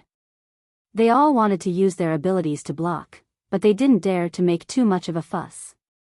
Thus, most of them hurriedly dodged. These strange insects were about the size of a human fist, and their tentacles and hind legs were extremely sharp. The maids were no match for them. Wherever the tentacles and hind legs passed, not only were the maids' palace robes torn, even their skin was injured. The most serious injuries were to the bone. Damn it. Seeing these maidservants injured, the Thunderbolt Enlightened Master's heart couldn't help but feel pain. He cursed and waved his hand, sending out waves of lightning that accurately hit the hundreds of strange insects. Boom, boom, boom. All of the strange insects rapidly expanded, producing dark green fog. However, once the fog was produced, the bodies of the strange insects couldn't shrink and they exploded one after another. Fellow Daoist. The Thunderbolt Enlightened Master retracted his gaze from the chaotic maidservants and looked at Princess Qingqing, who was taken away by Princess Miao Miao. He asked in his heart, Is this love? Xiao Hua's heart was filled with mixed feelings. He naturally hoped that the Thunderbolt Enlightened Master would have humanity and become an independent person. However, he didn't want the Thunderbolt Enlightened Master's love to fall on a woman like Princess Qingqing. Seeing Princess Qingqing, Xiao Hua couldn't help but think of Chen Yi from Dawn Rain Continent. He knew that Princess Qingqing's love for the Thunderbolt Enlightened Master was just a type of use. Love is very complicated. Xiao Hua naturally couldn't explain this most complicated emotion of the human race. He could only say half-heartedly, you still need to experience it yourself. However, I feel that it's better for you to leave. It was a pity that he had only said half a sentence in his heart. Buzz. Waves of tsunami-like sounds resounded from the surroundings of the Jade Lake. A kind of fluctuation that Xiao Hua was familiar with came from the source of this sound, and it surged towards him from all directions. This fluctuation attacked the Naiwan Palace. Just as it appeared, many maidservants had already fallen. Xiao Hua's divine sense swept over and he couldn't help but be shocked. He saw that the entire space was filled with strange insects of different sizes. Among these strange insects, the small ones were as small as ink dots while the large ones were more than 10 feet long. All of them flapped their wings and pounced towards the Jade Lake. Their targets were either human or demon cultivators, or Buddhist light, lightning, or the power of the stars and moon. Damn it. Xiao Hua didn't have time to explain to the Thunderbolt Enlightened Master what love was. He cursed in his heart and his figure flashed, landing on the throne of creation. Looking at the countless strange insects wreaking havoc in the space, Xiao Hua narrowed his eyes and pondered in his heart, it seems like this Zhao's guess was correct. The black dots that I saw in the eye of the Western Sea that year were these strange insects. If that's the case, these strange insects didn't attack from the borders of the 3 continents, but from the spatial meridians of the 3 continents. In other words, the defensive line that we discussed before was completely meaningless. Since these strange insects could attack the space where the Lingyun Side Palace is located, they can naturally attack any place in the 3 continents and 4 seas. Now, we have to face many defenses. It's time to fight to the death. Immortal Emperor Gaochen was originally angered by Princess Qingqing to the point of 1 Buddha coming into being and 2 Buddhas going through nirvana. When Princess Qingqing committed suicide, he, who was the most qualified and most likely to help, instead coldly watched and didn't do anything. This was because in his eyes, Princess Qingqing truly acted on her own and reaped what she sowed. Not only did she lose face, but the reputation of the Immortal Palace was also smeared. Princess Qingqing's suicide was her best choice. However, when he saw the appearance of the strange insects and the changes that occurred, Immortal Emperor Gaochen coldly snorted and thought that he was lucky. After all, these strange insects were an excellent excuse, especially when Xiao Hua and the Thunderbolt Immortal made a move. It was also a good way out. However, before Immortal Emperor Gaochen could say anything, even more strange insects attacked, not giving him a chance to speak. Seeing the panicked maids, Immortal Emperor Gaochen was somewhat angry. He slapped the phantom of the golden throne below him. Boom! Boom! Boom! A huge explosion resounded as a beam of light that resembled a dragon or tiger rushed into the sky. Bang! Bang! Bang! Countless fine explosions resounded. In the space to the north where the Confucian cultivators were located, an area of several thousand feet in size, all of the strange insects were killed. Calm down, calm down. Immortal Emperor Gaochen's oppressive voice resounded in the Jade Lake. This is the Jade Lake gathering. All the Supremes are here. What are you afraid of? Unfortunately, before Immortal Emperor Gaochen could finish, a miserable scream resounded. Below the peony bush that was the furthest away from Immortal Emperor Gaochen, a strange insect that was several zhang long strangely rushed out from the void. Its sharp hind legs, in the blink of an eye, chopped off the arm of a maid with a low cultivation. The maid screamed and fainted. At the same time, the strange insect's tail came out from the maid's back and stabbed into her heart. There was a flash of blood at the tip of the tail, and the woman's chest withered instantly. Namo Amitba. To the side, Namo Wisdom Manjushri didn't dare to be careless. He quickly chanted a Buddhist chant and formed a mudra with both hands. Boom! A Buddhist light flowed and entered the strange insect's body. The entire body of the strange insect seemed to be plated with this Buddhist light. It was golden and dazzling. Then, its entire body suddenly expanded. In the blink of an eye, the strange insect was more than 10 feet in size. At the same time, a layer of dark green mist seeped out from the grayish-white spots on the strange insect's body. Then, its body shrank rapidly. However, it stopped after shrinking for a few feet. Chirp chirp. The strange insect made a hissing sound as if it was happy. It abandoned the maid and pounced on Manjushri Bodhisattva. This. Nanwa wise Manjushri is surprised when he sees the light of Buddha around the strange insect. The green mist is intertwined with the light of Buddha and it looks very weird. He knew that his cultivation was not enough, but he really didn't expect that his Buddhist mudra not only didn't harm the strange insect, but also allowed it to evolve. Amidst his astonishment, Namo Wisdom Manjushri raised his hand and touched the light behind his head. A strand of faith light turned into a sword ray and entered the strange insect's body. Namo Wisdom Manjushri didn't believe that a strange insect could bear the power of faith of the Buddhism sect. However, Namo Wisdom Manjushri still underestimated the magical power of this strange insect. As the faith light fell, the strange insect's body immediately became transparent. Layers of Buddhist light seeped in from the outside. Then, a light shadow like a Buddha statue appeared in the strange insect's body. At this time, the strange insect's body expanded again. 150 feet, 200 feet, 300 feet. Namo Maitreya. Seeing that the strange insect's body was expanding and the light shadow of the Buddha statue and its body was becoming clearer, Namo Maitreya put his palms together and chanted a Buddhist chant, Buddha in all living things is nothing more than this. Although this strange insect came from the outer region, with the Buddhist light and faith, it can also become a Buddha. Boom. Amidst the Maitreya Buddha's chanting, the strange insect finally couldn't control its body that was swollen by the power of faith and finally exploded. While Namo Wisdom Manjushri was killing the strange insect, Sun Jian, Heavenly King Qin Yu, and Heavenly King Fu Yu were also enraged by Immortal Emperor Gaochen. They quickly flew out and waved their weapons to kill the strange insect. At the same time, they also ordered the guards outside of the Jade Lake to come in and resist. Rumble. At the location of the golden-winged Pang and the black-armored Pentaceratops, waves of cold power of the stars and moon shot up to the sky like pillars of light. Under these pillars of light, all the strange insects were killed.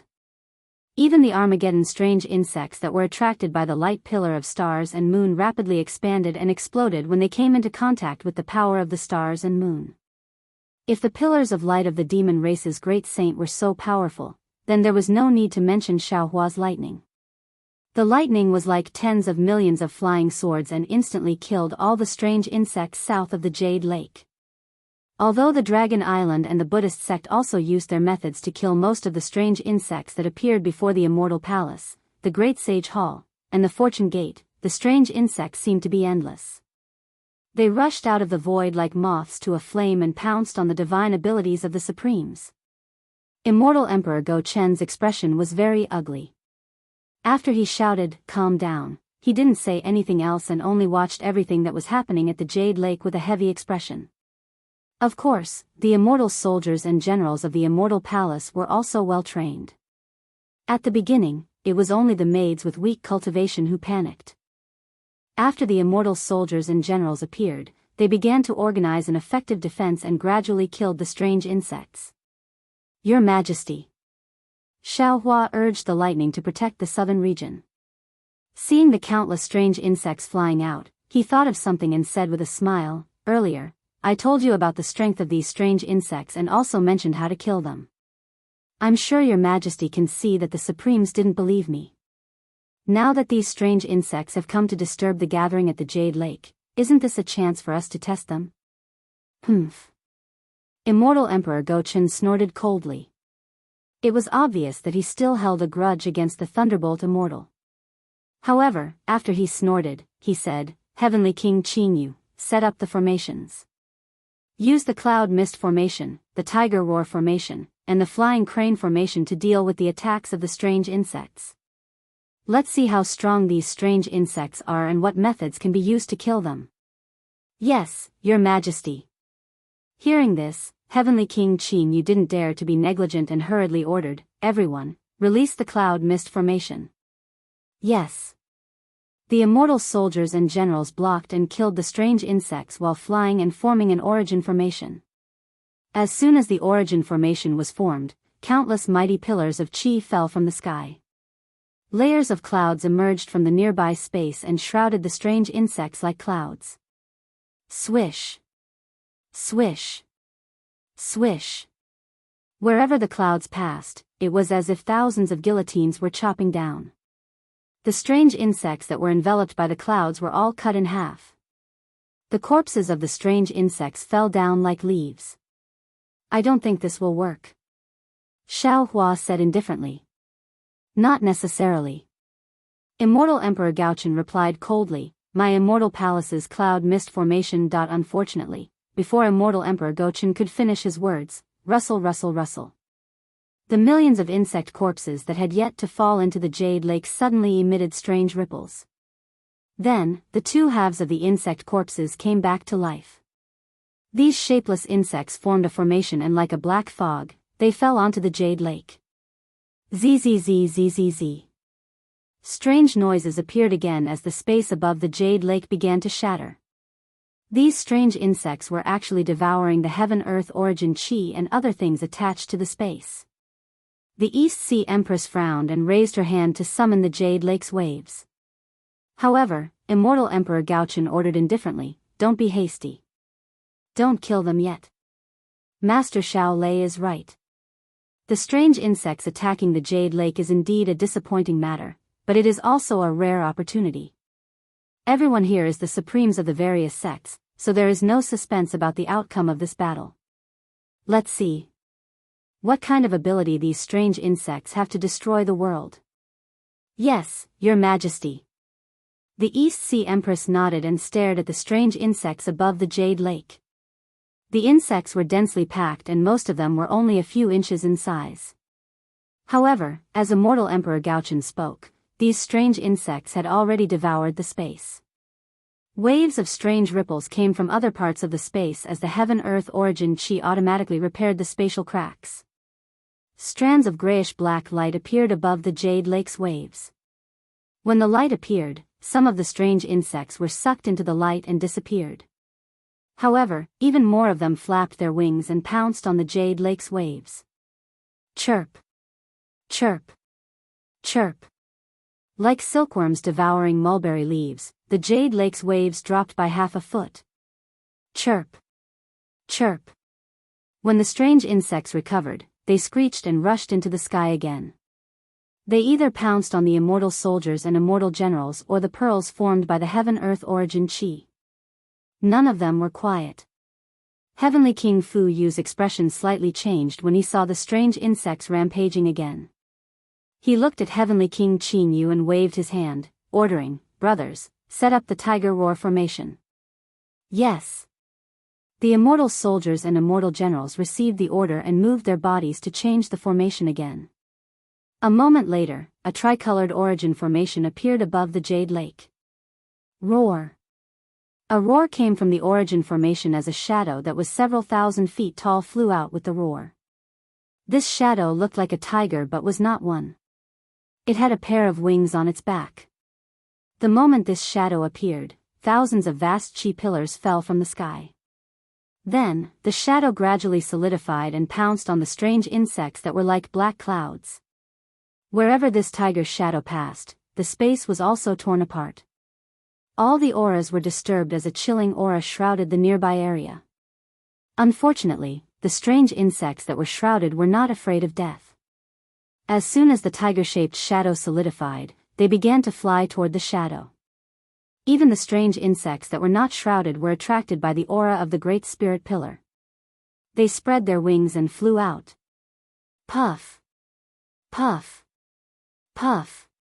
Wherever the shadow landed, tens of thousands of strange insects were killed. They either turned into powder or were smashed into pieces. There were even more that were torn apart. After the shadow, the strange insects that were attracted to it swarmed over and landed everywhere on the shadow. Rustle. Rustle. Rustle. The sound of leaves being eaten was heard again. The tiger's shadow suddenly became much dimmer. Damn it. Immortal Emperor Gochen saw this and knew that the tiger roar formation was not effective either. Everyone. Heavenly King Qin Yu also frowned and gave the order to change the formation again. In the time it took to eat a meal, the Immortal Palace set up 10 different origin formations. Although the effects of each origin formation were different, none of the origin formations were very effective. Moreover, after the time it took to eat a meal, the strange insects that were only a few feet tall had grown to dozens of feet tall. They were much more powerful than before. Rather than saying that the Immortal Palace was testing the strange insects, it was more accurate to say that the Immortal Palace was using the origin formations to feed the strange insects. Finally, Xiaohua raised his voice and said, "Your Majesty, the immortal soldiers and immortal generals should form an origin formation to fight against the world-destroying strange insects rather than fighting alone. However, if you want to have the same effect as dealing with ordinary strange insects, it's impossible.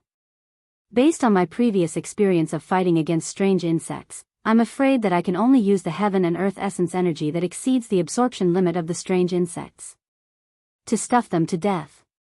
The question is, where is the absorption limit of these strange insects?"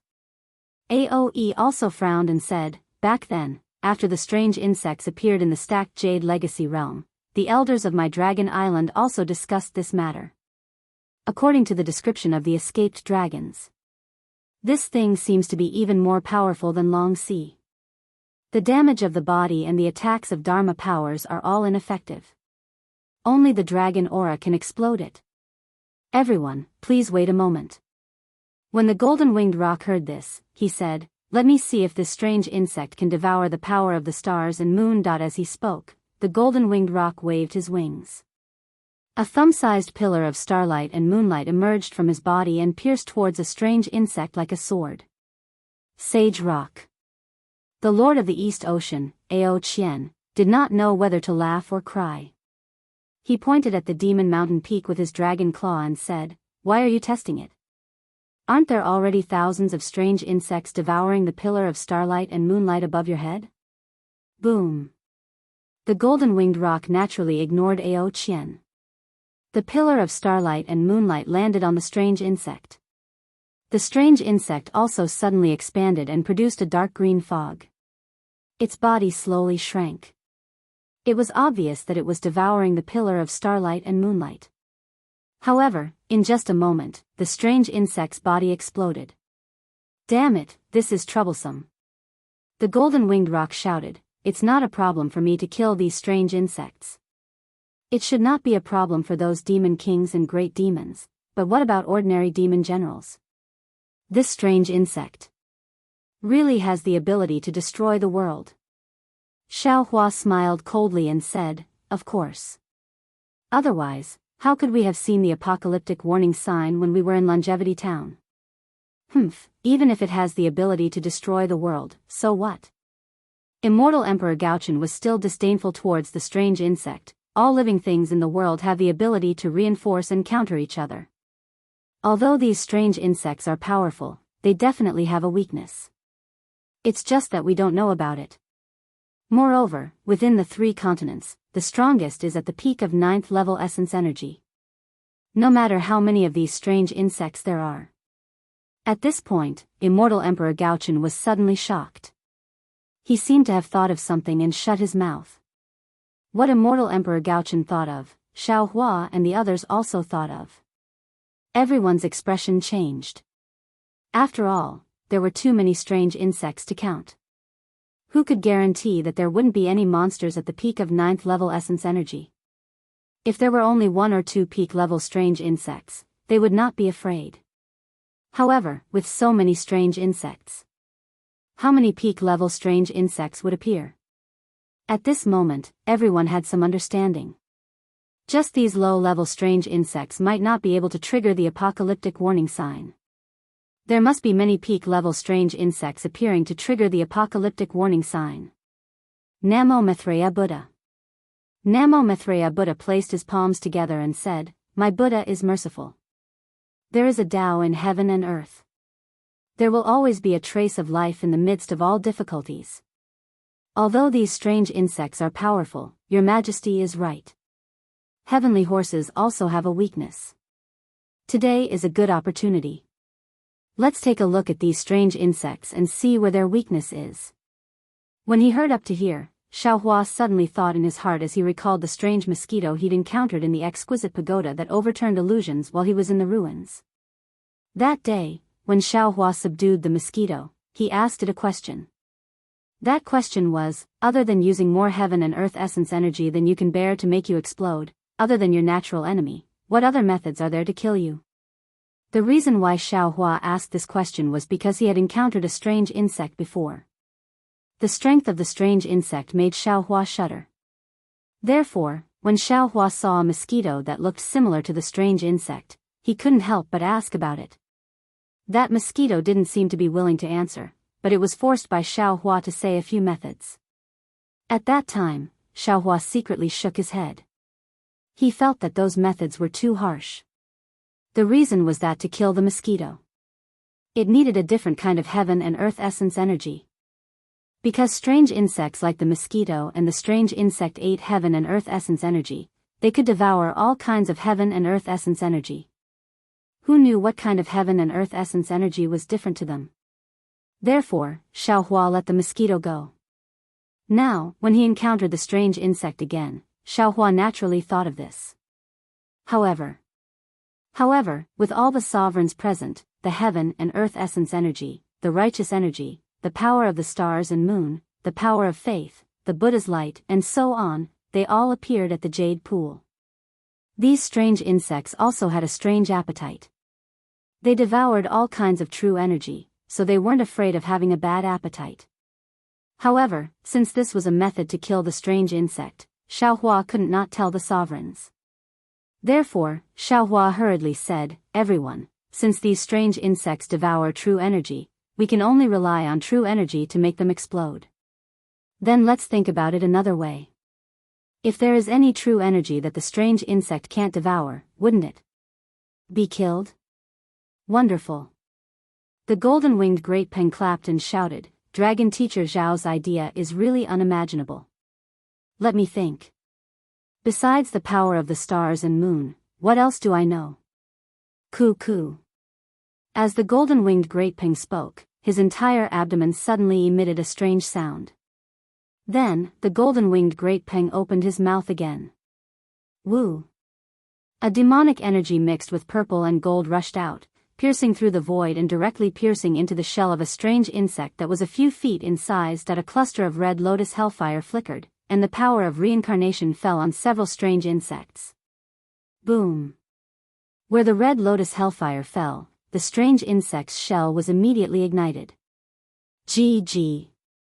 The strange insect hissed, as if it was in pain. Seeing this, Xiao Hua and the others couldn't help but be overjoyed. However, right at this moment, the green mist gushed out from the strange insect's shell once again, extinguishing the red lotus hellfire. Moreover, after the hellfire was extinguished, it didn't disappear. Instead, it transformed into wisps of blood-red viscous substance that seeped into the strange insect's shell, causing the strange insect to swell up once again. Amitba. The Dipankara archaic Buddha raised his brows and exclaimed in shock. He knew that if the strange insect could even devour the power of reincarnation, the Thunderclap Temple wouldn't have any methods to restrain it. Kill! The Thunderbolt Immortal roared. He raised his hand, and sword-like lightning flashed, killing the strange insect on behalf of the Dipankara archaic Buddha. Oh! Xiaohua looked at the Thunderbolt Immortal strangely. If it was in the past, the Thunderbolt Immortal might consider for himself or the Fortune Gate's disciples. However, he would never consider for others. Now, the Thunderbolt Immortal actually thought that the Dipankara archaic Buddha was the Buddha Lord, and that it wasn't appropriate for him to commit murder. Instead, he killed the strange insect on behalf of the Dipankara archaic Buddha. Wasn't this the sign of his awakening? However, after the Thunderbolt Immortal killed the strange insect, he retracted his hand and calmly stood at the side. Daoist, would you like to give it a try? Xiaohua looked at the heavenly being and smiled. Your 3 lights augmenting thunder might be the nemesis of these strange insects. That's right. I'll go take a look. Hearing this, the heavenly being smiled proudly and flew out of the mountain peak. Seeing the heavenly being flying out, a swarm of strange insects immediately pounced on him. These strange insects emitted extremely faint yet powerful fluctuations that surrounded the heavenly being. The heavenly being's expression didn't change. He let out a long roar and revealed his 3 heads and 6 arms. Roar! The 3 heads opened their mouths and shot out 3 light pillars. Pa pa pa pa. Wherever the light pillars passed, tens of thousands of strange insects would swell and explode. Of course, it was only swell. None of them were destroyed due to the difference in the true chi contained within the light pillars. Gotcha! Seeing that the 3 light pillars didn't have any effect, the heavenly being couldn't help but feel angry. He raised his 6 arms at the same time, and dozens of different colored lightning balls appeared out of thin air and landed around him. Rumble. In the huge rumbling sound, the strange insects that pounced on the heavenly being were all killed. And Xiaohua also saw clearly that these strange insects were all swell and explode. Damn it, this is really strange. The heavenly being cursed. His figure flashed, and he landed beside the throne of creation again. He said, even this daddy's method is useless. Then in these 3 continents, where can there be heaven and earth origin energy that these strange insects can't devour? Seeing that the heavenly being's method was also useless, Xiaohua couldn't help but feel a chill in his heart. No one knew better than him that the heavenly being's method came from the immortal realm. The divine ability that he cultivated was from the heavenly being clan. If his method couldn't easily kill these strange insects, then in the entire 3 continents, there really wasn't any method that could easily kill these strange insects. Maybe. Xiaohua thought to himself, only soul cultivation methods. Thinking about soul cultivation methods, Xiaohua smiled wryly. He had encountered these strange insects when he was condensing his nascent soul in the void. Although he was only a nascent soul at that time, and the strange insects were only a few feet long, he had already used the lightning flash and thunder roll technique, and the lightning bolts activated by the green seal characters were also devoured by the strange insects. Now that Xiaohua's soul cultivation had reached grand completion, he could easily kill these strange insects, and even soul cultivation methods could easily kill them, but he couldn't find the insect's weakness from the root. Let's give it a try. Xiaohua didn't give up. He waved his hand, and the soul cultivator's 3 corpses in thunder fell down. Rumble.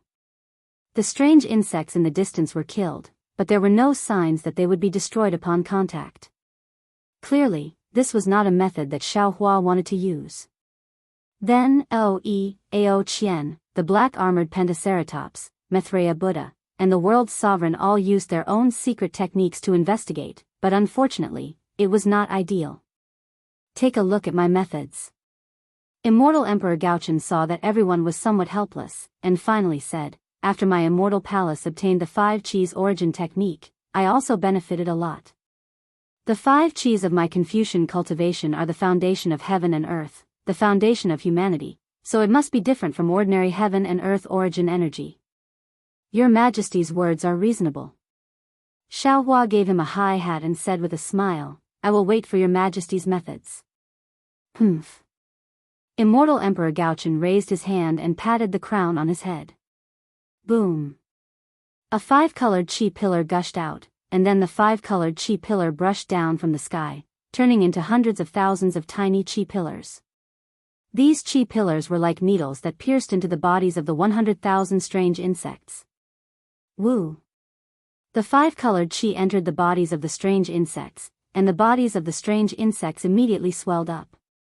Moreover, the moment they swelled up, some of them were dark green, some of them were like gray fog, and all of them were seen gushing out. Boom! The bodies of these strange insects swelled up a lot, and then they all exploded. The third place tearfully asks for subscriptions. If the subscriptions exceed 1,000, the immortal world will be opened. Next, I ask for monthly votes. If the monthly votes exceed 100, I will add more chapters. Third, I ask for recommendation support. If the recommendation exceeds 1,000, I will add more chapters. How Xiaohua went against the light to become a saint, it is completely up to everyone. The third place thanks.